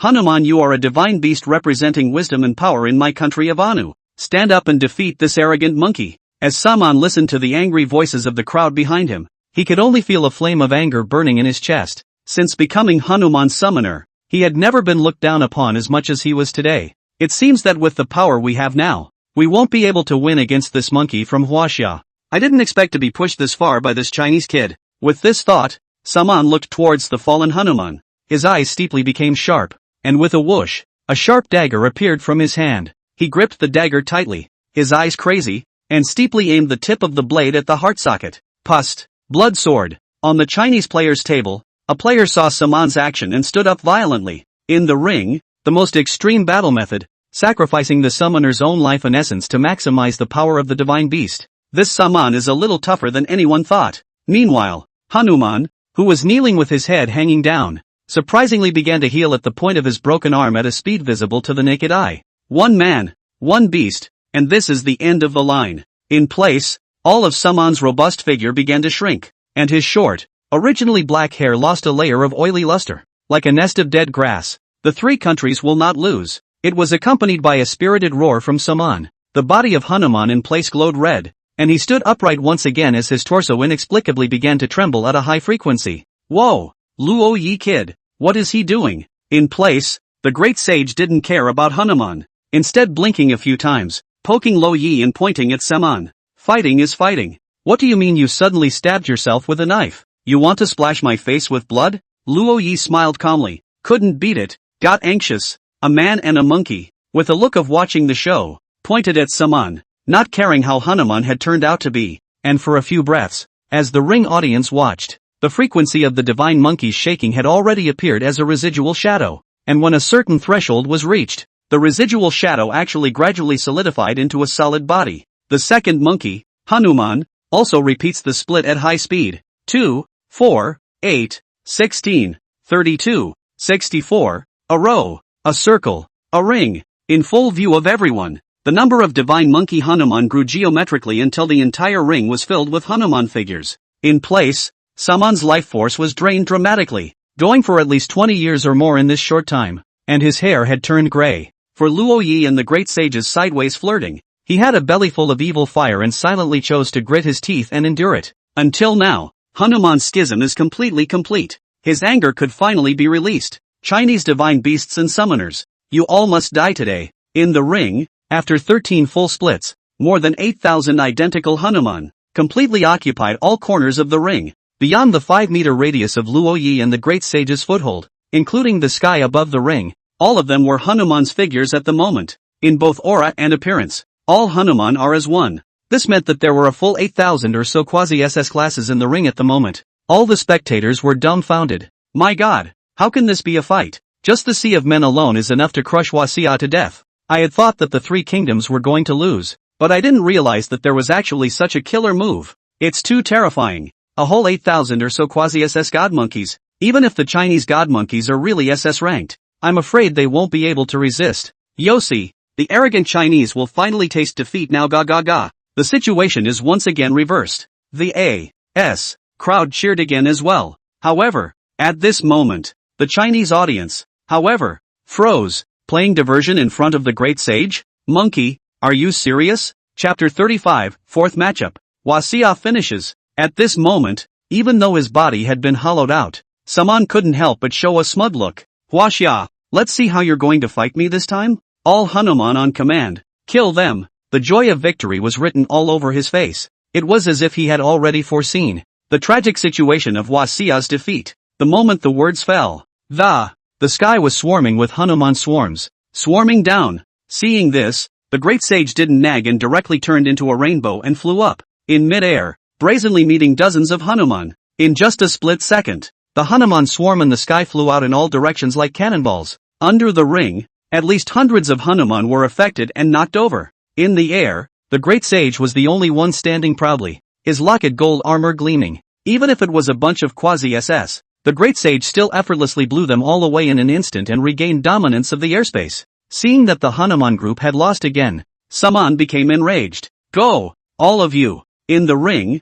an uncountable number of Hanuman began to move in unison, encircling the great sage in a final act of Saman's stubbornness. He didn't believe that so many quasi-SS levels still couldn't take down this monkey from Hwa. Slow down. Up above, the great sage suddenly called a halt, tilting his head with a hefty grin. Too many people bullying too few. That's no way to be considered a hero. The winner is the king and the loser. Upon hearing this, Saman thought that the great sage was afraid, and laughed hideously. To win with many is a wise strategy. To be weak deserves to be cleaned up. This is the law of survival. Remember that in your next life. Since you say so, then I, old son, will not be polite. Boys, out to play. As the tone fell, the great sage let out a strange laugh, then pulled out a pinch of hair from the back of his head and blew it out in one mouthful. Phew! Instantly, the light shone in all directions, and the golden hairs transformed into thousands of monkeys and monkeys. These monkeys and monkeys are all valiant and spirited. Not only that, they held a variety of weapons in their hands. Some held long, cold, gleaming swords, some held thick, sturdy clubs, and some held up sharp, pointed spears. Some carried heavy and huge battle axes, some carried mighty and domineering swords, and some danced light and flexible nunchaku. The moment the thousands of monkeys and monkeys appeared, they raised their arms in unison in the ring, and their voices rolled up to the sky, as if they were showing the entire world how powerful and valiant they were. Boys, go! With a word of command from the great sage, 10,000 monkeys and monkeys rushed up in an instant. The monkeys and monkeys' grandchildren with long swords in their hands were agile. Their swords were powerful, and they moved in and out freely. The one who holds a stick is powerful, and his stick sweeps a piece of the world. The ones holding spears, charging forward, stabbing straight into the enemy's line, are sharp as attack. The one who carries the battle axe is of great strength, and where the axe falls, the stone breaks the sky. The one who carries a great sword is so powerful that the enemy trembles with the flash of the sword. The dancing nunchakus, with their many variations and the fluttering shadows of their sticks, are dazzling. These monkeys and monkeys are all the monkeys and monkeys of Manhwa that Sun Wukong has taught. Not to mention Hanuman, even when they were fighting with 100,000 heavenly soldiers and generals, they were not afraid, prim and fierce. 8,000 Hanuman fell into the wind in an instant, and were beaten and wailing. After only less than half a minute, 8,000 Hanuman detachments were swept away. All that was left behind was a quivering Hanuman proper, nose to nose, kneeling on the ground. Sure, as his summoner, Saman was also in a very confused state right now. The slap in the face came so quickly. Hwa God Monkey, in his own way, beat him mute. He powerlessly fell to his knees in the ring, staring blankly at the group of monkeys surrounding him, his bloodshot eyes filled with unwillingness and disbelief. How is that possible? Losing? I can't believe. No, this must not be true. This must not be real. Unable to bear the blow of defeat, Saman muttered endlessly under his breath and began to become somewhat delirious. And just then, a shadowy figure appeared in front of him. He looked up and met Luo Ye's icy sight. You lose. It's not just you, but you, the three countries, have lost as well. You've lost this upscaled showdown completely, and both the three countries and you are self-defeating losers. Luo Ye's voice spread across the ring. The spectators of the Azteca, silent in the auditorium, seemed as if they had not yet been able to regain their senses from this sudden defeat. Luo Ye looked his gaze towards the audience of the Agua country and smiled coldly. 210 billion. Remember that number.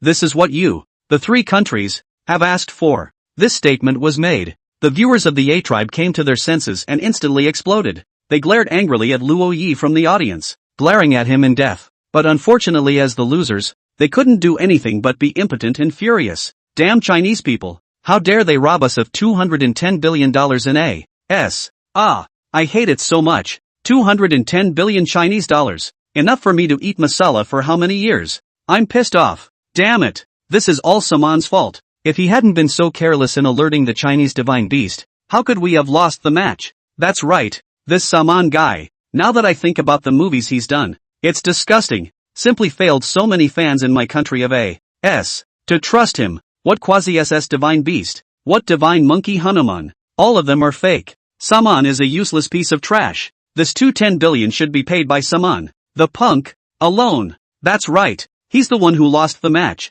What does it have to do with us? The Three Kingdoms? Cold stares and ridicule from others are far more chilling than the cold knives of one's own people behind one's back. Luo Yi looked at the ugly faces of these people and smiled. He turned his head to Saman, who was at his feet, pale and old, and said in a faint tone that, when you were in power, they bragged about you and praised you and held you high. Now that you have failed, they have rallied again to humiliate you, curse you, and won't even recognize you as an agnostic. The agnostics, they really put on a good show of solidarity and love for me. At those words, Saman raised his head and glared deathly at Luo Yi, the hatred in his eyes, almost overflowing. You'll have your day. I'll be in hell, waiting for this day to come. Saying this, he suddenly laughed out loud, looking like a madman. Hell? Luo Yi slightly raised the corner of his mouth and turned to leave. Great sage. As soon as the sound fell, two balls of samadhi flame descended from the sky. The figures of Saman and Hanuman rose instantly. The terrifyingly high temperatures, through the ring,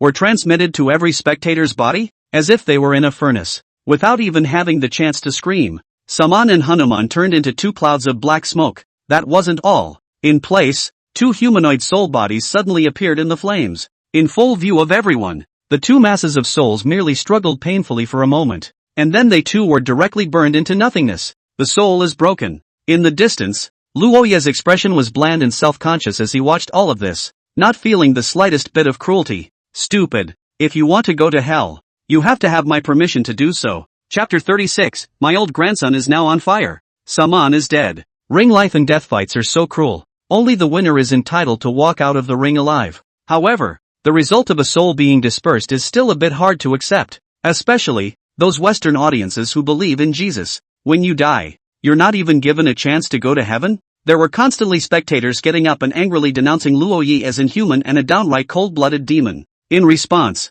Luo Yi didn't even bother to respond. From the moment the 9 kingdoms decided to besiege Huaxia, he would not stop the blade in his hand. None of the countries behind these people had shown mercy to Huaxia when they made their decisions. Since the enemy desires to destroy my country and my people, so what if I become this evil against the world? A world without Huaxia. Luo Yi didn't want to see it and didn't see the need for it to exist. Saman, the A-Tri player, is dead. The 4th matchup is once again won by Huaxia. The judge appeared in the ring in time to pronounce the result. Because of the use of the dueling packs by the 3 kingdoms, there is an additional 210 billion Huaxia dollars to be compensated to Huaxia for this round. If you break the contract, you will suffer the consequences. There was an air of disobedience in his tone. The A.S.S. was reluctant, though, but the demons are of their own making. Now that you've lost the ring, you can't even find a reason to back out if you want to. The cocooning is no more than that. Moreover, because of the shameless backstabbing behavior of the A.S. people just now, it has even made countless viewers not feel good about the people of this country. Wait, I have more to say. It was at this point that Melza stepped forward stiffly from the player's seat in the A-Tribe. The eyes of the global audience fell on him. The viewers of the A.S. own country, on the other hand, showed a look of incomparable disgust. Fark, what is Melza doing? Is it not enough to lose face in my country? If this guy hadn't used the dueling contract book, how could A-Tribe have lost $210 billion? As I see it, this leader he can no longer be. When we return home, the top will not easily spare him. I seriously doubt that this guy has been turned by Huaxia. If anything, Saman's defeat left them angry and resentful. Well, Melza, who put the A.T. in a $210 billion debt, is even more abhorrent to them. In their opinion, the result of all this is the result of Melza's headstrong behavior. However, Melza was having a hard time. Harsh was the master who ordered everything behind his back, and he was just a house dog following orders. Today, the defeat is assured. The ignorant audience, however, focused all their anger on him. Malza knew that if he didn't do something now, Harsh might actually not be able to withstand the pressure of public opinion and get a new dog to be the leader of the A.S.S. He had to do something. What do you have to say, tribe leader? The ring judge looked to him. Upon hearing this, Marzei changed his face to one of righteous indignation, and righteously said, "First of all, $210 billion only is nothing to my rich ace country. We'll pay it back to Huaxia, and since I, the Three Kingdoms, am willing to gamble, I'll accept defeat. But all of this is due to my own personal lapse in judgment. So the name of the compensation is me, Malza, personally, and it's my fault, and it has nothing to do with any of the populace of the Three Kingdoms." What? With these words, the San audience, who had just been angrily spraying Malza, suddenly subsided. What do you mean? 210 billion we don't have to give? That's okay. The audience of the Three Kingdoms immediately felt that Malza was much more obedient, and it seemed that he was not so bad as the leader of the Three Kingdoms. And these reactions were the effect that Malza ideally needed. As long as a persona of courage and responsibility is established and public opinion subsides, then his position will not be shaken. There's plenty of opportunity to rake in that $210 billion. However, this is not enough. His eyes darted around and suddenly he had another idea. We will pay the money back to Huaxia, but I would like to ask the person in charge of Huaxia, are you really unwilling to return the players from our three countries? Huaxia, isn't it always a self-proclaimed peace-loving country? And this kind of behavior of yours, how do you make those viewers from other countries who aspire to Huaxia look at it? Our players are innocent. Now that you've won, let them back in. After the fall of Malza's voice, for a moment, the field was quiet as a pin drop. Everyone, suddenly, had a logical guess. Could it be that the outcome of this duel was reached by China using the two San players as hostages and blackmailing the San countries? Huaxia talks about peace on the surface, but behind the scenes, it uses insidious tricks like this to make the three countries have to compromise? For a while, the expressions of the spectators on the field looking at the Chinese side changed. Looking at the reactions of these viewers, Luo Yi narrowed his eyes slightly, not stopping at this point. What a mouth that turns right and wrong. Can be the leader of the A.S.S. Malza's ability to do this is natural. It's even smart. In just 2 sentences, he threw sewage all over China. And also in the hearts of the audience in various countries also planted a seed of fear of China. The audience of the three countries in the audience, even more so, instantly redirected their spearheads towards China. Is it still considered a great power when Huaxia wins in such a despicable way? Even though we lost this round, you guys shouldn't be complacent. Huaxia won. I've long since seen how this monkey from China could be a match for my Agnes Day monkey. So this is the truth. Hurry up and release our people from the Three Kingdoms, or else you, Huaxia, will become a public enemy of the world. Rematch. Someone must be released for a rematch. With A.S. leading the charge, the viewers of the 9 countries also seized the opportunity and began to collectively put pressure on Huaxia. Cherry Blossom Country, China is such a villainous behavior.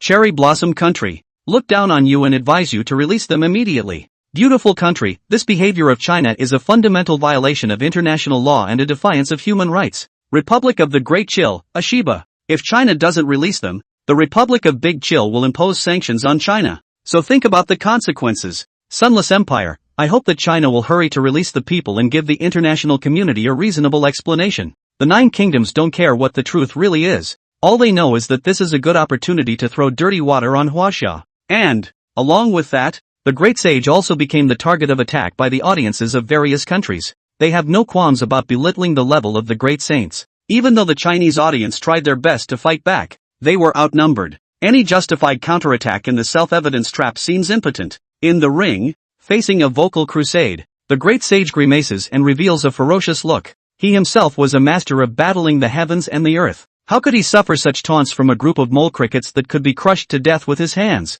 Luo Yi kid, my old grandson now, has a lot of fire. Chapter 37, The Extra Race. You picked it. What are you guys? A bunch of losers, and they deserve to ask me for an explanation? Luo Yi laughed coldly and returned to each and every one of them. First of all, the Republic of Dahan, a big-ass place, still calling itself Dahan, wanting technology but no technology, wanting culture but no culture, a jumped-up clown who lives by stealing my China's history. And you sanction my China? Who gave you the courage? I advise you that you'd better curl up your tails or you'll be cleaned up next. And you Sakura Nation, from the moment I debuted, all of you, Russians, Yashiki-sama, Nabiki, are all trash that can't even win a single game against me. And if you say one more word, I'll beat the out of you. As for your beautiful country, You say that you violate international laws and act like an ambassador of peace. Who doesn't know the pissiness of your beautiful country? If you're not convinced, then feel free to come down and fight. And you Sunset.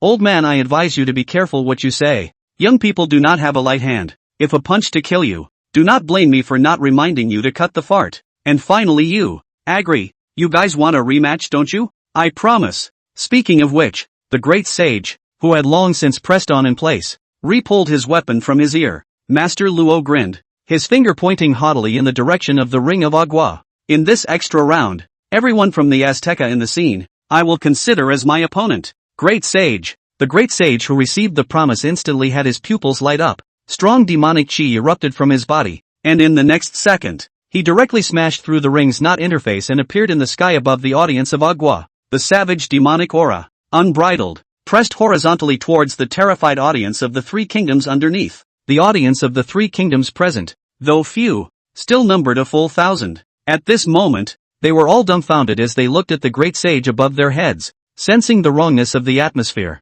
Especially, the demonic chi that had condensed into substance was pressed above his head, as if a scythe of death was on his neck. There was some disbelief among the A.S. audience. Shouldn't, can't, right? Luo Yi, what do you want? Do you want to kill us all? What's the difference between your behavior and the devil's? The world will never forgive your behavior. The world won't forgive me? That would be great. Luo Ye's face was expressionless, not moved in the slightest. History has proven time and again that it is the law of the jungle that makes the world go round. What is needed in China today is not forgiveness, but obedience. Great sage, do it. Luo Ye's words fell. The weapon in the great sage's hand had been reformed into a C-pin. This was the moment when the audience in A.S. finally empathized with the same powerlessness of Hanuman. Without any hesitation, that huge shadow directly smashed fiercely into the audience of Agui in front of countless horrified eyes. Boom! The ground shook. When the dust settled, nations looked on in horror. Only a huge bright red notch was presented in the center of the audience of the three kingdoms. Those bright reds were the very same mixture of broken flesh and blood in clothing. Under this stick, at least 2/3 of the audience of the three countries of the A.S. disappeared. The smell of blood rushing through the sky spread through the spectator stands of the ASEAN countries, and countless ASEAN spectators who had managed to survive were wailing in despair. It was a scene that made the scalps of viewers from all countries explode directly. Cherry Blossom Country, Nanny, is this Chinese crazy? Quick, let's run. Beautiful country, don't eat the sour radish. This Chinese is too ruthless. This time, he killed at least 700 to 800 people. We should never mess with him in the future. The Republic of Dahan, Saihachi, these damned guys in Agri, who told him to mess with this maniac. The local Chinese viewers were shocked at Luo Ye's ironic methods. Luo Ye's move is really too ruthless. It's vicious, but why do I find so relieving? Divine Beast Ring as long as there's no prohibition against such behavior. Luo Ye's behavior that's justified. Agwegwa deserved what they got. Become a king or lose a bandit. That's what their players said themselves. Humph. These guys should have expected this kind of result today since they started making trouble in my China. Huaxia has been losing for too long in the Divine Beast Ring. Too many contestants, fighting to the best of their ability, have bled out in the ring and died in battle. The Chinese audience has been subjected to cold stares and has long been sober enough to see through the world. Even with Luo Ye's extreme tactics, apart from a very few people feeling uncomfortable, it still received the full support of the Chinese audience. The A.S. audience. Miserable howls continued. Looking at those sand spectators who didn't die and managed to survive, Luo Yi likewise didn't have half a bit of sympathy in his heart. Actually, this stick of the great sage is not cruel. Under his fiery eyes, he could clearly see that 99% of the audience of the three kingdoms contained a murderous aura. That's because the death-hungry A-team viewers are no longer willing to come back to the ring to watch the showdown after the last round. And this existing San audience hides 90% of the death row inmates that San has pulled out to make up the numbers. It promises to give them unconditional sentence reductions if they become ring spectators. Since the A.S. does not punish these sinners, then it's up to Huaxia. These people, they don't deserve to die. And these, again, were the prerequisites for Luo Ye's decision after the great sage had transmitted his voice to remind him. Although Luo Yi was crazy, he wasn't crazy enough to kill innocents indiscriminately. And as the leader of the three kingdoms, Melza immediately responded the moment the great sage struck. Unfortunately, no one could have predicted this situation. One of the S-classes on top of the emergency was powerless to stop the great sage's C-fixing needle, and was directly blown up and killed the moment it made contact. Huaxia, the three kingdoms, will not rest in peace with you. Huaxia, If you're capable, you'll kill everyone in my country. Atron. Malza was in a rage. He didn't expect that his incitement of public opinion would lead to such extreme retaliation from Luo Yi. However, even though he was trembling with anger, he still only dared to move his mouth, and did not even have the courage to raise his head to glance angrily at the great sage. Typical incompetent rage. Don't worry, I won't kill all of you. Luo Yi smiled contemptuously. Next, there's the main event, and I'm going to ask you to be an audience. So many people died. There has long been a silence in the countries on the scene, and the audiences of all nations were stunned into silence. At first hearing Luo Yi's words about the main event, the nerve lines of the countries were once again tensed, and there were even already timid ones that were scared to the point of peeing their pants. You devil! Melza's voice was hoarse. Haven't you, by any chance, killed enough? Spectators of all nations, they are innocent. TSK. Luo Yi smiled and clapped her hands. Wonderful. It's that time of year, and you're still trying to build yourself up. But don't worry. Next, I'm just going to ask everyone here to watch a video. The main characters of the video are the two heroes of your Agri Kingdom. Chapter 38 The Ugly Truth. Everyone's aggression. What? A video of the two heroes of Agri? Hearing that Luo Yi wasn't going to continue killing people, the hearts of the audience from various countries were slightly relieved. However, the original Malza suddenly felt something bad. You don't think so? You can't. Can you? What's with the video? With the traits of those two guys, Pace and Valen, not to mention the heroes he depicts, they're a bit underqualified to be bears. Just as he was looking uncertain, across the street, guided by low bells, soon, a huge HD projector was brought up from the back. Made in Huaxia, the quality is naturally nothing to speak of. Even without a curtain, the huge 40 by 40 HD spherical projection screen was clearly presented in front of the audience from all over the world without any dead angle. Didn't you claim that I, Huaxia, was jealous of the ring duel with your A-triad, and therefore broke the law and arrested your two heroes? Luo Yi pressed the video play button in his hand. Next, please take a look at what exactly your two heroes were arrested for by my Huaxia. The words fell. The video screen began to play. At the beginning of the scene, Valen and Pace appear, kneeling on the ground, while in front of them is the divine beast Nightcrawler holding a small toy. Seeing this scene, Malza's heart sank. What is this? He had a very bad feeling about this, and at the same moment, Hash, who was far away in the Three Kingdoms, was also following the broadcast footage of the divine beast's ring the entire time. Seeing this, he was so angry that he directly slammed the pineapple computer on his desk. The roar of anger scared the little secretary in the office so much that her legs went weak. Wasia! You bunch of untrustworthy bastards! I, Harsh, will never rest with you. Back to the scene. The ring. Soon, sound came out of the video. The hideous laughter of the Nightcrawler, sending a chill down the spine of viewers from all countries. Pace, on the ground, cooperated with the cries of pain and pleas for mercy. Brother Nightcrawler, please let me go. I shouldn't have let you join me in the shower, much less to your behind. Valen, you pervert. How could you do such a thing? Pace, don't you talk smack. Why don't you call yourself a pervert when you play with lizards? Varun was shocked. I'm on morning 8. You shut up. Luo Jun, ooh,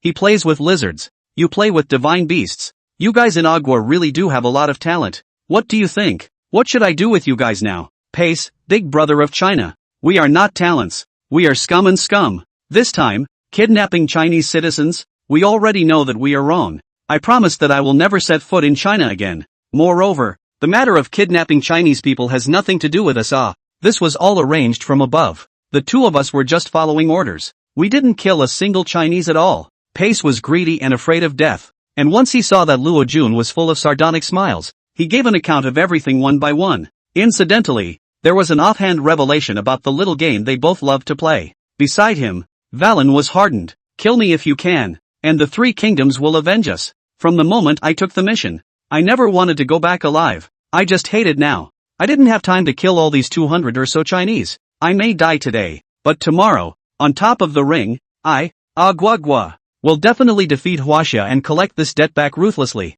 Ha ha ha ha ha.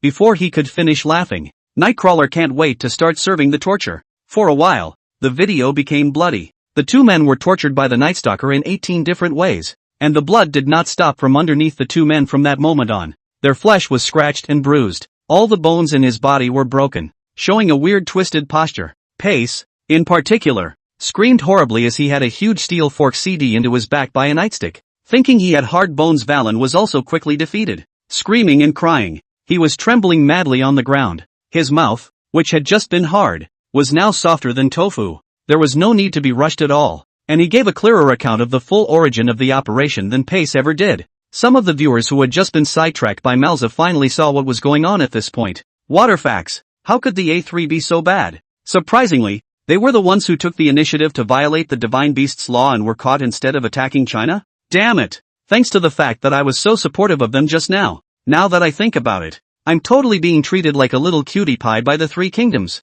Cheat. Sigma_angle. What's even more outrageous is that even sacred beasts can't escape their poisonous hands. All of a sudden you start to sympathize with the godly beasts of Agri, and I'm afraid the rest of their players are. Originally, I thought that Luo Yi of Huaxia had gone overboard, but now it seems that these Argonauts really deserve it. The Three Kingdoms used divine beasts to deal with innocent people. This crime alone is beyond the pale of heaven. Killing all of them would not be enough to atone for their sins. In a flash, a 360-degree reversal in the attitudes of the audience in each country. All kinds of weird sightings and vocalizations in the face of the thieving A.R.S. The scene. Melza's face was ironic. Assholes. These assholes in Huaxia. And these two accomplished losers. How dare they betray their country? The truth was exposed. Or from the mouths of our own people. Couldn't even find a reason to try to defend it. The already poor international image of the three countries of the Arakanese nation was destroyed in a direct mess in front of the video. The persona that Malza had worked so hard to create before looked even more hypocritical at the moment.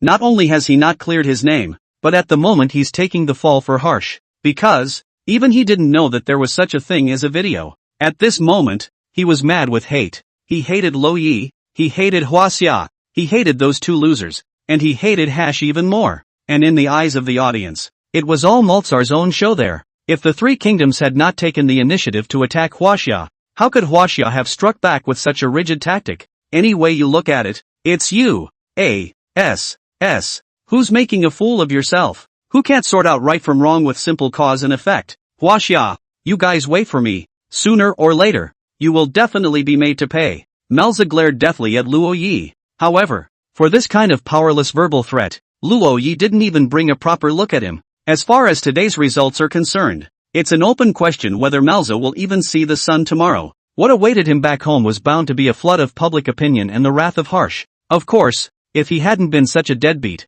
Luo Yi wouldn't have chosen to publicize the video on such an occasion. You chose it yourself, sir. Up to this point, a flurry of fourth-round matchups came to an end. China won again and reaped an additional 210 billion Chinese dollars in compensation. Not only that, but Malza's ruse to try and tarnish HWA's image didn't work in this round of matchups. Instead, it allowed more people to recognize the power and irony of this young summoner from the Great Eastern country. Above this ring, even a quasi-SS level still couldn't stop him from advancing. Chapter 39, Kim Gun-suk's Trickery. What a great extra round. The Inquisitor, who has been watching from the ring, claps his hands. Since the beginning, he hadn't stopped Luo Yi's actions, and even showed obvious mental pleasure at the current result. Now I announce the result of the match. Huaxia wins again. The big score comes to 4 o'clock. Of course, in order to be able to raise everyone's level of importance for the life and death fight next, I'll make an exception and give Huaxia a little extra small reward. Starting from the results of this round of life and death fight,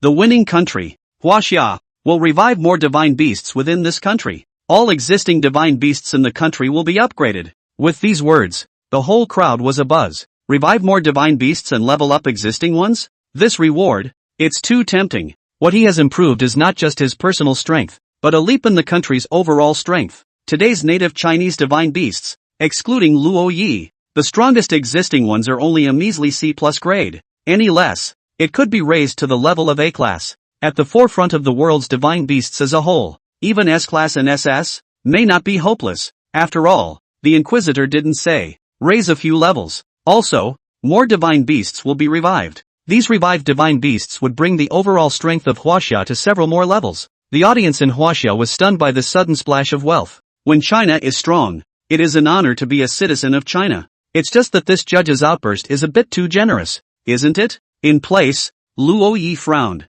Something was wrong, 10 to 12% wrong. This Inquisitor, if he was any good, would not have watched with glee as he made his move on the A.S. without doing anything. After a few rounds of competition, Luo Yi was very clear. This so-called judge of the ring was cold-blooded and indifferent, and was by no means a good person. It's always worth being wary of good things falling out of the sky. Elder, I need your help. Luo Yi sank his consciousness into the floating world mountains and seized painted scroll and communicated with the divine beast Shimi. Elder Shimeji, what exactly is the purpose of this judge's move? Or is there some other plot? The consciousness was quiet for a few seconds, and Shimeji's voice rang out steadily. Kind of.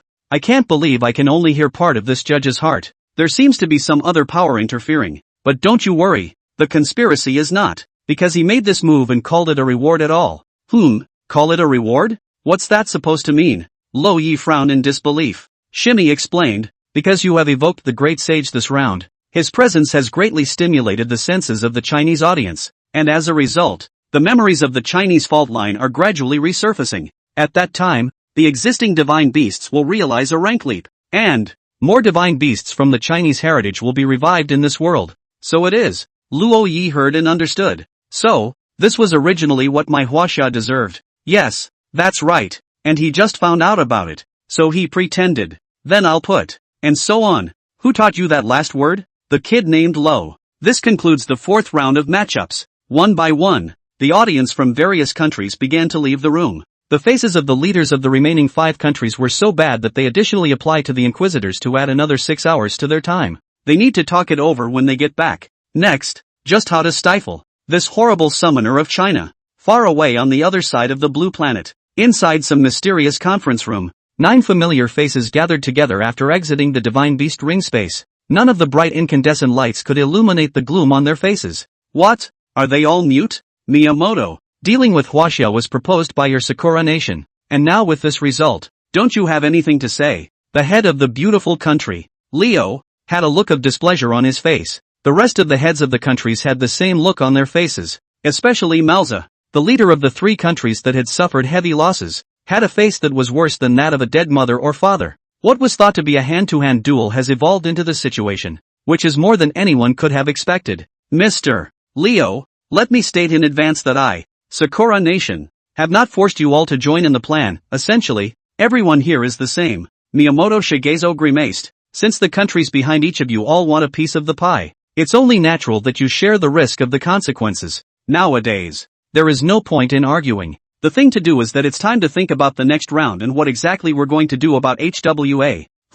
Even the quasi-SS level has already been defeated in battle. The Chinese divine beasts are guaranteed to have SS level combat power. Cope with that? What do you say to cope? The head of Kangaroo Nation snorted in displeasure. In the sitting of the 9 countries, their strength is in the lower reaches. Would like to write a bite of the cake, but do not think that now the cake did not gnaw. Caused a mess. Having boarded the ship of thieves, it was too late to quit at this moment. The Kangaroo Kingdom had likewise been marked by Luo Yi, and sooner or later it would have to be liquidated. The war has risen to today's SS level, which is the top level of warfare in the Kangaroo state. They couldn't afford to lose, and once the SS-class divine beasts suffered any losses, it would be tantamount to killing them. Those present, including the leaders of the Maple Leaf Country, the Snow Country, and several other countries, were silent at the moment, and they were all of the same mind. And at this moment, Kim Gun-suk, the leader of the Dahan Republic, who hadn't had much of a presence all along, suddenly spoke out with a twinkle in his eye.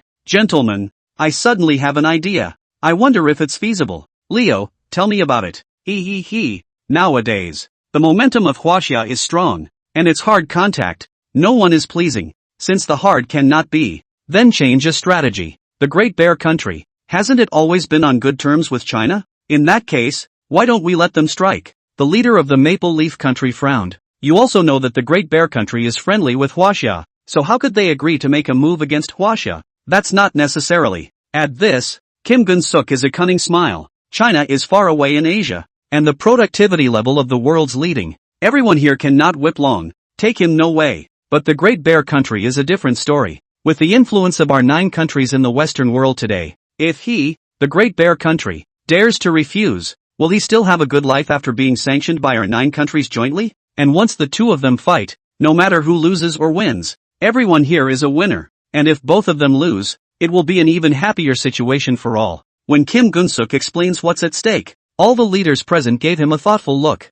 truly worthy of being the leader of the Great Chill Republic. This move was really insidious enough. Time waited for no one, and the leaders of several countries unanimously agreed on the proposal. Soon after, the ringleader of the beautiful nation was contacted by the ringleader of the Great Bear Nation. Chapter 40, the grumpy leader of the Great Bear Country. 2 hours later, Andre, the head of Big Bear Country, arrived on the scene in a special plane. Later, I'll be in charge of the opening, so all of you pay attention and cooperate with me, Leo said. The 8 nodded and everything went according to the agreed upon plan. Within moments, the leader of the Great Bear Nation appeared in the conference room. This was a super strong man close to 2'5". Even the specially customized suit worn on him couldn't hide his brawny temperament. Living like a man as strong as a black bear, he strides to the table and sits down directly. Say guys, what's of particular importance? Just for the record, I've specially pushed my daughter's spring trip today, so don't blame me for flipping out if you guys can't put out any good farts. His tone of voice and behavior mirrored his rugged appearance. But it's the same man that no one in Big Bear Country knows about and has a huge following. This was because he himself was not only the great general title of the Great Bear Country, but also a SS-ranked Divine Beast Summoner, the top battle force of the Great Bear Country. He has the qualifications for this arrogance. And, because of historical reasons, the Great Bear Country itself was at odds with the 9 kingdoms, so it would be strange for him to have any kind of good face to give to these few. Andre, hold your horses. This matter today is absolutely important and concerns the future of every citizen of your Great Bear Country. Leo trailed off. Don't come to this with me. The future of the people of my Great Bear Nation will be planned by my Great Bear Nation itself, and I need you to advise me? You few things put together. You sure can't hold in any good farts. Waste of labor's time. Andre sneered and got right up to go. Rio frowned. This leader of the Great Bear Country was really reckless and had no sense of propriety at all. Andre, Kim Gun-suk, who had never been used to seeing Bear's style, couldn't help himself. If you don't want the people of Bear Nation to have a bad time for the rest of your life, you'd better sit down for me. What did you say? Andre turned back suddenly, an extraordinarily fierce expression on his face. Kim Gun-suk, just you dare to threaten me? His aura, extraordinarily powerful, like they're ready to tear it up and do it at any moment. Kim Gun-suk was immediately shocked and his face turned white. But, as the leader of the beautiful country, Leo wouldn't be intimidated by this level of volte-face. He took over the conversation slowly. I can't say I'm a threat, but the Golden Leader is only doing this for your own good, and it's a big deal for the people of Bear Country. So you, the leader, are sure you want to just walk away? The two men stared at each other for several seconds without budging. Finally, Andre grunted and resumed his seat. Go on. That's right, Andre. Could we do you any harm? Rio faked a sympathetic smile, returned to his seat, and continued to speak. Now that Hwaxia has won 4 matches in a row, right away, the 5th round is about to begin as well. Just 5 more rounds and they will pass the ring life and death fight. So, what is this about? So you guys called me here because you need me to critique the performance of your 9 kingdoms, right? You, and you, all 4 are losers. Satisfied? Andre pointed at the leaders of the 4 countries that had fought at one point, and without any regard for their ugly faces began to stink at the mouth. Sanctions by the 9 nations against the Great Bear Nation have been in place for a long time. Otherwise, the Great Bear Country would not have watched the siege of Hwaxia without doing anything. Andre, even Leo, who was extremely deep in the city, was infuriated by Andre's continuous mouthfuls of, "You don't really think Hwaxia will remember you if he wins, do you? Hey, I don't know if Hwaxia remembers me or not, but it makes me happy to see you guys suffer," Andre said cheerfully. Between countries, there are no absolute friends. Once Hwaxia becomes the strongest in the Blue Star, do you think that they will still remember you as their so-called friends? Leo's tone became alarmist. Andre, however, laughed and looked at the little cutie, the look of looking at him that, Leo, you're supposed to be from Dunhuang. What's with all the murals? Even if Hwaxia wants to unify the blue planet, it's you 9 countries that will be the first to go without, and I'm happy to do it. Fark, Andre, are you speaking badly? Leo was instantly enraged, slapping the table and jumping up. Labor's afraid of you? Andre sneered and stood up likewise, swinging his sandbag-sized fist straight up. Last minute, Leo, hurry up with your farts and keep stirring up trouble. Then Ra won't play with you. The atmosphere of the scene immediately became tinderbox. Eventually, after a series of persuasions from the leaders of the remaining countries, only then did the 2 men sit back down. In his seat, Leo took a few deep breaths, stopped playing favorites with the mangaka, and opted for a straight-up showdown. After our discussion, for the 5th round of the life and death fight, you, Great Bear Nation, must be Kangaroo Nation's foreign aid. In this case, it's not negotiable. If Hwaxia launches a life and death fight against the 9 kingdoms, it will be a public enemy of our West, and no country will be able to stay out of it. If you don't agree, then you're an enemy of our 9 countries. Your Great Bear Country is not Hwaxia. Think of the consequences if you leave us. Naked threats. Leo straight up showed his cards. You don't have a choice in Big Bear Country. The Great Bear Country is not like Huaxia, they are equally powerful, but they can't do it without being constrained. In a different person, Andre's fists would have greeted him long ago, but the country and the people he represents behind him cannot afford to pay the price of this caprice. Andre parted his eyes and considered the gains and losses for half a day, but finally he could only unclench his clenched fists helplessly. Alright, in the 5th round, I, Great Bear Nation, will fight. Rio sneered and reminded. Don't think of excuses to surrender or let go of the water.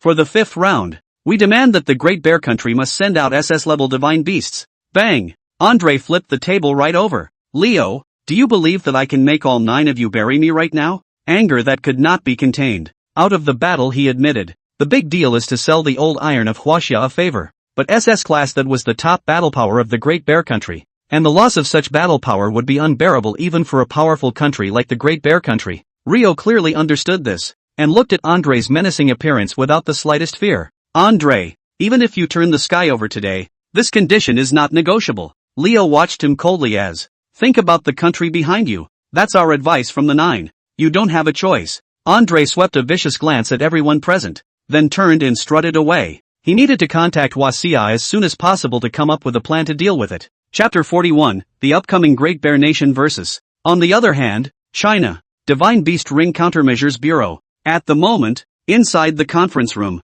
the expressions on the faces of many of the players looked excited, because, just now, the C+ grade White Willow Immortal that Luo Jun had contracted with had jumped up to quasi-S grade. Not only that, but the Countermeasures Bureau branches around the country kept sending happy news that the number of Chinese awakened summoners in the country had exploded centrally like a blowout. The summoners who already had contracted divine beasts each received a different degree of leveling up. Now that the entire divine beasts of Huaxia have been upgraded in rank, it's a great thing for my Huaxia, but at the same time, the appearance of more summoners is a challenge for us. This means that our response bureaus across the country are going to need more time and energy as well as human and material input into their management and planning. A smile appeared on Long Weigu's face as he said this. However, it's a good thing that we have the strong support of $210 billion from the A.S. Otherwise, the Countermeasures Bureau's headquarters right now wouldn't have been able to come up with so much money to fill so many mouths. For a moment, the crowd in the room laughed. The conference room was filled with rapture. And just then, Long Weigu's phone rang. The caller was none other than the leader of the Big Bear Nation, Andre. Without hesitation, Long Weigu picked up the phone. Andre, it's been a while. What's up? Long Weigu's tone was relaxed, and the two had a good personal friendship. Andre did not hide, and told Long Weigu all about the plans of the 9 countries, one by one. That's the situation. Dragon, it's my Great Bear Kingdom that has wronged you. Seemingly feeling ashamed, Andre finished and quickly hung up. In place, Long Weigu's face also turned ugly. The crowd present sensed that something was wrong with the atmosphere. Luo Jun was puzzled. Commander Long, something happened? Long Weigu nodded, with a sullen face. These insidious guys from the 9 kingdoms. They even forced the Great Bear Kingdom to fight as foreign aid in the next round. Even threatened Andre with compromise with the nationals of the Great Bear Country.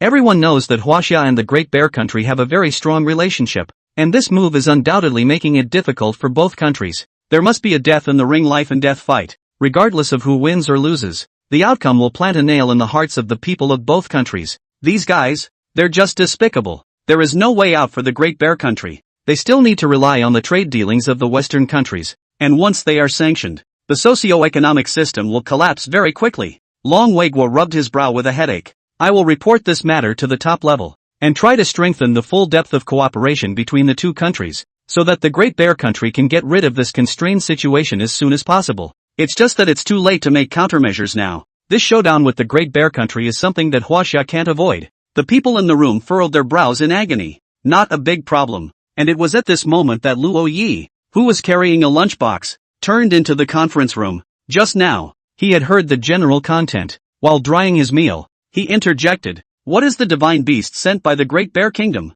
At the SS level, specifically, Big Bear Country is not finalizing the results. Long Wei replied, Andre means to try and get us a win in the ring. However, the loss of the SS level would likewise hurt the fundamentals of the Great Bear Nation, and the proposal didn't pass. And now their top brass has been divided into 2 factions. Most people, for the most part, do not agree with the Great Bear Nation sacrificing their sacred beasts to make us whole. The people here can understand this. Even if the 2 countries were on good terms, when it came to an existence at the level of SS, it would never be possible to give it up so easily. This is a strategic weapon at the national level, a valuable resource that tens or hundreds of billions of dollars can't buy. The crowd all turned their eyes to Luo Yi, who was drying his food. This young man with the lunchbox smiled faintly, and his mouth did not cease to. Don't worry everyone, it's only SS level. Even if the 9 kingdoms called out all their SS, I can still clean them all up one by one. And there's no need for all of you to look so glum. Who says that a life and death fight will always result in death?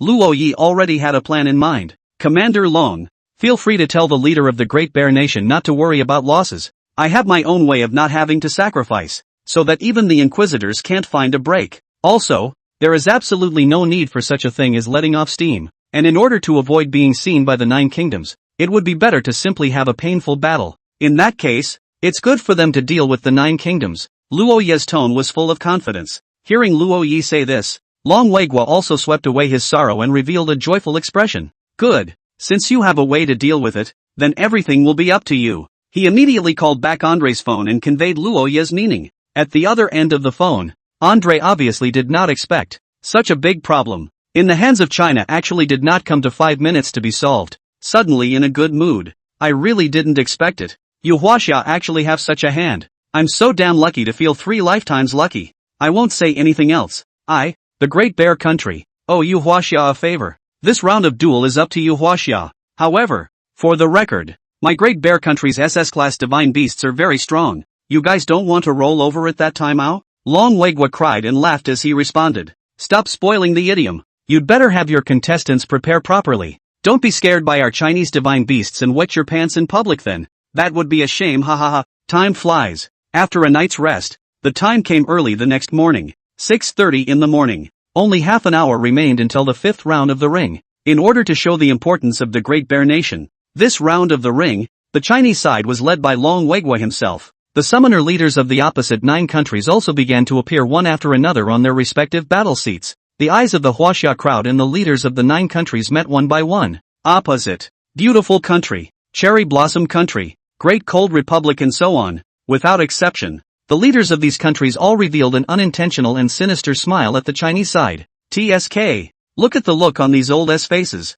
I knew they weren't holding back any good farts. That thieving brat is Kim Gunsuk. And this time the idea of using the Great Bear Country against my Huaxia is said to be his idea. That Yakuza. Sooner or later he'll get my slap. Humph. This thieving nation that stole my Chinese divine beasts won't be able to bounce around for long. So we'll clean them up next. A bunch of the players cursed. Although Luo Yi had already stated that there was no need to worry. But against a situation like the Great Bear Countries it always made people feel sick. For the leaders of the 9 countries, these culprits, they were even less favorable. Itching to go up and slap them a few times. In place, Luo Yi stepped out and, verbal arguments do no good. Only broken bones make people remember. And I will smack them hard in the face with the results. It's my turn. Chapter 42 SSS Level Reward. Leader Dahan was infuriated. The 5th round of the Wachovia Rawhide fight. It's official. In the center of the ring, the judge was still wrapped in the same black robe that had been unchanged for 10,000 years, covering himself in every way, unable to see his gender,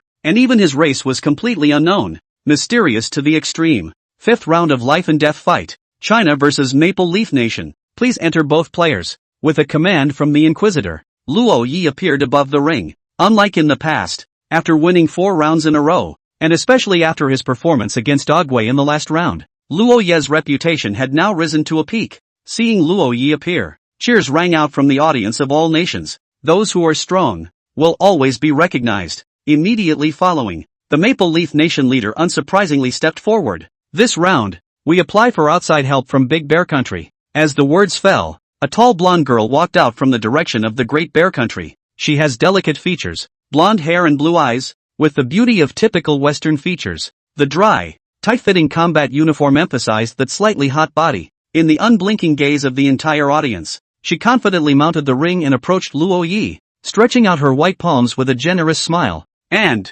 Big Bear Country, Pollyanna, nice to meet you. Luo Yi smiled faintly and reached out to shake his hand gently before releasing it. Huaxia Luo Yi, please teach me more. The atmosphere of the scene. It was surprisingly harmonious. There was none of the trash-talking mouth-breathing that went on before the previous round started, with both sides going back and forth. This did not surprise viewers in all countries, because, Everyone knows the relationship between Huaxia and the Great Bear Country. But why would the Great Bear Country help the Maple Leaf Country against Huaxia? Viewers have begun to speculate on the cause. You know, it can kill you in the life and death fighting ring. It was very much against the grain to favor such a harmony between two people on such an occasion. And on the other side, the leader of the 9 kingdoms was sneering from the back. Pretend. Keep pretending. Let's see how long you can pretend. These two, no matter what the outcome, only one will survive. What's the use of pretending to be more harmonious now? Won't you still fight a fight to the death to win later? Kim Gun-suk, the leader of the Republic of Dahan, had an expression of having seen it all long ago. No, I'm still a little skeptical that the Great Bear Country will actually go all out. In contrast, Leo was even more wary. He always felt something was wrong, but couldn't figure out where. Kim Gun-suk, as I recall, you, Dahan are okay. Still have a randomized reward indenture, don't you? It's, what? Leo's tone was undeniable as he directly ordered, to make sure Big Bear Nation doesn't let go, use it in this round. At those words, Kim Gun-suk didn't dare to refuse, and with some meat on his bones, he pulled out the randomized raise deed and shouted that the Great Chill Republic, used the random reward indenture this round. His shrill voice was heard in the corner of the ring in no time. The audience, who were present, stared in disbelief. Random bonus indentures. As the name suggests, when used, a randomized reward will be obtained, and the winner of the duel will receive this reward. Of course, because of the completely random nature, the reward is completely dependent on luck, money, supplies, black silk worn by beautiful women, and even the divine beast leveling up. What a reward! It's possible. But here's the thing. The two sides in this round of dueling are Huaxia and the Great Bear Country. What do these two countries have to do with you? The Republic of Dahan? Both of them are your living father. This big chill leader is afraid that he's not in his right mind and wants to feel the love of his father? The viewers of Dahan Republic were even more unable to comprehend the live performance of face changing and directly started spewing saliva at their own Kim Gun-suk. However, in the ring, Luo Yi instantly figured out the joints. It's nothing more than adding more fuel to the fire. In their eyes, the biggest variable in this game is whether or not the Great Bear Country will endure the pain of letting go. But as long as the benefits add up, then the Great Bear Country will have to consider going all out on Huaxia. Of course, if the rewards were mediocre, then all that would be lost to them would be a mere random reward deed book. This logic of thinking is very Western. Interests are paramount. It's just a shame that they've been miscalculating from start to finish. In the ring, the Inquisitor's tone rose slightly. It seems that the Great Cold Republic is trying to add some more color to this duel. Let me see what the reward in this indenture is. Really? He casually hooked his hand and the contract in Kim Gun-suk's hand automatically flew into his hand. And then, the indenture blossomed with light, baking a huge golden flocculent mist. Among them, gold coins engraved with the words 10 billion, rank letters symbolizing divine beasts, a ball of smelly socks, a model of a mountain, a big black dog. All sorts of strange rewards flashed through it, and it was a sight to behold. In the end, the Inquisitor reached out and stirred in it casually twice. Then, in full view of everyone, an object came out clutched in his hand. Since the target was too small, the Inquisitor zoomed in on the image in his hand, which allowed everyone to get a good look at the small object in his hand. It was a small Persian cat that was sitting crouched in his hands, gracefully washing itself. Ha ha ha, I knew it. Random rewards don't have good stuff. Harm. Excited for nothing. The probability of winning this prize is the same as that of a certain news game. Keep saying that and the cat lovers are going to be upset. The audience sputtered. Random dueling indentures were not uncommon before. It's just that there's never been a time when there's been a reward that stood out. This time is no exception. However, in the ring, Lo Yi and Paulina narrowed their eyes almost simultaneously. This cat, what a scary aura. This was the first time Luo Yi had felt a substantial oppressive force, actually coming from a cat. Interesting. The Inquisitor's voice suddenly resounded again, and even the tone of his voice was noticeably all the higher. I have to say, it's the first time even I've drawn such a superb reward. 2 summoners, thank the representative of the Great Chill. Goddess of Fortune has favored you. What do you mean? The audiences of the countries that had just been laughing were flabbergasted, and Kim Gun-suk, who had just breathed a sigh of relief, suddenly had a very bad feeling. Sure enough, next moment, the voice of the Inquisitor came again. The contract book reward, SSS Great Divine Beast, 99 Lives Cat Demon. In an instant, Kim Gun-suk's eyeballs filled with blood, and he jumped straight up on his butt and, Nishihachi, Saihachi, how is it possible? SSS Don't God Beast. All the spectators were shocked by that. A huge murmur of voices erupted immediately afterward. SSS-class divine beast, the ultimate weapon comparable to a nuclear bomb. Possessing one was enough to walk sideways in the divine beast ring, and even a single beast could change the country's status rank in Blue Star. Now, it's actually a reward for this round of duels. Looking again at the direction of the Great Cold Republic, that leader, he had clearly been infuriated on the spot, being carried out of the ring space by the staff, hand over hand, in a combined effort. Chapter 43, the fifth round of the life and death duel begins. Laughing my ass off, the Great Chill leader actually fainted from anger. Ha ha ha ha ha, SSS Great Divine Beasts giving away 2 living daddies. Could it be that Dahan is trying to join the Chinese family? Look at the expression on the face of the leader of the beautiful country. It's brilliant. The jeering voices of the spectators from Huaxia and the Great Bear Country kept coming out. Rio was almost out of breath as he listened to the jeers. Especially, looking at that SSS level divine beast, the 99 lives cat. One's heart was dripping with jealousy. Don't eat the sour radish. Don't eat it. If his strength didn't allow it, he would have wanted to go up and snatch the divine beast from the Inquisitor's hands. Miyamoto Shigezo hurriedly spoke out to comfort him. Mr. Leo, calm down. Thinking about it from another angle, it might not be the wrong time for this divine beast to appear.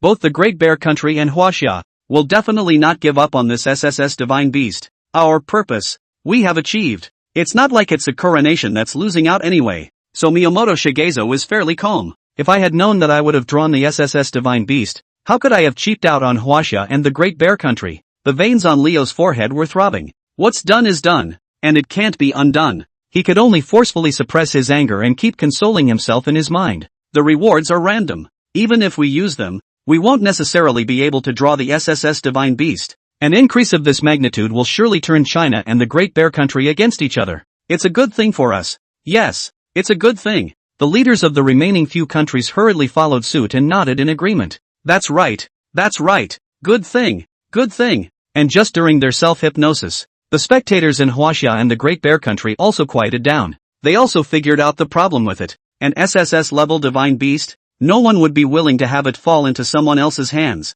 But with the relationship between Huaxia and the Great Bear Country on the line, should we go tit for tat over this? But they're just spectators, and it's up to the 2 contestants in the ring to decide what the final choice will be. For a while, the hearts of the crowd were lifted. The audience of the 2 countries were unwilling to see the 2 countries hostile because of an SSS divine beast. However, the value of SSS divine beasts was simply too great. In the ring, Luo Yi, who sensed the change in atmosphere, shook his head slightly. It's too much to underestimate him. SSS-level divine beasts were just that, not even quite qualified to exist in his mountain and sea painted scrolls. And in contrast, Big Bear Country needs this reward badly. Therefore, he instantly made the decision to give this divine beast to the Great Bear Country regardless of the outcome. After all, humility is a traditional Chinese virtue. He cast his eyes to the back of the battle mat, and Long Weigua saw what he meant. However, before Long Weigua could open his mouth, in the direction of the Great Bear Country, Andre's loud voice suddenly rang out directly. I, Andre, hereby promise that regardless of the outcome of this duel, this SSS divine beast will belong to China. The friendship between Great Bear Country and Huaxia will never be jeopardized by any external factors. Andre's voice resonates throughout the room. Firm and decisive. All the voices in the room fell silent. The audience from some countries even revealed a look of incomprehensibility. Would anyone really voluntarily give up an SSS-class divine beast for the sake of so-called national friendship? This behavior seems to them to be nothing less than a big dumbass. The leader of the Great Bear Country is afraid that he's not a cutie. He actually took the initiative to give up the SSS divine beast. This kind of behavior is really meaningful. Friendship between countries is frankly just a matter of interest. SSS beasts. But with what, how much resources and money cannot be exchanged? In my opinion, the leader of the Great Bear Country is a simple-minded gorilla, and there are days of regret for him ahead. SSS rank said to be given away? Could a normal person do such a thing? Suggest he go to the hospital to have his brain looked at. Really, Shiba 1. This is a sinner who will be reviled by the whole nation if someone from our Dahan Republic does such a thing. But this divine beast, isn't it the one you gave away? Saihachi. Whose side are you Sakura Nation on? Anyway, viewers from all countries showed extreme displeasure at Andre's approach. Some even outright called him a four-legged, simple-minded cutie. For these people, Andre jumped straight up to the highest part of the battle mat, danced the northeastern Yongsong in triumph, and raised the middle fingers of both his hands high in the air. I'm pissed off at you. He didn't care what these people thought. The Great Bear Nation owes China a favor. Mutual respect and help is what proves friendship between nations. And the spectators in the Great Bear Country in China soon reacted to the immediately began to return the favor to these spammers from various countries. Sucka, a bunch of fools, how dare you scold the leader of our Great Bear Country? You're looking for death. Give you 3 colors and you'll start a dying session. That Dahan and the dog from Sakura Country. Keep screaming one more time and let's see if my fist will make your head explode. It's really for your face. I warn you, whoever accuses my Great Bear Nation of a single word, I'll directly go over there and you up. If you don't believe me, you can try. The people of the Great Bear Country are notoriously wide-bodied and fat. 1 by 2, they sprang up from the audience. That physique,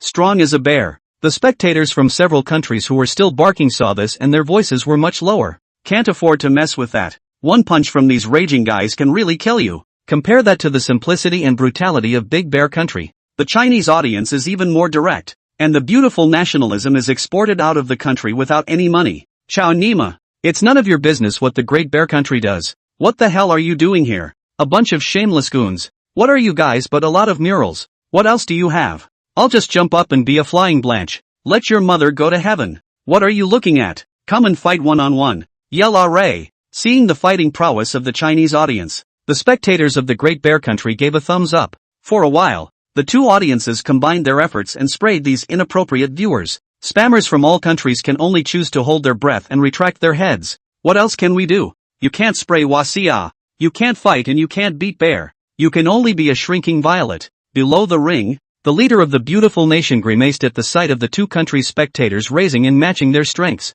Assholes. Why do they still get along so well? Don't the people of the Great Bear Country have any brains at all? That's an SSS divine beast. Growing up in the beautiful country, he couldn't understand how someone could give away the SSS divine beast. Once again, his intentions fell flat. And it also indirectly promotes the friendly and cooperative relationship between Huaxia and the Great Bear Country. The clown is me? Leo felt bad about the whole thing. Back to the center of the ring. The Inquisitor again questioned Andre. Great Bear Nation, are you sure you want to give this round of rewards to China unconditionally? Okay. Yes. The Inquisitor nodded his head. Then his silhouette flickered and disappeared above the ring, leaving only a voice that landed like thunder. The 5th round of duels. Begin. Chapter 44. There is a spirit in the south, so please invite the vermilion bird. Above the ring, a man and a woman's eyes met. Paulina smiled broadly and assumed a Chinese clasped fist. Looking valiantly, Paulina of the Great Bear Kingdom summoned divine beast, flame bird,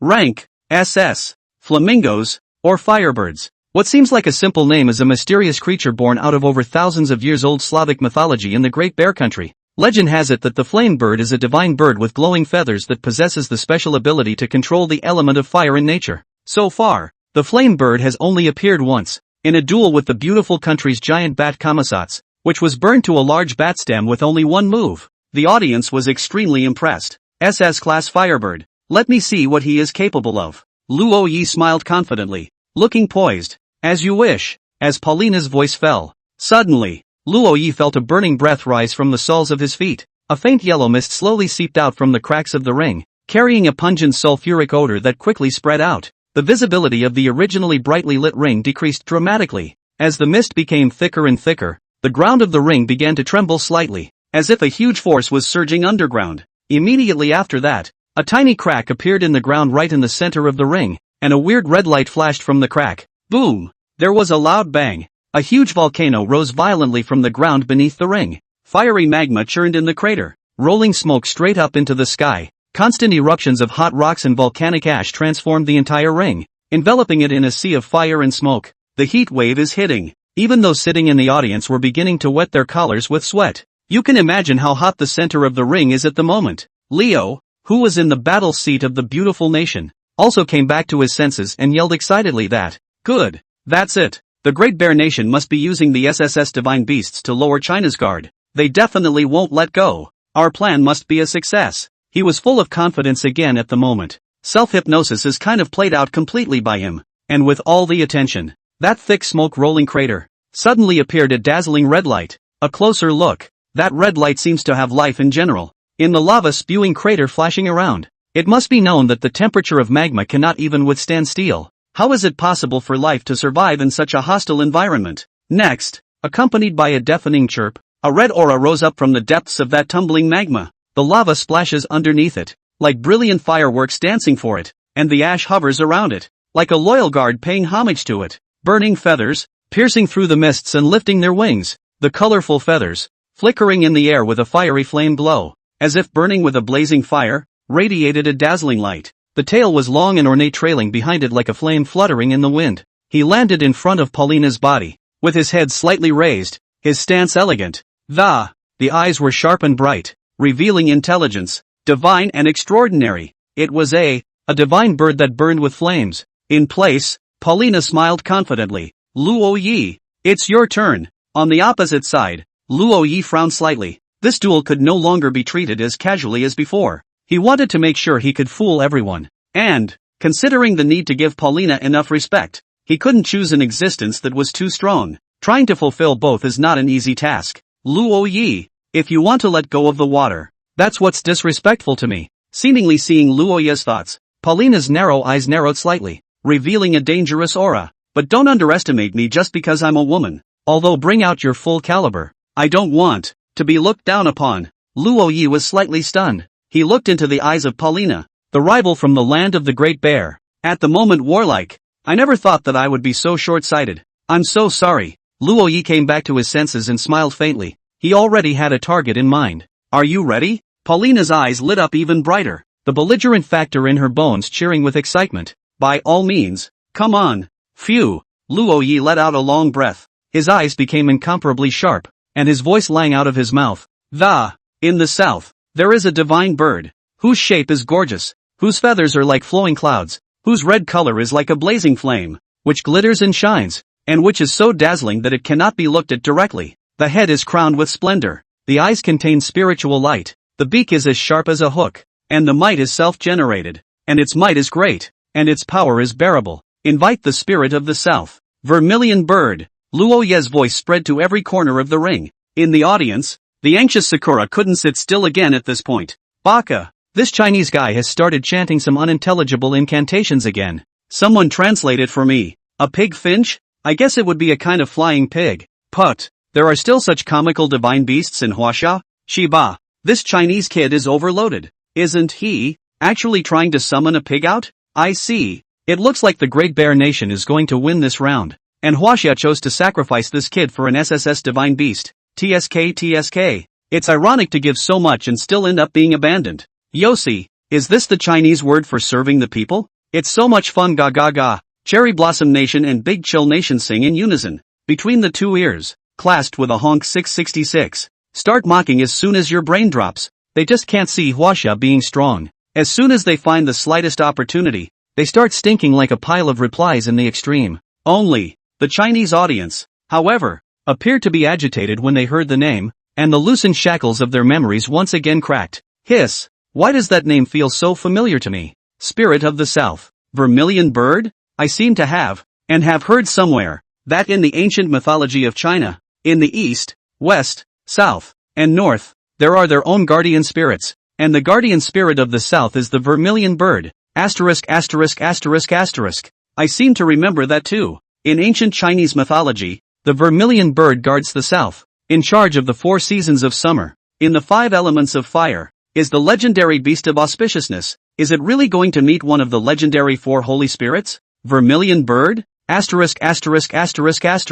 Labor's got goosebumps. The Chinese audience in the room had been able to remember more details because the fault lines of Chinese history had begun to recover. And the more detail that was remembered only emphasized how ignorant Sakura and the audience of the Republic of Big Chill were at this point. The Chinese viewers have been too lazy to spray this little cutie from both countries, and only now can they continue to mouth off. Immediately they will know how ridiculous their own country's barren cultural heritage really looks in front of the thousands of years of Chinese heritage. Chapter 45, The Jubilee Bird Descends. The Pollyanna is dumbfounded. The center of the ring. Paulina's look was serious. She wasn't one of those little cuties from Sakura Daikan. She was self-aware of Luo Yi's strength. Oneself was, in all likelihood, no match. But of course the warrior women of the Great Bear Nation, who had been strong all their lives, could not give up without a fight. Even if it's a mantis, then you have to try it. She looked around warily. I don't know if it was an illusion, but after Luo Yi's voice fell, the temperature all around seemed to have increased by a few points.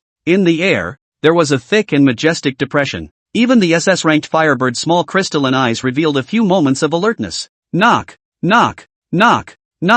Suddenly, A dull, rhythmic sound slowly resounded, as if a mysterious drum from the distant past had been quietly beaten in the very far reaches of the sky. Gradually, this sound similar to beating drums became clearer and clearer, and each beat was as if heavy drumsticks were pounding fiercely from far and near, carrying an irresistible oppressive force. The rhythm was like the heavy steps of a giant god, pressing on step by step, making the audience feel like 1,000 boulders were pressed on their hearts. The audience dogs of Sakura and Big Chill Republic can't bark. The body was so weak that it simply knelt directly in the audience, unable to even raise its head. Their faces were suffocatingly red. They were spitting their tongues and panting heavily, lumbering like a dog. Baka, what's going on here? I can't breathe. Ashy it is. Me too. Ow. The Chinese divine beast's original body hadn't even shown up yet, and such a terrifying atmosphere had already been brewing, which caused the guardians of the various countries to break out in cold sweats, and the pressure increased tremendously. For S sake, I'll break the legs of anyone who says this is a beautiful job from now on. This aura, it's even more terrifying than the SS class of the Great Bear Country. I can't even dare to think about what class the Chinese divine beasts are anymore. 9 countries be damned. What do you think you guys are doing messing with Wasia for nothing? There was a sea of complaints from the ring guardians of various countries. It's getting really scary in China now. Even as a spectator, you have to buy insurance in advance. In contrast to their wretched posture, the spectators in Huaxia and the Great Bear Country felt nothing. The laid-back binational audience even broke out the popcorn and beer to start a friendly exchange. Ha ha ha, why doesn't Sakura stop screaming? Is she naturally not a screamer? Kneeling is still really dry. In this regard I admit that I, Huaxia, have lost, or the little cherry blossoms are on the line. I think it's still the Dahan Republic that kneels more neatly. After all, this is something they're also very experienced and skillful at. The laughter fell into the ears of the audience of Sakura Nation and Dahan Nation, instantly raising their blood pressure. There were unbelievers who wanted to get up and find their way back. As soon as he made an effort,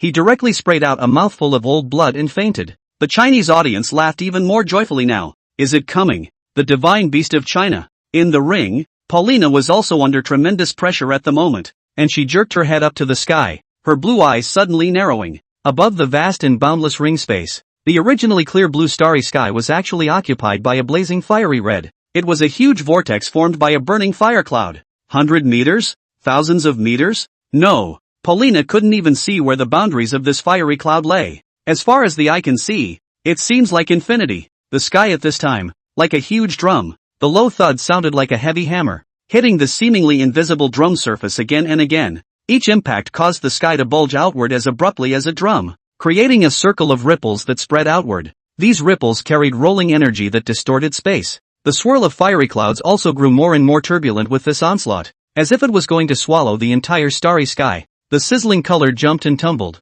so red that it seemed to drip blood, as if it could melt everything. Even this time, the same vision appeared not only in the ring space, but even within China. Look, there's a shooting star. At this moment, people all over China saw the same image. In the middle of the canopy, the extremely fast flashing fiery meteors tore through the clouds, accompanied by rolling thunder and fierce gusts of wind across the sky. Ring space. The fire meteor landed with a bang on top of the canopy. Wow! Accompanied by that cry that resounded through both spaces, the fire meteor exploded steeply, the starry flames instantly coalescing into magnificent and radiant feathers. In the dense firelight, the majestic figure of the vermilion bird suddenly appeared. It held its head high. Its head was like fire, and its eyes were like burning red flames, spewing out endless majesty. Vermilion crown, red claws, golden pupils, inflamed body, colored feathers, flaming tail, and phoenix eyes. The true spirit of the South, the vermilion bird, was introduced. In the canopy, the vermilion bird's body was like a burning mountain, blazing with flames, and each of its feathers flickered with a brilliant light, like a falling star. Around its body, flames transformed into countless splendid runes, interweaving into a mysterious and spectacular pattern, as if the laws of the universe were manifesting on its body. His appearance caused the earth to tremble, the mountains to crumble, and the rivers to boil. The phoenix is in the sky. A flying pig? No, of course not. He is a holy beast that originated from the beginning of chaos, overlooking all things in the world with endless flames and auspicious light. He is a divine bird that was nirvana in a blazing fire, possessing the power to penetrate the heavens and symbolizing the guardianship and fiery power of the South. He is the ancient Chinese spirit bird that has traveled through endless ages, clad in brilliant flame feathers and dominating light and passion. At this moment, the entire Chinese audience stood up in awe, their bodies trembling, their excitement unable to be calmed. Is this the legendary Four Holy Spirits vermilion bird? In my lifetime, I've actually seen a legendary holy beast. Ma, I've made a fortune. Jubilee. This is the vermilion bird. The legend is true. One of the guardian spirits of China actually exists. Beautiful. It's just too beautiful. This damn fascinating Chinese divine beast. Does he have to make me die of pride as a Huaxia person today for him to be satisfied? The spectators of the Great Bear Country on the side were equally shocked and speechless the moment they saw the vermilion bird. I didn't realize that there were even more beautiful sacred birds in this world than the firebird, the symbol of beauty in our Great Bear Country. Not only that, but his body exudes such a terrifying aura that it can be felt so clearly even if it's not directed at us. One look at it and I feel an unspeakable suffocation. The Huaxia brothers are really enough. For such a powerful divine beast to be summoned in this round is already giving face to my Great Bear Country. Convinced. With such a powerful Chinese divine beast, Paulina is not wrong even if she loses. Compared to the spectators from other countries, the Great Bear Country was obviously much more rational, and they had already understood the ending from the moment they saw Jubilee. There's no shame in losing. Wavu gave them all the respect they deserved. Besides, it's not like Huaxia will actually do anything with them. Before coming to watch the fight, Andre had revealed to them the operation behind this round of the ring. They also chose to believe in HWA. A great nation establishes diplomatic relations and treats them with sincerity. The eyes returned to the center of the ring. Luoyi looked at Paulina and smiled faintly. How is it? I wonder if your request has been met. Looking at the sky, the majestic divine bird surrounded by seven-colored divine light, Paulina was completely messed up. In contrast to the terrifying divine beast in the sky, her SS-grade firebird looked like a baby that hadn't grown up yet anyways. Are you sure he really won't kill my baby beast with one move? Chapter 46, Chinese Fireworks. All blown up to the space station. Looking at that divine and extraordinary Chinese divine beast, although Paulina knew that she didn't have a chance of winning, Luoyi's this outburst was purely out of respect for her request. Even if she couldn't beat them, she couldn't admit defeat so easily. Firebird, are you ready? It's going on. Looking at this huge divine bird that spread its wings 100 meters, the firebird blew up. His two small eyes looked over at Paulina, clearly showing a few moments of doubt. Chirp, chirp, me, fighting her? Don't be afraid. It's okay. Chirp chirp. Then I'll try blah. The firebird, who shared a common mind with Paulina, naturally knew that Paulina wouldn't lie to him. Thus, he righteously lifted his wings and flew toward the high sky. Chirp. Next moment, the firebird leapt to the clouds, directly in front of the seven-colored, encircled vermilion bird, and fought to stir its tiny wings. A large amount of flames gushed out from its body, quickly converging on the tips of its wings. In an instant, a thick torrent of flames rushed out and swept towards the vermilion bird. Wherever the flames passed, the space was scorched and distorted, and the air seemed to burn under this high temperature. As a SS divine beast, the firebird was not weak, and could even be said to be very strong. It was this move that managed to take down the S rank of the beautiful country when they were dealing with each other. However, playing with fire in front of the vermilion bird, the sacred beast that governs light and flame, is like playing with a sword in front of the Lord Guan. Boom! The vermilion bird divine bird didn't even move. The seven-colored flames that surrounded his body skyrocketed by several points with a sound of tang,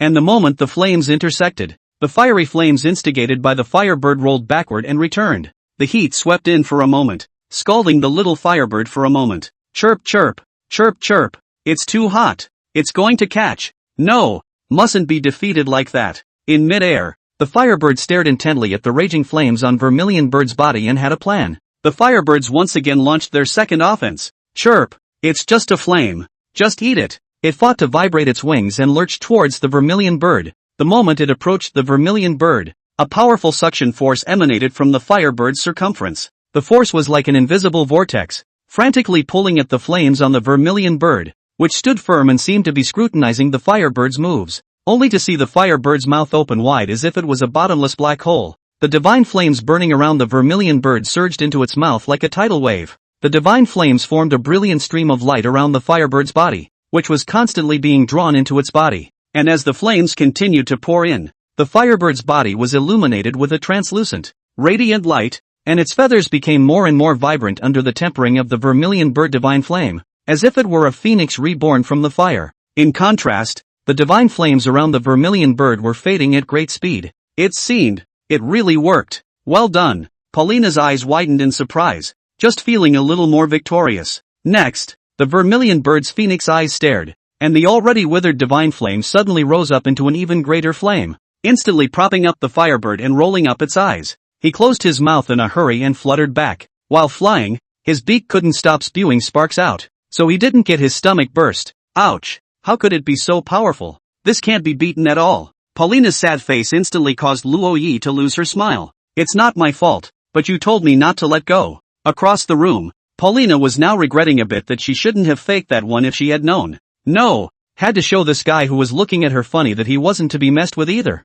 After thinking about it, with a fierce determination, Paulina gave her final command, directly to the firebird. 2. No matter what, even if we lose this battle, we can't leave any regrets. Firebird, use your last stance. Chirp, Paulina gave the order. The firebird in the sky also comprehended her meaning and immediately responded with a serious cry. Immediately thereafter, he opened his wings, and the red light of his body was suddenly raised a notch, each feather expanding and radiating an even more dazzling light. In a split second, its posture skyrocketed. In the blink of an eye, it was transformed from the original peacock size into a godly bird that was not inferior to the vermilion bird's 100 meters. In the canopy, it was as if two clusters of suns appeared at the same time, one shimmering with red light, and one surrounded by 7 colors, facing each other from afar. Burning sky strike. The firebird lifted its wings slightly. In an instant, its body began to radiate a dazzling light, every feather burning, the flames spreading rapidly and wrapping its entirety.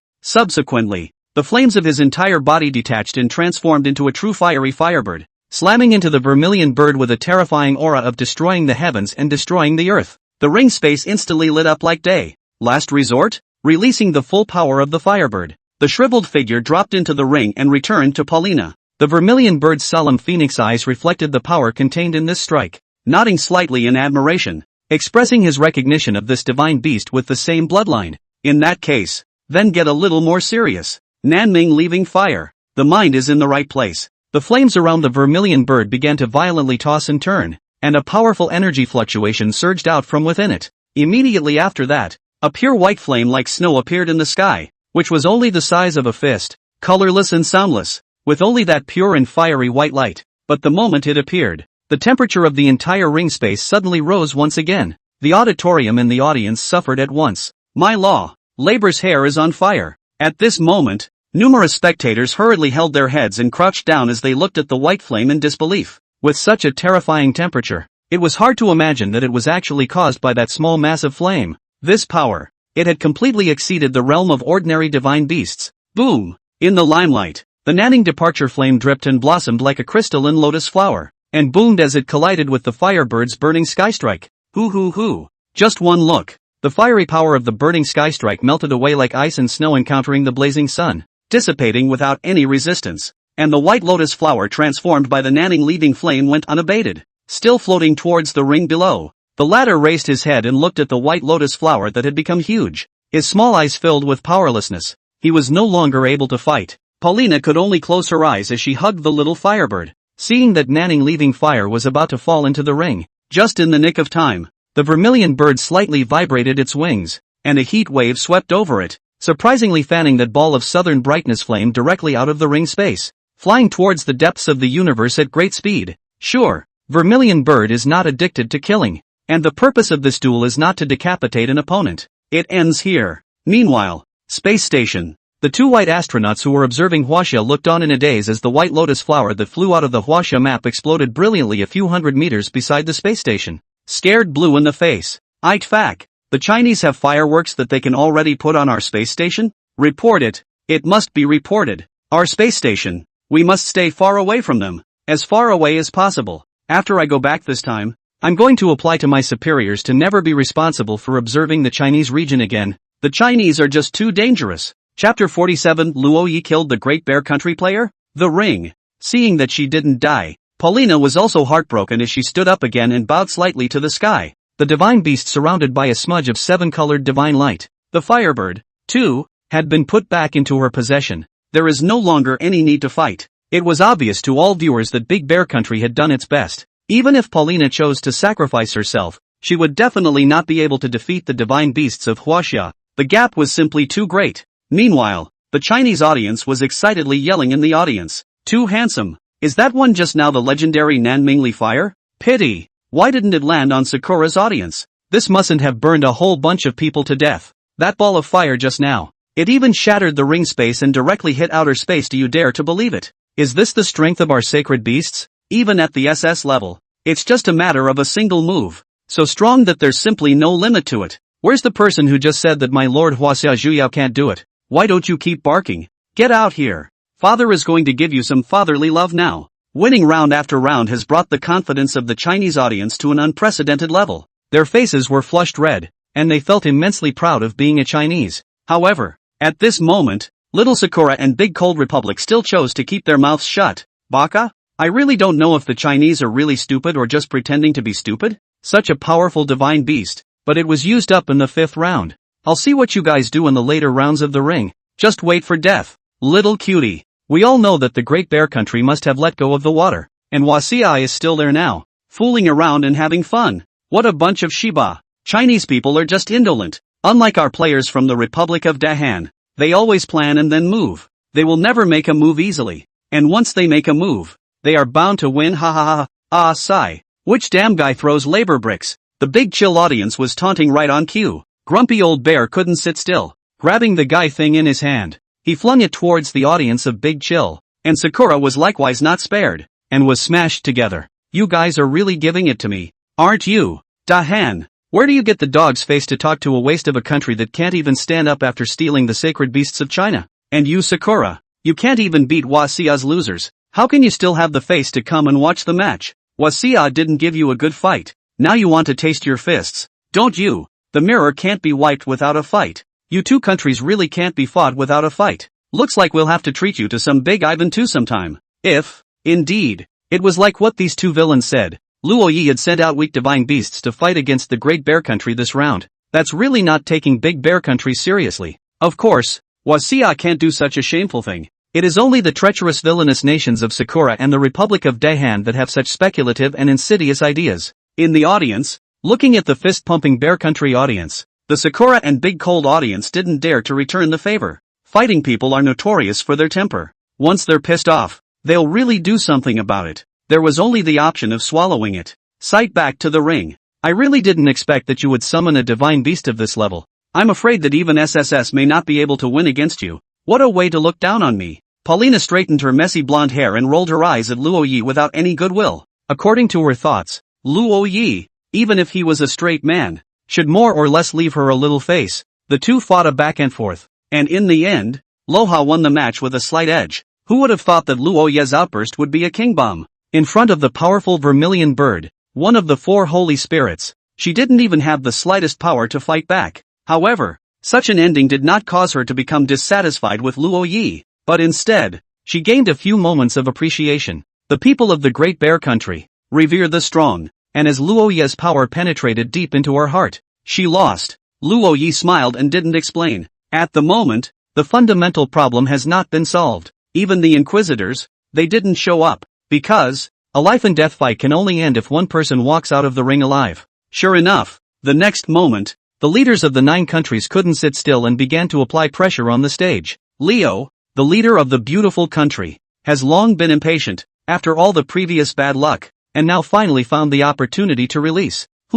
Isn't it a bit too early for Huaxia to start celebrating? You guys can't have forgotten the rules of the life and death fight. Only the one who walks out of the ring alive is the winner. And you guys haven't won yet. On the surface, China seems to respect the Great Bear Country, but who is actually making the sacrifices? Some countries, on the surface, are full of benevolence and morality, but in reality, it's nothing more than a disguise made by not threatening their interests. Listening to Leo's provocative speech, Miyamoto Shigezo hurriedly followed up to continue arching his fire. China has already won the SSS Divine Beast, so it's not like we're going to let the Great Bear Country's players sacrifice, right? Can't it be that all your talk about China's long-lasting friendship with the bears is a lie? Yes, the Great Bear Country is really generous. I just don't know if Huaxia really treats you guys as friends, or as little cuties.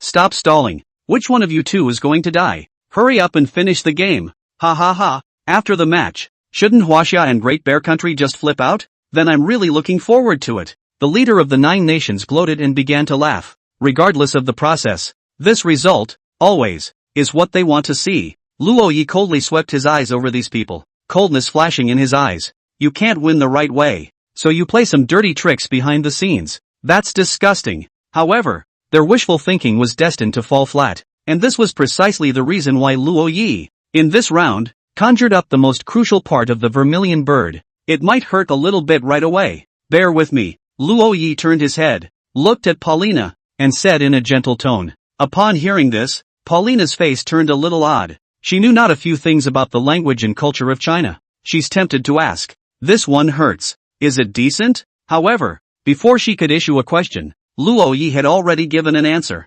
Elder Vermilion Bird, do it! In the sky, the vermilion bird's phoenix eyes flickered, and its magnificent and huge feathered wings spread out. In the next moment, crimson flames spat out from his mouth and struck straight down, instantly wrapping Paulina in the ring. In not even a blink of an eye, Paulina's figure dissipated completely in the flames, and a gentle breeze brought calm back to the ring. At the same time, the vermilion bird in the canopy similarly disappeared. In the end, the only person left standing in the ring was Luo Yi. The entire audience reacted with shock. Chapter 48 Nine Kingdoms Clown Music. Big Chill Sakura beat together teaser. There was an uproar. Everyone didn't expect Luo Yi to actually kill so crisply. The audience of the 9 countries even seized the opportunity and went on a shelling spree. Fark, this Huaxia player is really ruthless. He didn't even let go of Huaxia's best friend from the Great Bear Country. He simply doesn't have any semblance of humanity. Ha ha ha. Thanks to that, the Great Bear Country still considered Huaxia as a friend and surrendered the SSS Divine Beast. I'm afraid they've already regretted it to death now. Yosi, everyone see, the true face of Huaxia. They talk about loving peace, but in reality they are the one who is the worst country. The Great Bear Country is really a bunch of simple-minded, four-legged idiots. What's the result of helping Huaxia so much? People killed your players without batting an eye. This kind of thing, our Great Cold Republic can't do. This is the true face of the Huaxia people. Everyone must remember what the Huaxia demons did today, and take the lesson of the Great Bear Country as a warning. The sound bite is a piece of cake. In addition to Huaxia's own country and the Great Bear, the audience of 9 countries, led by Sakura Big Chill Beautiful and others, began to take the opportunity to discredit Huaxia in a big way. As a matter of fact, the rest of the audience from various countries at this point were indeed intimidated as well, although the ending had long been anticipated. The process, however, was completely different from what they had imagined. Luo Yi, surprisingly, struck so quickly, not even a moment's hesitation.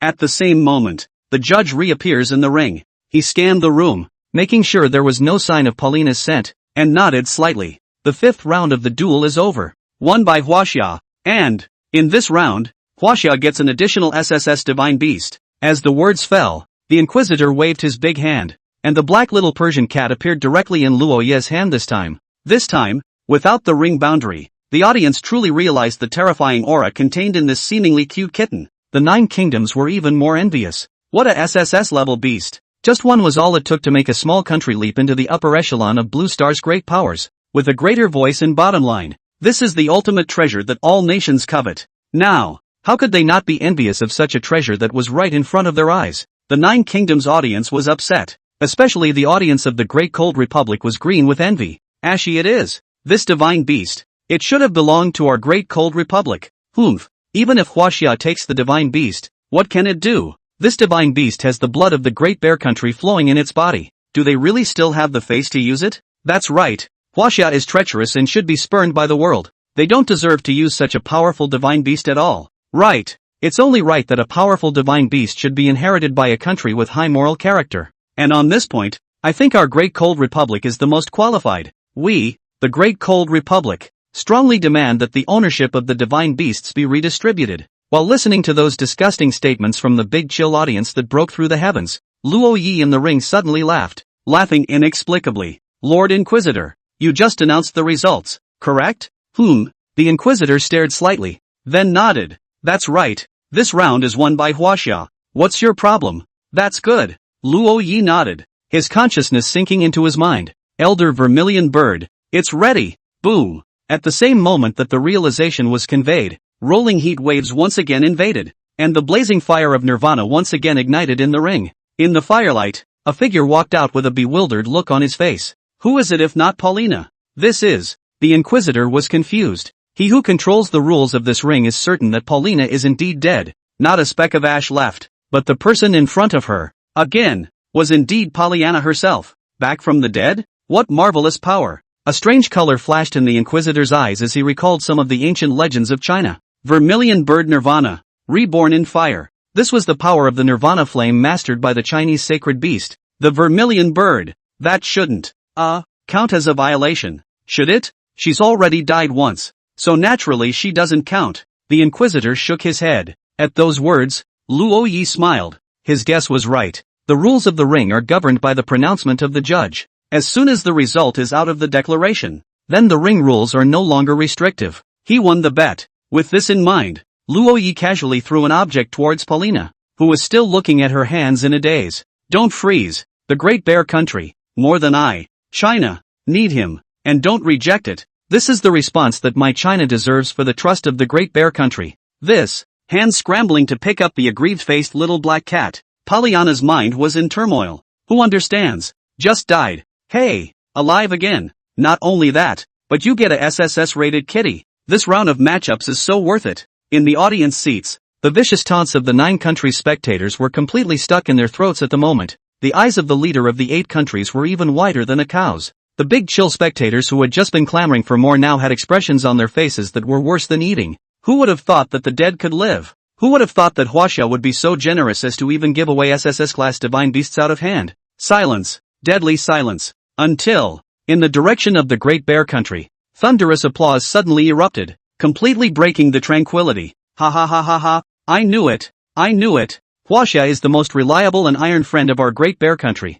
Cool. Seeing the expressions on the faces of the leaders of the beautiful country and the cherry blossom country, I'm so cool that I can explode. Want to provoke our relationship with China? This time completely become it. Ha ha ha ha ha. Shameless Dahan. Still want SSS divine beasts. Also do not take a piss to look at themselves. You are worthy of it? Worthy of Nima. And thank you, great cold leader, for the SSS class divine beast. I, Great Bear Country, will take it with a smile. Mouthing that Huaxia is heartless and uncaring. Take a look at Dahan and you'll know who's the one who can't play dirty tricks behind the scenes, but also backs up the godly beasts. Ha ha ha ha ha. It's so great to have the bottom of the barrel to curse. At this point, the Great Bear Country completely raised its eyebrows. The Republic of Dahan, moreover, has become the target of the contemptuous sight of many countries. For a while, everyone in the big cold audience was sitting on pins and needles, and their faces were even more like they had lost their lives. SSS Divine Beast as a colorful prize. Now, the whole world knows how much they have in the big cold republic, and in contrast to there were more countries whose audiences had risen at this time, facing Huaxia, and sent a warm applause. In the face of oppression, Huaxia has demonstrated both its great strength and has not lost the temperament belonging to the great Eastern powers. It's a tall order compared to the villainous behavior of the 9 nations that just dropped the ball. Listening to the thunderous applause in his ears, the faces of the representatives of the 8 countries turned green. Now, they had completely become self-indulgent clowns in the eyes of the audience from various countries. Shame on you. The leader of the 8 countries who didn't have the face to continue staying, hurriedly withdrew from the ring space in a grayish manner, fearing that he would be so angry that he would spit out blood in the next second. The ring. Luo Yi smiled and waved, giving a response to the applauding audience in each direction. Just then, the Inquisitor in the ring suddenly spoke out again, his tone full of temptation and, all of you viewers must now have some idea of the strength of Huaxia. By now, one-on-one alone, I don't think it can fully satisfy everyone's viewing needs anymore. So I've decided to add one more rule to the ring's life and death fighting rules. Starting from the next round, the 1v2 mode of life and death fights is open. There is no limit to the number of rounds the 9 countries can play, and the defeated country can also play again. If Huaxia is able to challenge and win again, the reward will add 1 divine artifact per round, and there will be a chance to unlock mysterious future technology. Chapter 49 states meet with the goal of thwarting HWA. Artifacts? The audience in each country murmured. It was a new vocabulary that had never appeared in the Divine Beast ring before. Everyone, don't underestimate the power of divine weapons. Just like divine beasts, divine weapons also have a class division. And the next round of rewards is for SSS grade artifacts. A friendly reminder to all viewers that artifacts of the same level are not weaker than divine beasts, or even stronger. With just 2 words, the Inquisitor put the doubts of the national audience to rest. According to the explanation he gave, the so-called divine artifacts and divine beasts had the same leveling as well as transcendent power. Moreover, a divine artifact did not possess a soul or consciousness, and was merely a weapon. Most importantly, divine artifacts did not need to choose a summoner to sign a contract like divine beasts, just like the 99 lives cat that the Great Bear Country had obtained this time. Although it was very strong, it would not become a battle force at all for a while. Just figuring out a summoner that works with its phases is not a simple task. But divine weapons were different. As long as some special conditions were met, anyone or even divine beasts could easily master them. This meant that whoever obtained this SSS grade artifact would not need to wait, and would immediately be able to leap into one of the top powers by virtue of it. So, you've all heard it, right? From a practical point of view, divine artifacts are in no way inferior to divine beasts, or even superior to them. The Inquisitor continues to verbally seduce the salivating audience of the 9 nations. Of course, the opportunity for this reward is also given to you 9 nations. If you defeat China, the SSS artifact will likewise serve as a reward for your victory. Woohoo! And there's future technology. What's that? We want it too. Future technology, you guys just don't think about it. As the weaker side of the duel, it's only natural that Huaxia's rewards should be more generous. The Inquisitor smiled teasingly. Of course, it is possible to reveal some of this to you in advance. Future technologies, including but not limited to, brainwave sensing technology, molecular reorganization and repair technology, interconnected mind communication technology, and bioenergy enhancement technology, photonic memory retrieval, gravitational wave transient device, star matter transformer, and more. Seemingly afraid that the audience did not understand, the judge also briefly made a one-by-one introduction. Listening to the voice, the faces of the research scholars in the audience of various countries gradually turned red. Every one of these future technologies is mouth-watering. For example, brainwave sensing technology, which is now a major direction in the mainstream scientific community, realizes intelligent control of various devices and systems by sensing brainwaves. Once the research was successful, the metaverse world would immediately take shape and become the second home of mankind. Another example is molecular recombination technology, which can reorganize and repair the molecular structure of substances. And if it is applied to the medical industry, the world will no longer have terminal diseases. What was even more terrifying was the star matter transformer, which was able to transform and utilize the star matter in the universe. And having this technology was basically the same as having unlimited resources. For a while, not to mention the 9 countries' audience was craving for more. Even the always steady Chinese audience couldn't help but stare. Another SSS artifact. Another future technology. This reward is simply not too unbelievable. I want to. Of course, if the Chinese side doesn't agree to the rule of dueling, all the above rewards will be cancelled. Just then, the Inquisitor's sentence seemed to pour a pot of cold water over the heads of the many spectators, pulling them back to reality. Yeah, if Huaxia doesn't agree, these things are no longer relevant to them, no matter how good they are. For a while, the many spectators quieted down and looked moodily at the protagonist in the center of that ring. In place, Luo Yi narrowed his eyes slightly and, sentimentally speaking, it's waiting for me here. Should we fight? This question, it seemed, was not worth Luo Yi's time to think about it more. With absolute strength and backbone, all this will be in the bag for Huaxia. Lord Inquisitor has been so generous in giving me Chinese treasures. Wouldn't I look a bit ungrateful if I didn't agree? Luo Yi let out a light laugh, his tone bland. It's just 1v2. Huaxia, take it. The words fell. The emotions of the whole audience were suddenly pushed to another climax. This Chinese player is really arrogant enough. Surprisingly, he didn't even bring hesitation and directly took the 1v2 challenge. As far as we can see, he hasn't lost a single round, so he does have arrogant capital. Only, saying something like Lord Inquisitor taking the initiative to give away treasures. Isn't that a bit too much arrogance? I admit that the strength shown by Huaxia in these rounds is indeed very strong, but the 9 countries haven't used their real power either. So who wins and who loses is still an unknown. Too much anticipation. I'm afraid that the 9 nations leaders have gotten the message by now, and they will definitely pull out their true reserves for the next round of the showdown. 1v2. It's the first time in several years since the ring descended. It's exciting to think about. The Huaxia is strong, but the 9 kingdoms haven't really heard either. Also, the excitement of a 2-on-1 scene is definitely not comparable to a 1-on-1. Even if it wasn't for the sake of the artifacts, the 9 kingdoms would definitely not give up such a good opportunity and continue to let Huaxia go on a winning streak. In the view of the audiences of various countries, it is not always possible to say who will win and who will lose next, but there's no denying that it would definitely be a dragon fight. For a while, the spectators from all countries were looking forward to the next matchup, and in the meantime, the leaders of the 8 nations that exited the ring also got the message. At the first opportunity, an emergency meeting was again held. However, before the meeting could start, it was called off again on an emergency basis and the venue was changed on an ad hoc basis, because the number of people who came to the meeting this time was surprisingly high at nearly 100.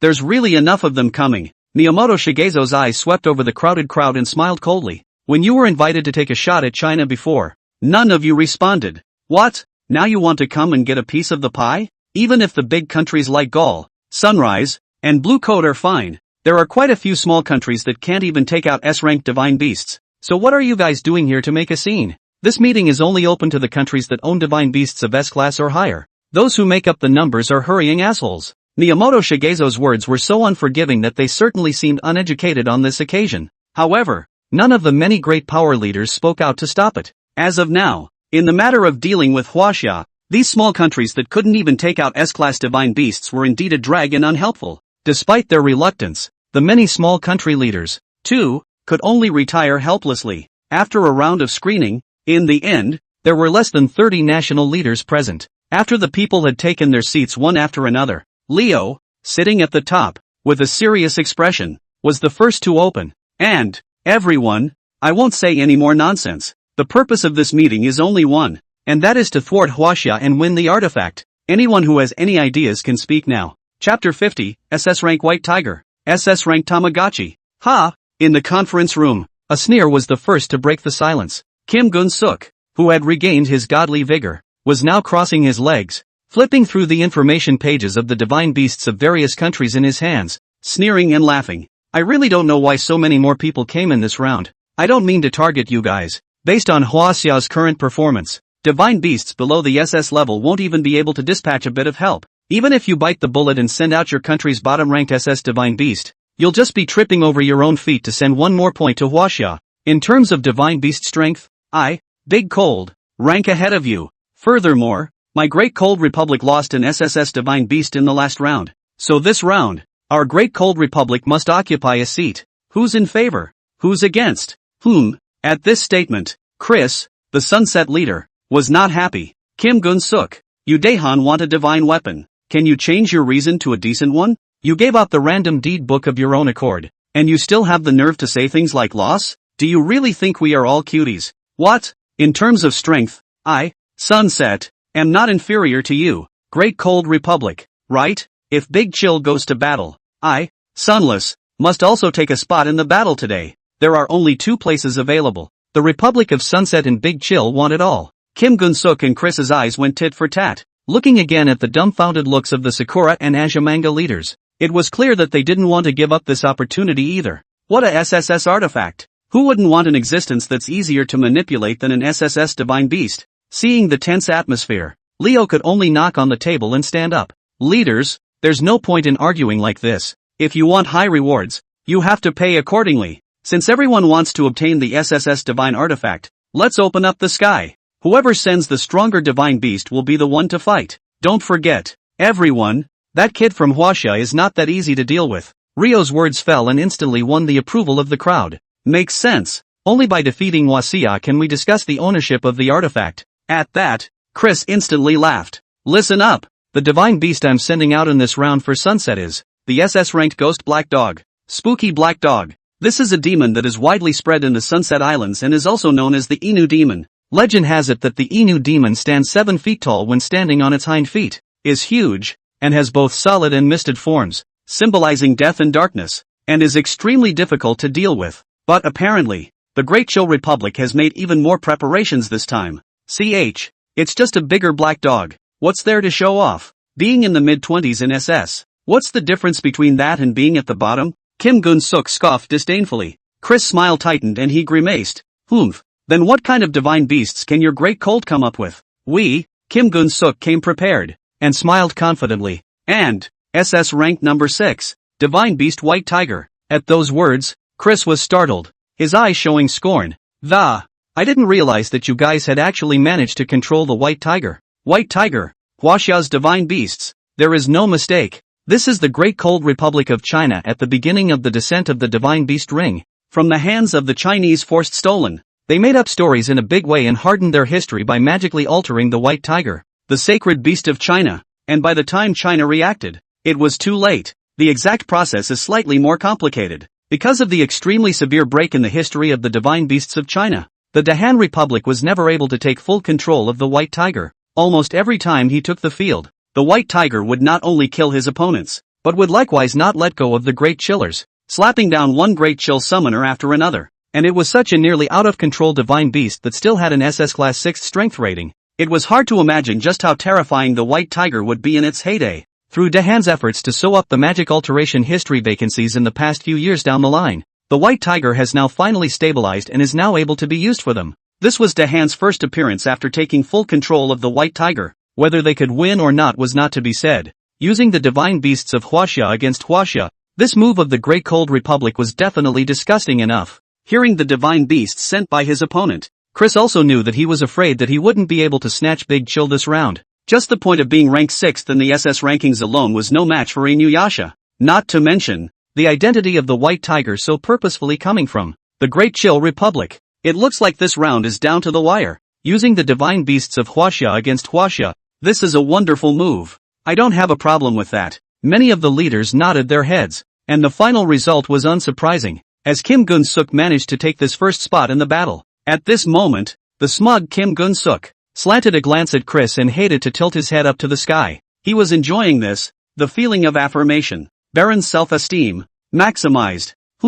Not having competed against Kim Gun-suk, Chris grunted irritably and said, since that's the case, then there shouldn't be any problem with my Sunless Empire wanting this second spot. The many leaders looked at each other. In terms of strength, Inuyasha wasn't weak. Ranking in the middle of the SS class, several top-tier powers didn't make a sound, and they were even less qualified to compete for this spot. No one answered. Seeing this, Chris also breathed a sigh of relief. In that case, I'll take this second spot. Autumn Bean Sacks. Just at this critical moment, Miyamoto Shigezo suddenly stood up and interrupted him. You, Sakura Nation, want to compete with me? Sunburst, 2, suffering from accident after accident. Chris's face was in a bad way. As far as I know, your Sakura Country's situation at the moment is not optimistic, and you're not afraid of chaos if you pump the SS Class Divine Beasts at this juncture? I won't trouble Mr. Chris with that one. We, the Sakura Empire, must wash away the shame of our losing streak. Miyamoto Shigezo looked cold and said,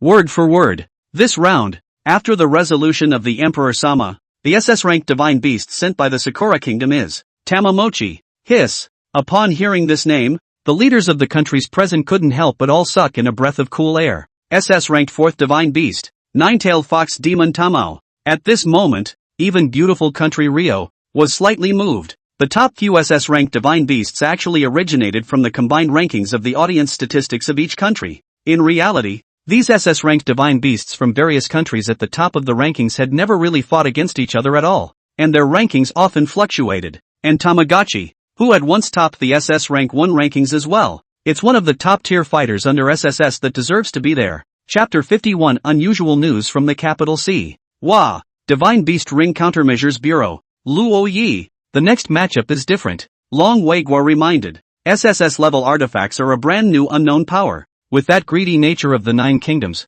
this kind of treasure will definitely not be given up easily, so you must be careful. Luo Yi nodded slightly. He naturally knew what virtues the 9 kingdoms all had. The temptation of SSS artifacts was too great. So, Wasia must be taken. Of course, the future technology that can benefit the entire Chinese people must also be Chinese. The 9 kingdoms, go ahead and make your moves. He'll take them all. In the next few moments, Long Weigui used his highest authority to pull out all the control information of the 9 countries' high-level divine beasts for Luo Yi to look through. These helps were not big, but they were also a piece of Long Weigua's heart. And Luo Yi didn't reject them. Right, Commander Long. The follow-up investigation of Dinghai. Is there any result from Team Yang's side? Flipping through the information, Luo Yi suddenly remembered this matter and casually asked. The Shimmy Divine Beast had also specifically reminded him before that this matter was not that simple, and it would be best to find out as soon as possible. And just as Long Weigua was about to reply, the external communication request interrupted him. The caller happened to be the head of the Countermeasures Bureau branch from the capital C. Yang Jian. Speak of the devil. Long Weigua's eyes lit up and immediately connected to the video. Commander Long, after a few days of our investigation, there is indeed a problem with one of the personnel who was kidnapped last time. Our investigation into the man's communication records and itinerary revealed correspondence with 2 criminals in the A.S.S. If the evidence is solid, has the person been arrested? Long Weigua hurriedly asked. Hearing this, Yang Jian but shook his head with a bitter smile. Sorry, Commander Long. The man is dead. Dead. Yes. In the video, Yang Jian's expression became a bit odd, as if he had remembered something horrible.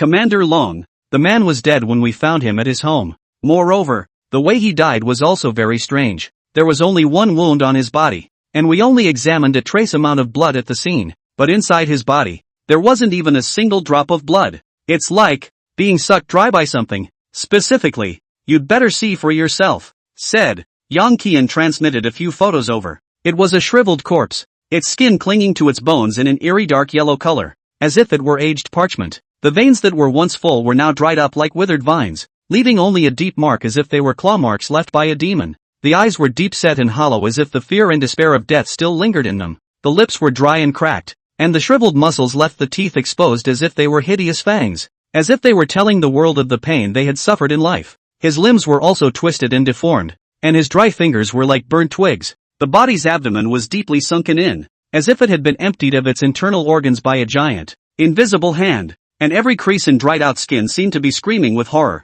Hiss! The people present couldn't help but suck in a breath of cold air when they took a good look at these horrifying photos. This thing, even a few times more hideous than the mummy. Little Hardy, are you sure this person, really, hasn't been dead for years? On the side, Luo Jun asked, showing his teeth. Okay. To this, Yen Yen replied in the affirmative. Several security cameras in the neighborhood have captured his travel tracks over a 3-day period. But that's not even the most important thing right now. The problem right now is that we can't find any suspects, and there's a good chance he committed suicide. Suicide? Luo Yi also frowned. If it was a suicide by fear of crime, then the scene of the crime must be the first scene. But then the disappearance of the blood would obviously not make sense. We don't really want to believe the results either. But, after canvassing the surveillance, it's true that we haven't found any suspicious people who have had contact with him. However, there is one strange thing that we are still investigating at the moment as well. So you can take a look at that first. With that said, the screen switched again.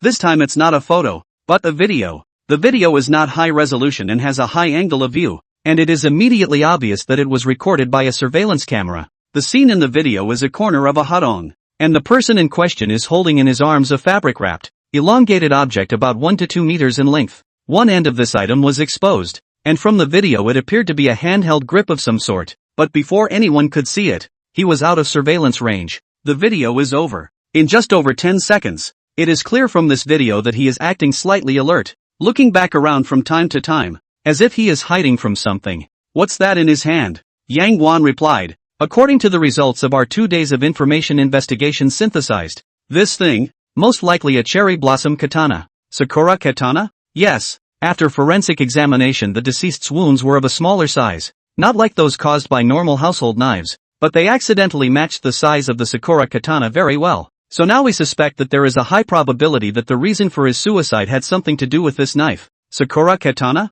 Suicide? The blood disappeared? This series of information intersected in Luo Ye's mind, and he instantly understood what Yang Jian was trying to convey. Is Team Yang trying to say that this knife, like the divine beast ring, has supernatural powers? Yang arduously glanced at Luo Yi and nodded heavily. Originally, I wouldn't have had such an outrageous idea, but it wasn't until after you won this round of the ring that the new vocabulary that came out of the mouths of the judges, out of the blue, suddenly made that connection for me. Right now, my biggest concern is where the hell this knife appeared from and if he's going to cause more casualties. Listening to Yang Jian's heavy tone, the crowd's mood was bad. Since it's a Sakura katana, it must have something to do with the Sakura kingdom. It's these damn brats again. How dare they make trouble on my Chinese soil? He's cold. I can't wait to them up right now. Listen to the crowd in the room explode into foul language. Luo Yi also frowned. He sank his consciousness into his mind and once again found the divine beast Shimeji. Elder Shimeji, if it's a weapon, can it be found?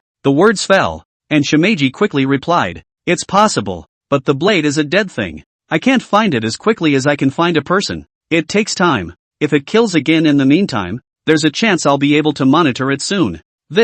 At those words, Luo Yi smiled bitterly. Before he could reply, Shimakazu changed his tone and, however, if you are looking for a blade, I do have a more suitable candidate for you. You may choose to try communicating with him. Shimeji suggested. Loba, who? The lord of all soldiers, the demon god Qi. A small ambush for the subsequent plot. You can guess. Chapter 52. The ring is boarded and the duel begins. 6 hours went by in a flash. Huaxia's 6th round of life and death fights is about to begin. This time, the number of ring spectators spiked. These newcomers to the audience looked at the Huaxia orientation with noticeably different eyes. To this day, Huaxia has won 5 rounds in a row and pushed the might of 5 countries across the board, which has penetrated the hearts of the people. As a result, it has also attracted a large number of admirers from various countries to come and watch the battle live. Now, all the audience in the room understood. The rise of China has been quite ferocious. The 9 countries, on the other hand, would never want to see Huaxia return to the top again. Without even thinking about it, the excitement of this matchup is bound to explode. Which 2 countries are China's opponents in this round? Can't you see? The battle information has been announced. It's the Sakura Kingdom and the Great Cold Kingdom. Interesting, if these 2 countries are concerned. They both seem to be at odds with Huaxia. Indeed, every time after Huaxia comes on, the audience of these 2 countries can quarrel the most. Then they will be slapped in the face by Huaxia, and then retreated in gray. This process I am used to seeing. Ha ha ha, older brother knows so much. I can understand the Cherry Blossom Kingdom going to war. After all, they have a grudge against Huaxia, but what's the big cold republic doing here to make a scene? With that little strength of theirs, how dare they touch Huaxia now? Ho! It's not like you don't know the virtues of the Great Cold Republic, thinking that the Great Cold Universe is number 1 and that the universe all originated from their Great Cold. Now that there's this extra treasure called artifacts, they can't wait to rush to snatch it home and make up a history out of it to satisfy their national pride. Older brother is really insightful. Ah, it's from the Huaxia Foreign Support Fan Club. You too? Haha, that's right. Nice to meet you. Yo, you still know some Huaxia language. Then let me test you. What's the mandatory song for members of the Huaxia Support Club? That's hard for me. I've been studying for half a month. The great sword slashes at the heads of the devils. With showdown time approaching, the packed auditorium on the field gradually quieted down. Everyone was looking forward to this unprecedented 1v2 matchup. Will Huaxia continue its undefeated streak on a high, or will the 9 nations put a strong end to Huaxia's winning streak and knock it off its pedestal? The answers will all be revealed after this showdown. On the dot, the judge's ghost-like figure appeared in the center of the ring without missing a beat. This time, he was dressed in a rare red robe, giving a new look to the picture. I can already feel it. From all of you in the audience enthusiasm. Without further ado, the 6th round of the Huaxia life and death fight will begin immediately. Please have the 3 representative fighters from both sides get ready. After the 3-minute countdown is complete, they will immediately enter the ring. Sakura Nation and Dahan Nation were in the battle seats. Shigezo Miyamoto and Sukujin Kanegi are working on the pre-stands with their own fighters. Ma Yunshi, this matchup is very important to my Great Cold. There is absolutely no room for carelessness. Our primary goal is to cooperate with Sakura Nation to defeat China and obtain the divine artifact. I know it's not easy, but you have to remember that you're a genius summoner that I, Great Cold, have selected from millions of people. You can definitely do it. Kim Gun-suk didn't have much of a brain, but at a time like this, he didn't make a mistake and his tone was infectious. Ma Yun-suk, a young man of less than 20 years old, was at the age when he was full of enthusiasm. He was completely ignited by Kim Gun-suk's 3 or 2 words. Please don't worry, Leader Kim, I will definitely defeat Huaxia. The White Tiger Divine Beast has now completely obeyed my orders, and now his strength is at least more than a few times stronger than it was 2 years ago. The whole world will witness the might of my Great Cold Republic today. Very good. Kim Gun-suk nodded in satisfaction. I'm looking forward to seeing your performance, Leader Jean. I wonder what China's face would be if they saw their divine beast kill their own player later. I bet it's going to be fantastic. The 2 men looked at each other, their sinister smiles as one. And, with that, Ma Yun-suk turned towards the ring without delay. Meanwhile, in the direction of Sakura Country, the contestants walked out. It was an old man whose age was clearly moving into old age. He wore a crow's hat, the black body of which was stately and solemn, and the top of which was slightly raised like a small hill. Dressed in an ink-colored hunting coat, his sleeves fluttered gently in the breeze. The collar and cuffs of the hunting clothes were encrusted with dark golden cloud patterns, delicate and mysterious, as if they contained the mysteries of heaven and earth. A vermilion-colored belt was tied around his waist, from which hung a string of crystal-clear rosary beads, each of which radiated a warm glow. Underneath was a plain white-fingered hakama, tightly bunched at the hems of the pants. Distinguishing himself from the young Ma Yun-suk, he exuded an aura of awe with his calm and firm stride, and his face was unsmiling. Both men make their way to the ring and introduce each other. Dahan Republic, Ma Yun-suk, Sakura Country, Shade Abe Kigo. Hearing that prefix, Ma Yun-suk was slightly startled and scrutinized the other person carefully. Yin and Yang? This stuff really exists in reality? However, he didn't wait for him to ponder the question. Abe Kigo spoke again, his tone husky. I'm sure your leader has already instructed you as well,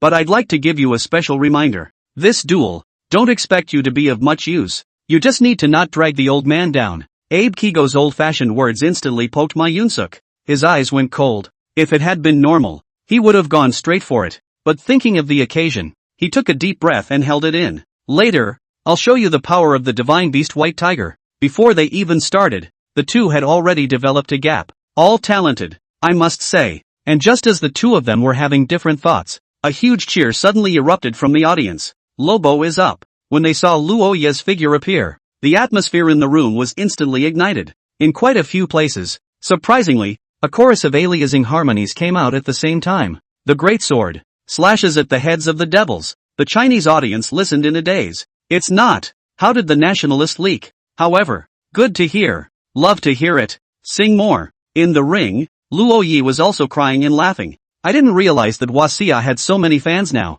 It was a far cry from the day when he crossed over and boarded the ring to a chorus of boos. The thought flickered. Luo Yi looked at his two opponents and was just about to open his mouth. But to his surprise, Abe Kigo across the room interrupted with a cold old face. Is that a smug look on your face? Chinese. These tunes that insult my great Sakura Empire were spread by you. Wacha, weren't they? It doesn't matter. Today I will use your head and blood to let everyone know the consequences of insulting my Sakura Empire. Come out. Tamagotchi. Chapter 53, The Funny White Tiger and the Slutty Nine-Tailed Fox. Everything unfolds in an instant. None of the spectators in the audience had reacted yet. In the next second, the ring environment changed abruptly. A white mist covered the sky, and a bleak full moon loomed large. Wisps of black smoke began to rise from the originally plain ring, and the solid green bricks instantly transformed into wet black dirt, emitting a pungent, fishy odor. Around the ring, a vermilion birdhouse rose out of thin air, the portal of which was wide open, but inside was a deep darkness that could not be seen from the bottom. A gust of wind whistled by, from which inexplicably pink cherry blossom petals blew out, but these petals turned into black flotsam the moment they flew out and flew all over the sky. The spooky Sakura Tori Shrine. Suddenly, ding ding ding ding ding ding ding ding ding ding. The silence was broken by the sound of the wind chimes hanging from the lintel of the torii. The eyes of the audience in the room focused on looking. Just see. A figure stepped out of the darkness of the birdhouse, stomping on his clogs. She was shapely, dressed in a kunai-colored frock with gold thread trim, and her face was a white fox-faced mask, revealing only a dainty red lip. The corners of his mouth rose slightly, carrying a touch of seductive smile if anything, as if he could seduce people's hearts. The 9 fox tails behind him moved with the wind, each one with bright fur and a faint golden glow at the tip, as if they contained a powerful force. With just one glance, the entire audience's complexion instantly became agitated. SS Class, 9-tailed fox demon Tamo Main. Her appearance once again brought the scene to a climax. Among the many disgusting and strangely shaped Seiyu gods and goddesses of the Sakura Country, only Tamamochi not only possesses superhuman strength, but is also stunningly beautiful at the same time. Even though he knew that the divine beast in front of him was extremely dangerous, he still couldn't resist the instinct that humans were visual animals. Even when placed in countries around the world, Tamagotchi's popularity is high in all of them. After all, unlike those nebulous legends, Tamamochi has a well-documented origin and is suspected to be a real demon that has lived since the Heian period of the Sakura Kingdom. I'm so envious of the Sakura Country. Why isn't Tamamochi from our country? I wish I could see what a beautiful face is under that fox mask. Bunch of cuties. Forgot how the last player she fought against died? You guys want to try being sucked into the ground too? A divine beast that specializes in seducing kings and subverting dynasties is definitely not a good thing, even if it's beautiful. What exactly is Tamao's purpose in doing this? From the perspective of the cultural and social context of the Sakura Heian period, this statement may simply reflect some of the social views and concerns about women at that time. But I've watched a few rounds of sparring down the line, and I'm more convinced of the other theory. That Tamagotchi is doing this in order to destabilize the laws so that he can eat people with even more impunity. Such an evil demon. It's even if it's treated as a divine beast by the Sakura Country, there are actually so many people who will like it. It's really speechless. You're craving someone's body, and they want to rip you out. The audience in the room was polarized in their opinion of Tamagotchi. There are those who pursue it, driven purely by the desire to indulge in the pursuit of the appearance of something good. Of course, there are those who are terrified of Tamao, but viewers of either attitude have to admit one thing. That is, there is absolutely no doubt about Tamao's strength. At the top of the SS class, Tamagotchi, Luoyi looked at the divine beast of the Sakura Country with an inexplicable expression on his face. He remembered more details about Tamagotchi than what was available. This is a 9-tailed fox demon that looks wonderful but is actually ferocious and tyrannical. Her most impressive thing in the ring is her preference for draining her opponent's summoner bit by bit after shredding his divine beast. The victim, only powerless to feel his blood, essence, and life drain out of him, dies in despair and extreme terror. Sakura Nation, it seems, has moved on for real. Even this kind of pressurized divine beast had come out. Baka, what are you flabbergasted about? Why don't you hurry up and summon your divine beast? On the opposite side, Abe Kigo, who had summoned Tamamochi, snorted coldly, and with a cold expression, he looked at Ma Yunshi, who was on the side of the room. You and I will combine our efforts and try to take him down in one move. Do not delay the old man. Once again chided by Abe's commanding tone, Ma Yunsuk silently clenched his fists. But this is not the time to roll your eyes. Right now, Luo Yi was the main enemy. With this thought in mind, Ma Yunshi grimaced and silently pulled out a bronze statue of a white tiger from his pocket. This bronze statue of a white tiger is roughly the size of a fist, and its body parts still maintain the majestic form of a white tiger, but with a unique chilly exaggerated design on the costume elements. The white tiger's back was draped in a broad, brightly colored brocade cloak, which was embroidered with intricate and ornate traditional patterns of the cold style. The tail was also tied with several colorful ribbons with tiny, shiny metal pieces hanging from the ribbons. These exaggerated costume elements form a strange combination with the mighty image of the white tiger itself, appearing both incongruous and absurdly comical. Seeing such a bronze statue appear, the Chinese audience instantly sat back. I'm on morning 8. It's our white tiger of China. These mother ******** ing sticks. How can they defile a white tiger with such disgusting decorations? I'm going to puke. The problem now is that the white tiger is ours in China. And not only did Dehan steal our divine beast, but now he's actually using it against us. Which is really damned. Curses. No one expected that the Great Cold Republic would not make a move. But the moment it did, it was a move that was disgusting to the extreme. This nation, in some ways, it's even more abhorrent to Chinese viewers than Sakura Nation. The audience from various countries, who obviously knew something about the story of Dehan stealing the Chinese divine beasts, were in an uproar of discussion. The ring. Watching the reactions from all sides, Ma Yunsuk smiled triumphantly. It's that feeling of the world's attention that's wanted. Today, the whole world will see how he represents the Republic of Dehan to defeat Wasia. Putting down the strangely shaped bronze statue of a white tiger, Ma Yunsuk lit a circle of chili-colored joss sticks around it. Immediately following, his mouth recited an incantation cobbled together in Korean with strange pronunciation and confusing logic. When this absurd ceremony reached its climax, Ma Yunsuk looked agitated and yelled out, "Show yourself, the divine beast white tiger." It was as if the air around them suddenly froze and a gust of wind whistled up, blowing the flames of the joss sticks to sway madly, and right in the middle of this gust of wind, a white light appeared. The white tiger slowly appeared in the ring, but it had a strange look about it. The figure was still imposing, but it was dressed in a nondescript costume. The tiger's skin, which was supposed to display majesty, was covered with a brocade robe embroidered with floral patterns in the style of the Great Chill, and the sleeves of the robe were so wide that they danced in the wind, making it look comical and awkward. On his head he also wore a chilly ornate gold crown, studded with sparkling gems, but out of place in the white tiger's own aura. In place, Luo Yi stared at the so-called white tiger, frowning, a dangerous light shooting out from his pupils. This absurdly ugly thing without the slightest sense of sanctity was the white tiger that Dehan used to touch the four holy spirits of China? Who the hell gave you the courage? Chapter 54, Grandmother Tushan. SS-ranked Tamagotchi and SS-ranked white tiger, the two top divine beasts in SS, standing side by side, brought about a strong visual impact. Spectators from all countries sensed a strong resistance from Big Chill and Sakura in this round. Although it looks a bit strange, have you noticed that the aura of this great cold divine beast is not even the slightest bit weaker than the divine beasts of the Sakura Country? New here, right? This is the white tiger, the 6th-ranked divine beast in the SS class. Although it hasn't appeared for several years, it's definitely powerful. It is said that this divine beast used to kill indiscriminately in the ring without distinguishing between its enemies, not even sparing their Dehan summoner. Since the Great Cold Republic dares to utilize the white tiger once again, it means that they have solved the problem now. Now, I'm afraid that China is in danger. Can Huaxia really win? These two are not comparable to those divine beasts before. Difficult. Huaxia's divine beasts are indeed very strong, but now that it's already the 6th round, I'm afraid it'll be difficult for Huaxia to continue summoning stronger divine beasts to fight against each other. Yunsuk Appa. Go for it. Abe-sama. Gambard. Above the ring, the terrifying aura of the white tiger in Tamagotchi was like substance, and the air was nearly frozen. They are left and right, eyeing each other. Tamo Qian's body, wrapped in a dense pink mist, 9 long tails swaying, staring tightly at Luo Yi. Under the white-faced fox mask, a tongue like a snake's letter licked his red lips, as if he couldn't wait for this food. On the other side, the white tiger rose up into the air, similarly approaching Luo Yi step by step. Cyclones surrounded him under his 4 feet, and invisible astral winds churned back and forth around his tiger body.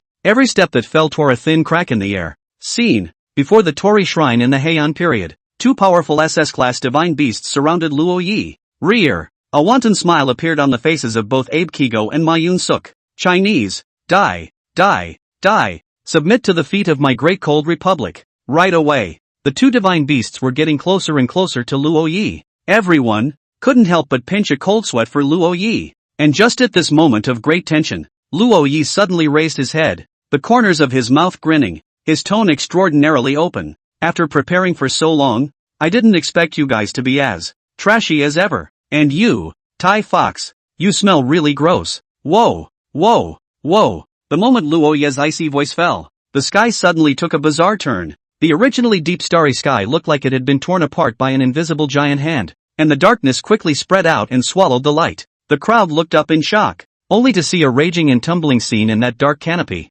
It was as if there was an ocean hanging upside down above the firmament, with huge waves of water churning and roaring as if they were about to break free and pour down. The waves of water were cascading and seemed to be interspersed with whirlpools and rapids, and a dull roar could be faintly heard, impatient to completely submerge the world below. The flood in the sky was getting closer and closer, giving people a Tarzan-like sense of oppression. The entire ring space was filled with this impending disaster, making it difficult to breathe and heartbeat like a drum. The audience's mouths opened wide in horror, but not a sound could be made, as if the apocalyptic sight had robbed them of their ability to speak. Even Tamamochi and White Tiger, who were in the ring, stepped back warily. However, after observing for a few moments, it was only then that everyone realized that the flood in the sky, as scary as it was, had a tiny black stone between the flood and the ring, blocking all the water. It was a dignified stone statue shaped like a woman. The stone statue, which was but 6 feet, was like a giant peak that stood firmly between the torrent and the ring. The texture on the stone body is like the engraving of the years. No matter how crazy the flood water impacts and sets off a shocking huge wave, it still can't shake it in the slightest. Under this tremendous pressure, the stone statue remained standing, holding up the ring and the crowd. This is, in the Chinese audience, some people stood up, their eyes trembling. He remembered. This is, Lookout Stone Tushan's. Legend has it that the great Yu's wife, On Jiao. It was recorded in Wu Yu Chunxiu, Yuang Wu Yu Shenxia. Yu, who had not married in his 30s, traveled to Mount Tu, fearing that the twilight of the time would be out of his system, and resigned. I marry also, and it shall be done. A white fox with 9 tails was created in you. Yu said, the white one is my costume. The one with 9 tails is also the king's testimony. The Song of Tushan says, Sway sway white fox, 9-tailed allergy. My family is allergic. I am allergic to allergies. I am allergic to the allergy. Right. Yu was married to Tushan, and was called Njiao. Legend. During the Xia dynasty, Yu landed on Mount Tu, where there was a group of cultivated fox demons. One of them was a great admirer of Yu and eventually married him. This is the female Jiao. As the female Jiao of the 9-tailed fox, she has never brutalized a human being, and she has never complained about the fact that Yu has crossed the threshold of his house 3 times to rule over the water. Foxes who cultivate in later generations follow the example of female Jiao. Surprisingly, it's this. Grandma. One transformed into a watchtower, guarding the human race. One wreaks havoc on the dynasty and feeds on people. What the? You're the same 9-tailed fox. Tamo. You're a piece of. What are you comparing yourself to Raoul's grandma? The appearance of the looking glass stone instantly set off the emotions of the Chinese audience. A pair of reddened eyes could not wait to rush to the ring right now and tear Tamamochi's hands off. This made the foreign audience of unknown Chinese legends look confused. What's going on? It's just a rock, isn't it? Why is the Chinese audience so excited? They could never figure out how many people had been touched by the singable spiritual devotion of the female Jiao in the history of China. The two are a far cry from each other. Baka. These Chinese people. What kind of stuff are they talking about? A mere rock. And you want to take on my Tamamochi? A cold smile hung on Abe Kigo's old face, thinking that China was merely bluffing. On the side, the fledgling Ma Yunxi was even more incapable of comprehending the depth of the Chinese history. What a whimsical thing to do, to summon a piece of stone out. It's just asking for death. No hesitation. In place, Abe Kigo immediately barked orders at Tamo again. Do it. Just eat that kid and shut up all the Chinese people. However, this time, he suddenly realized that the Tamagotchi, who had always been brutal and demonic and had a great interest in cannibalism, had not followed his orders. Instead, tramping in place, he stared scornfully at the dark, humanoid stone statue. Chapter 55, SS Grade Tamagotchi. Death. Tomo blew up. The hairs on the 9 fox tails stood on end. In the distant Heian period, she was a fox demon who had just succeeded in transforming into a fox demon,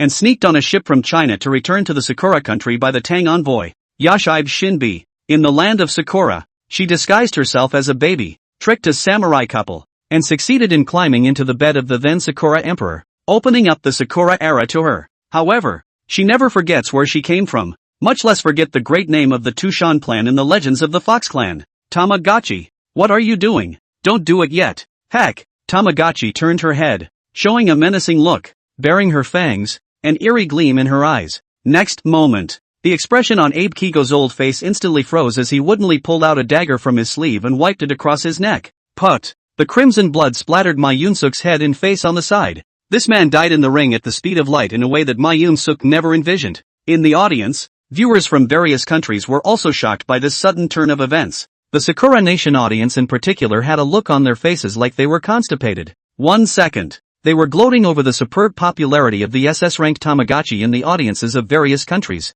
The next second, her own summoner was killed by her own hand. What the hell kind of plot is this unfolding? Their dog brains, which are clearly not enough anymore. Off stage, Miyamoto Shigezo stared at the ring duel that had gone awry again, a sense of foreboding rising in his heart. Unlike the lower-level divine beasts, at Tamagotchi's level, the status and position between her and her summoner had basically become indistinguishable. However, it had been 2.5 years since Abe Kigo and Tomo had signed their pact. Even if it's not good enough, it's not so bad that Tomo would just kill her, right? This can only mean one thing. That was Tomo's state at the moment, tensed to the extreme. She's scared? Scared of what? The Rock? Miyamoto Shigezo couldn't understand it. Yet, that didn't stop him from feeling bad, because this misplaced drama has, it seems, happened many times before. It's not possible. SS-ranked Tamagotchi will surely thwart Wacha. Miyamoto Shigezo grits his teeth, his eyes dead set on the ring. And at this point, above the ring, after killing the chattering Abe Kigo,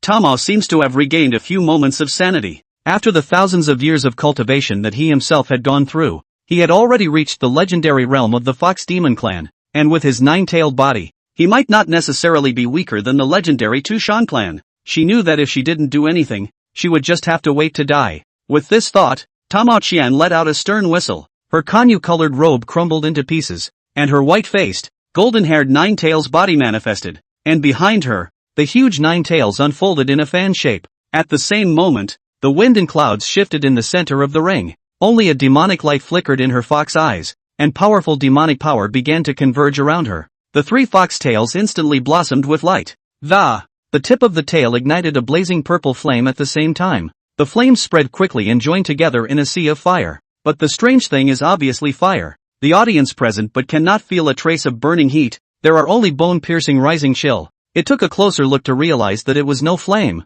That sea of purple fire was surprisingly a tableau of countless faces of grievous spirits struggling and twisting and entwining together. This foxfire was made entirely from the human souls that Tomo had once devoured. The underworld soul foxfire, entangled with each other, swooped madly towards the stone statue in the sky. Yoshi, seeing this scene, the nervous Miyamoto Shigezo offstage shouted in excitement. Underworld soul foxfire, Tomo Main's signature technique. Once burned 2 divine beasts of the same level to death with this technique in the ring. Huaxia, I don't believe you can. With a piece of broken stone. Nani, words of Oral High stuck in his mouth. The situation in the ring has been turned upside down, only to see that the stone statue standing in the sky didn't make any movements, but a dazzling divine ring steeply blossomed behind it. In the underworld soul foxfire, the twisted human face, the moment it came into contact with the light, was like ice and snow encountering the blazing sun, emitting a silent howl of agony. It retracted faster than it had come. How is that possible? In the ring, an anthropomorphic look of shock crosses Tomo's fox face. Over the course of 1,000 years, she had devoured tens of thousands of people to achieve the cultivation and power she had today. By what right? Even the stone statue transformed by the Tushan clan could not get close by itself? This result, she absolutely couldn't take it. However, even if in the next moment Tomo Qian chose to have all 9 tails come out, and the devoured unjust souls once again gushed out in countless numbers, they were still unable to defeat the wisp of shimmering light from the god's ring behind the stone statue of the Tushan clan. In just a few breaths, the hold is broken. Tamagotchi's unjust spirit, Foxfire, completely cowered into her fox's tail and refused to come out again, dead or alive. SS-level kills went up in smoke. Tamagotchi cannibalized people to seek repair, holding herself infinite in the power of 10,000 wronged souls. But she does not know that those who cultivate the living beings get the righteousness of the earth. The divine ring behind Tushan's back is the manifestation of humane merit and virtue, a collection of the wishes of billions and billions of Chinese ancestors who have been blessed. Kill a man, get a force, save one person and spread the word for 10,000 years. Tamagotchi, what to compare with the Tohos? I'll cry to death. Tushan's being a fox demon but willingly turned into a stone statue to guard the human race during the Dayu era. This dedication and commitment alone will not be forgotten by the Chinese people. Dayu era? Who is Du? Hiss, my brain hurts. Damn. Lately, when I watch ring duels, my mind always comes up with more inexplicable memories. Why did I forget them before? You're like that too? I thought I was the only one like that. Can't care about that now. Grandma female Jiao will win. The chants in the Chinese ring were like waves exploding high, and at the same time, the stone statue of the Tushan clan seemed to have sensed something, and the divine ring behind it, steeply detached from the body of the stone statue and sped towards the bottom of the ring. The target, it was clearly none other than Tamagotchi's main body. The power of mediocre merit, if smashed on an ordinary person, prolongs life. But this, however, was without a doubt the thing that a great demon like Tamagotchi, who was covered in sins, feared the most. In just an instant, the merit aura had already flown up to the ring. Heck, to escape. Tamagotchi was horrified, and her 4 feet fired, and her powerful force instantly broke through the ring boundary. As long as it escaped from this space, the Tushan clan would not be able to do anything about it. Tama thought of a way back, yet in the very next second, she realized that she couldn't move her body. What's going on? She fixed her eyes on it, and her whole being was instantly thrown into a state of fear. Those grievous souls that he had killed had unexpectedly appeared in the ring at this moment, and, with a death grip on her body, every hand, with blood, each pair of eyes contained hatred and killing intent. Dead, dead, dead, dead, dead, dead, dead. No, no, no, no, no, no. After only a moment's delay, the divine ring of merit zoomed in front of Tama Qian's eyes at breakneck speed, thumbs down. The moment the two touched, like boiling water added to a frying pan. Tama's mournful howl of misery instantly echoed through the ring. Her skin flaked off piece by piece under the searing of the merit divine ring, revealing charred and blackened sinews. Those 9 once mighty tails were also burning with a blazing fire at this moment. The divine ring mercilessly shredded her internal organs, and her bones broke and shattered one by one. Her body began to crumble, turning into pieces of broken flesh and blood, melting in the light along with those resentful souls. Finally, all that was left in the ring was a blurry pool of blood and a few strands of residual demonic aura, proving that the great cherry blossom demon had once existed. The wind is calm. SS Grade Tamagotchi. Die. Chapter 56 True Spirit of the West. White Tiger descending to the world. The audience looked confused. Sakura Kuni looked dumbfounded. But it's no one else who's panicking the most at the moment. Instead, it's the person in question. Ma Yun-suk, whose face is still wet with blood. Asya. Ma Yun-suk gasped and wanted to explode, but he felt that his throat was so dry that he couldn't speak. Although, he dislikes Kigo Abe a lot. However, he also had to admit that Tamagotchi, who was ranked 5th among the SS-class divine beasts, was definitely not some kind of straw waste. However, it was such a powerful divine beast that actually died so quickly. 5 minutes in the ring, and 4 minutes of foreplay for the appearance of the divine beast. Translated, it's amazing that Sakura Nation didn't even last a minute. Again, dead again. That terrifying divine ring, what kind of power is it? I don't know. Can't beat it. I'm bound to die too. Ma Yun-suk is now completely confused. Only after facing the Chinese divine beast directly did he understand just how powerful this oppressive force was. The bravado before the match had long since been forgotten by him at this moment. The brain was even more mushy. However, just at this critical moment, opposite, Luoya's sudden outburst brought his soul back to his physical body. Greetings, Lady Tushan.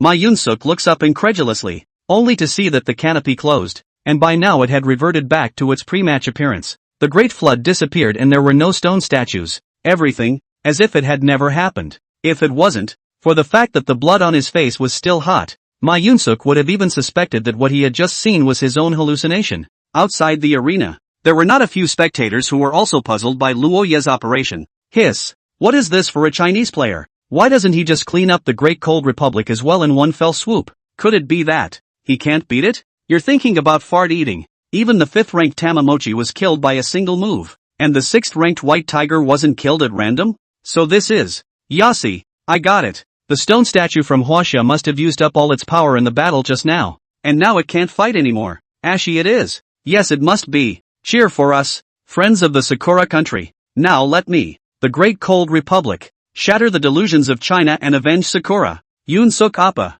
Cheer up. Daehan will win. Asterisk asterisk asterisk asterisk Bard. You. Watching Sakura and Big Chill's crowd gasp and cheer once again. The audience in the remaining countries will be skeptical. Is that really true? At this moment, only the Chinese audience, each of them remained as steady as an old dog, calm and relaxed. So far in the matchup, every single Chinese viewer was already Luo Ye's brainwashed fan. Lose? Hadn't thought about it. Sakura and Big Chill didn't bother spraying. It's too. Spray too much for fear of affecting your IQ. They'll have time to cry later. The ring. Ma Yun-suk felt his presence. The cries of his own audience brought him back to himself. So it is. Figuring out the reason, Ma Yun-suk let out a long breath and regained his confidence. And his eyes gradually turned playful. He looked towards the silent Luo Yi. His tone flirty and, I have to admit, I did just get a kick out of you killing the Sakura divine beast. But it's a pity that you Huaxia is destined to be trampled under the feet of our Great Cold Republic today. Saying that, Ma Yun-suk lowered his voice and showed a villainous face.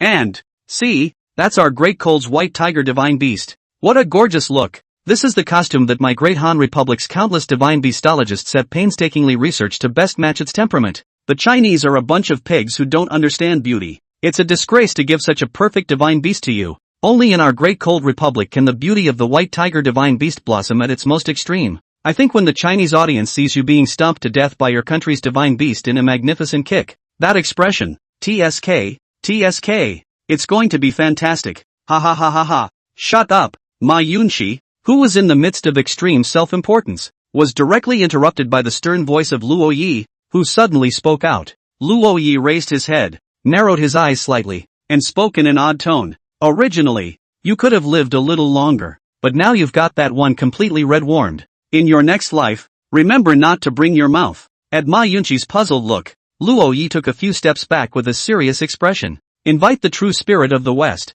the white tiger, to descend. In an instant, the originally calm space once again changed color, and dark clouds rolled over like ink, pressing down heavily on the ring. The wind whistled and swept. Sand and stones flew in the sky, and heaven and earth were suddenly chaotic. Immediately afterward, a thick streak of lightning danced like a silver snake, tearing through the thick dark clouds. Deafening thunder was heard. In this furious atmosphere, countless streaks of extremely bright white light were like a sharp sword, shooting out from the depths of the endless firmament and plunging above the ring. In the midst of this depressing atmosphere, the murmur of the audience from various countries couldn't be stopped. White tiger? Did you guys hear that? The Chinese player just summoned the white tiger. My hair? Didn't you say that the white tiger of the Dahan Republic was stolen from Huaxia? Could it be that there are two white tigers in Huaxia? I'm already out of breath from this pressure alone. What kind of white tiger did Huaxia summon? Bad, bad, bad. Why do I get the feeling that the imposter is about to meet the real one? The audience in Huaxia was even more excited and hard to control. I knew it. I knew it. This thing, Dahan. How could it be our white tiger holy beast? The legendary Western Holy Spirit. I can already think of the white tiger's true colors. Ha ha ha ha ha. Cool. Let the thief nation take a good look at what a true sacred beast white tiger is. The white tiger is the essence of the Western gang gene, the main killing, in charge of the punishment and prison. But the round of war power, in the four saints of the second, against the big cold. Ha! I hope the thieves of the big chill don't get scared and pee their pants later. In place, Ma Yun-suk thumped back a few steps, his eyes full of disbelief. Huaxia, and the white tiger. And what was it that Dahan stole away? He looked over at the gorgeous white tiger, his eyes filled with doubt. No, that's not the point. This Chinese person, why could he summon two divine beasts in a row? There had never been a summoner in possession of a second contracted divine beast in existence, and everyone subconsciously ignored this issue, until now. However, without waiting for Ma Yun-suk to figure out these two issues, the sound of thunderstorms in the sky began to approach, and the roar continued to amplify. Looking up, those rolling thunderstorms, as if they possess life, drifted towards the sky above the ring from afar. Up close again, the so-called thunderstorm possessed no life at all. Rather, there was a huge shadow approaching on that cloud. Each of his steps fell, squeezing and deforming the clouds and producing rolling thunder. Chapter 57, Great Cold White Tiger equals a wisp of Gungjin Chi? Is this terrifying oppressive force another SSS-level divine beast? Why do I feel as if the white tiger of Huaxia is stronger? I feel like I've seen the same script a couple times already. And next thing you know, Big Chill Republic is going down the drain, right? Ashy it is. You're the one who's going to be screwed. This Chinese kid must be bluffing. The white tiger of China has obviously been stolen by us. No, the white tiger is our Dahan's. There's absolutely no way our great Dahan Republic can lose to Wawa. Yunsuk Appa. Hurry up and kill him. Don't let him summon an imposter. The ring. Ma Yunsuk's face was tense. The creatures in the sky, even without revealing themselves, had already made him feel a tremendous amount of pressure. Sharpness, as if a sword was resting on top of one's neck. Chill spreading down one's spine toward one's brain. Until the voice of the Big Chill audience behind him rang out, which woke him up. White tiger, quick, kill, ACI. What are you doing? Before Ma Yunsuk finished his sentence, he was shocked to realize that at some point, White Tiger was cowering in the corner. Shivering, he was almost pissed off. In his imagination, even the original White Tiger in Chinese mythology definitely couldn't reach the heights of the Great Cold Beautified Queen. Unexpectedly, the reality was that the White Tiger of China had not yet appeared, and his own had already wimped out into a big cat. Ha ha ha ha ha ha, who on earth is the imposter? The divine beasts of the Great Cold Republic are really killing me with laughter. No, you guys look at the divine beast of the Great Chill. It seems to be disappearing. Dahan's player didn't die. How did the divine beast disappear?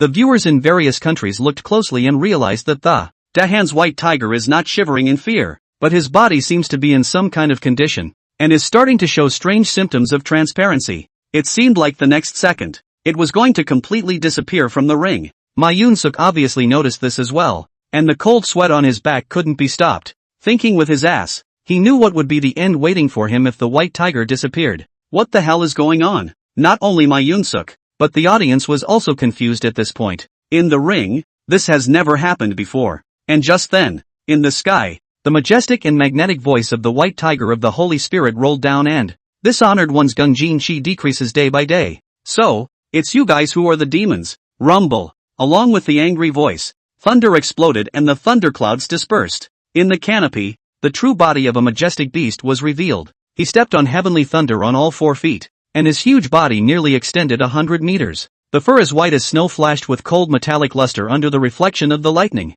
as if it were an absolute god of war clad in battle armor. Huge pupils as blue as jewels looked down. A powerful aura instantly surged into the entire arena. Everyone above and below the ring was instantly silenced. Even the air seemed to freeze. The audience from various countries, looking at the Chinese divine beast on the canopy, immediately felt a familiar flavor. It's too similar. Although there was a huge difference in size between the white tigers of the two countries, the similarity was extremely high, as if they were carved out of the same mold. Grandpa and grandson? Apparently it doesn't qualify. The white tiger, the Holy Spirit of the West, gave the answer directly in action. Get your ass back here. In the canopy, the white tiger once again opened its mouth and spat out human words, sounding like explosive thunder. In the next moment, the great cold white tiger in the ring respectfully prostrated itself on the ground, completely vaporized, and transformed into a wisp of golden airflow that floated up towards the sacred beast white tiger in the sky. In full view of everyone, the golden airstream directly merged into the white tiger's body and completely disappeared.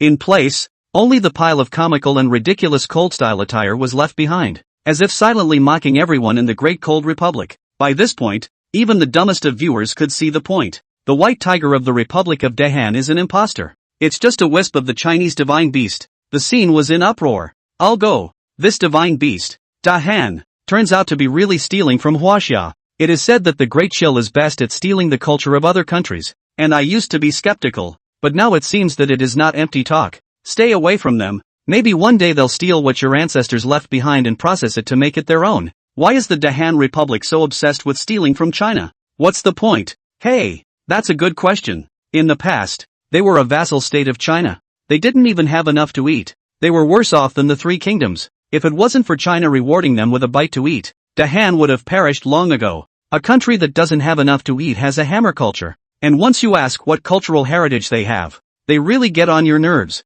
Cultural desert isn't called for fun. If they don't steal some Chinese culture, where would they get a divine beast? They can't even get a hair out of it. Some viewers with knowledge of Big Chill's history have opened the bottom of the Big Chill Republic directly in front of a large audience. Hearing this explanation,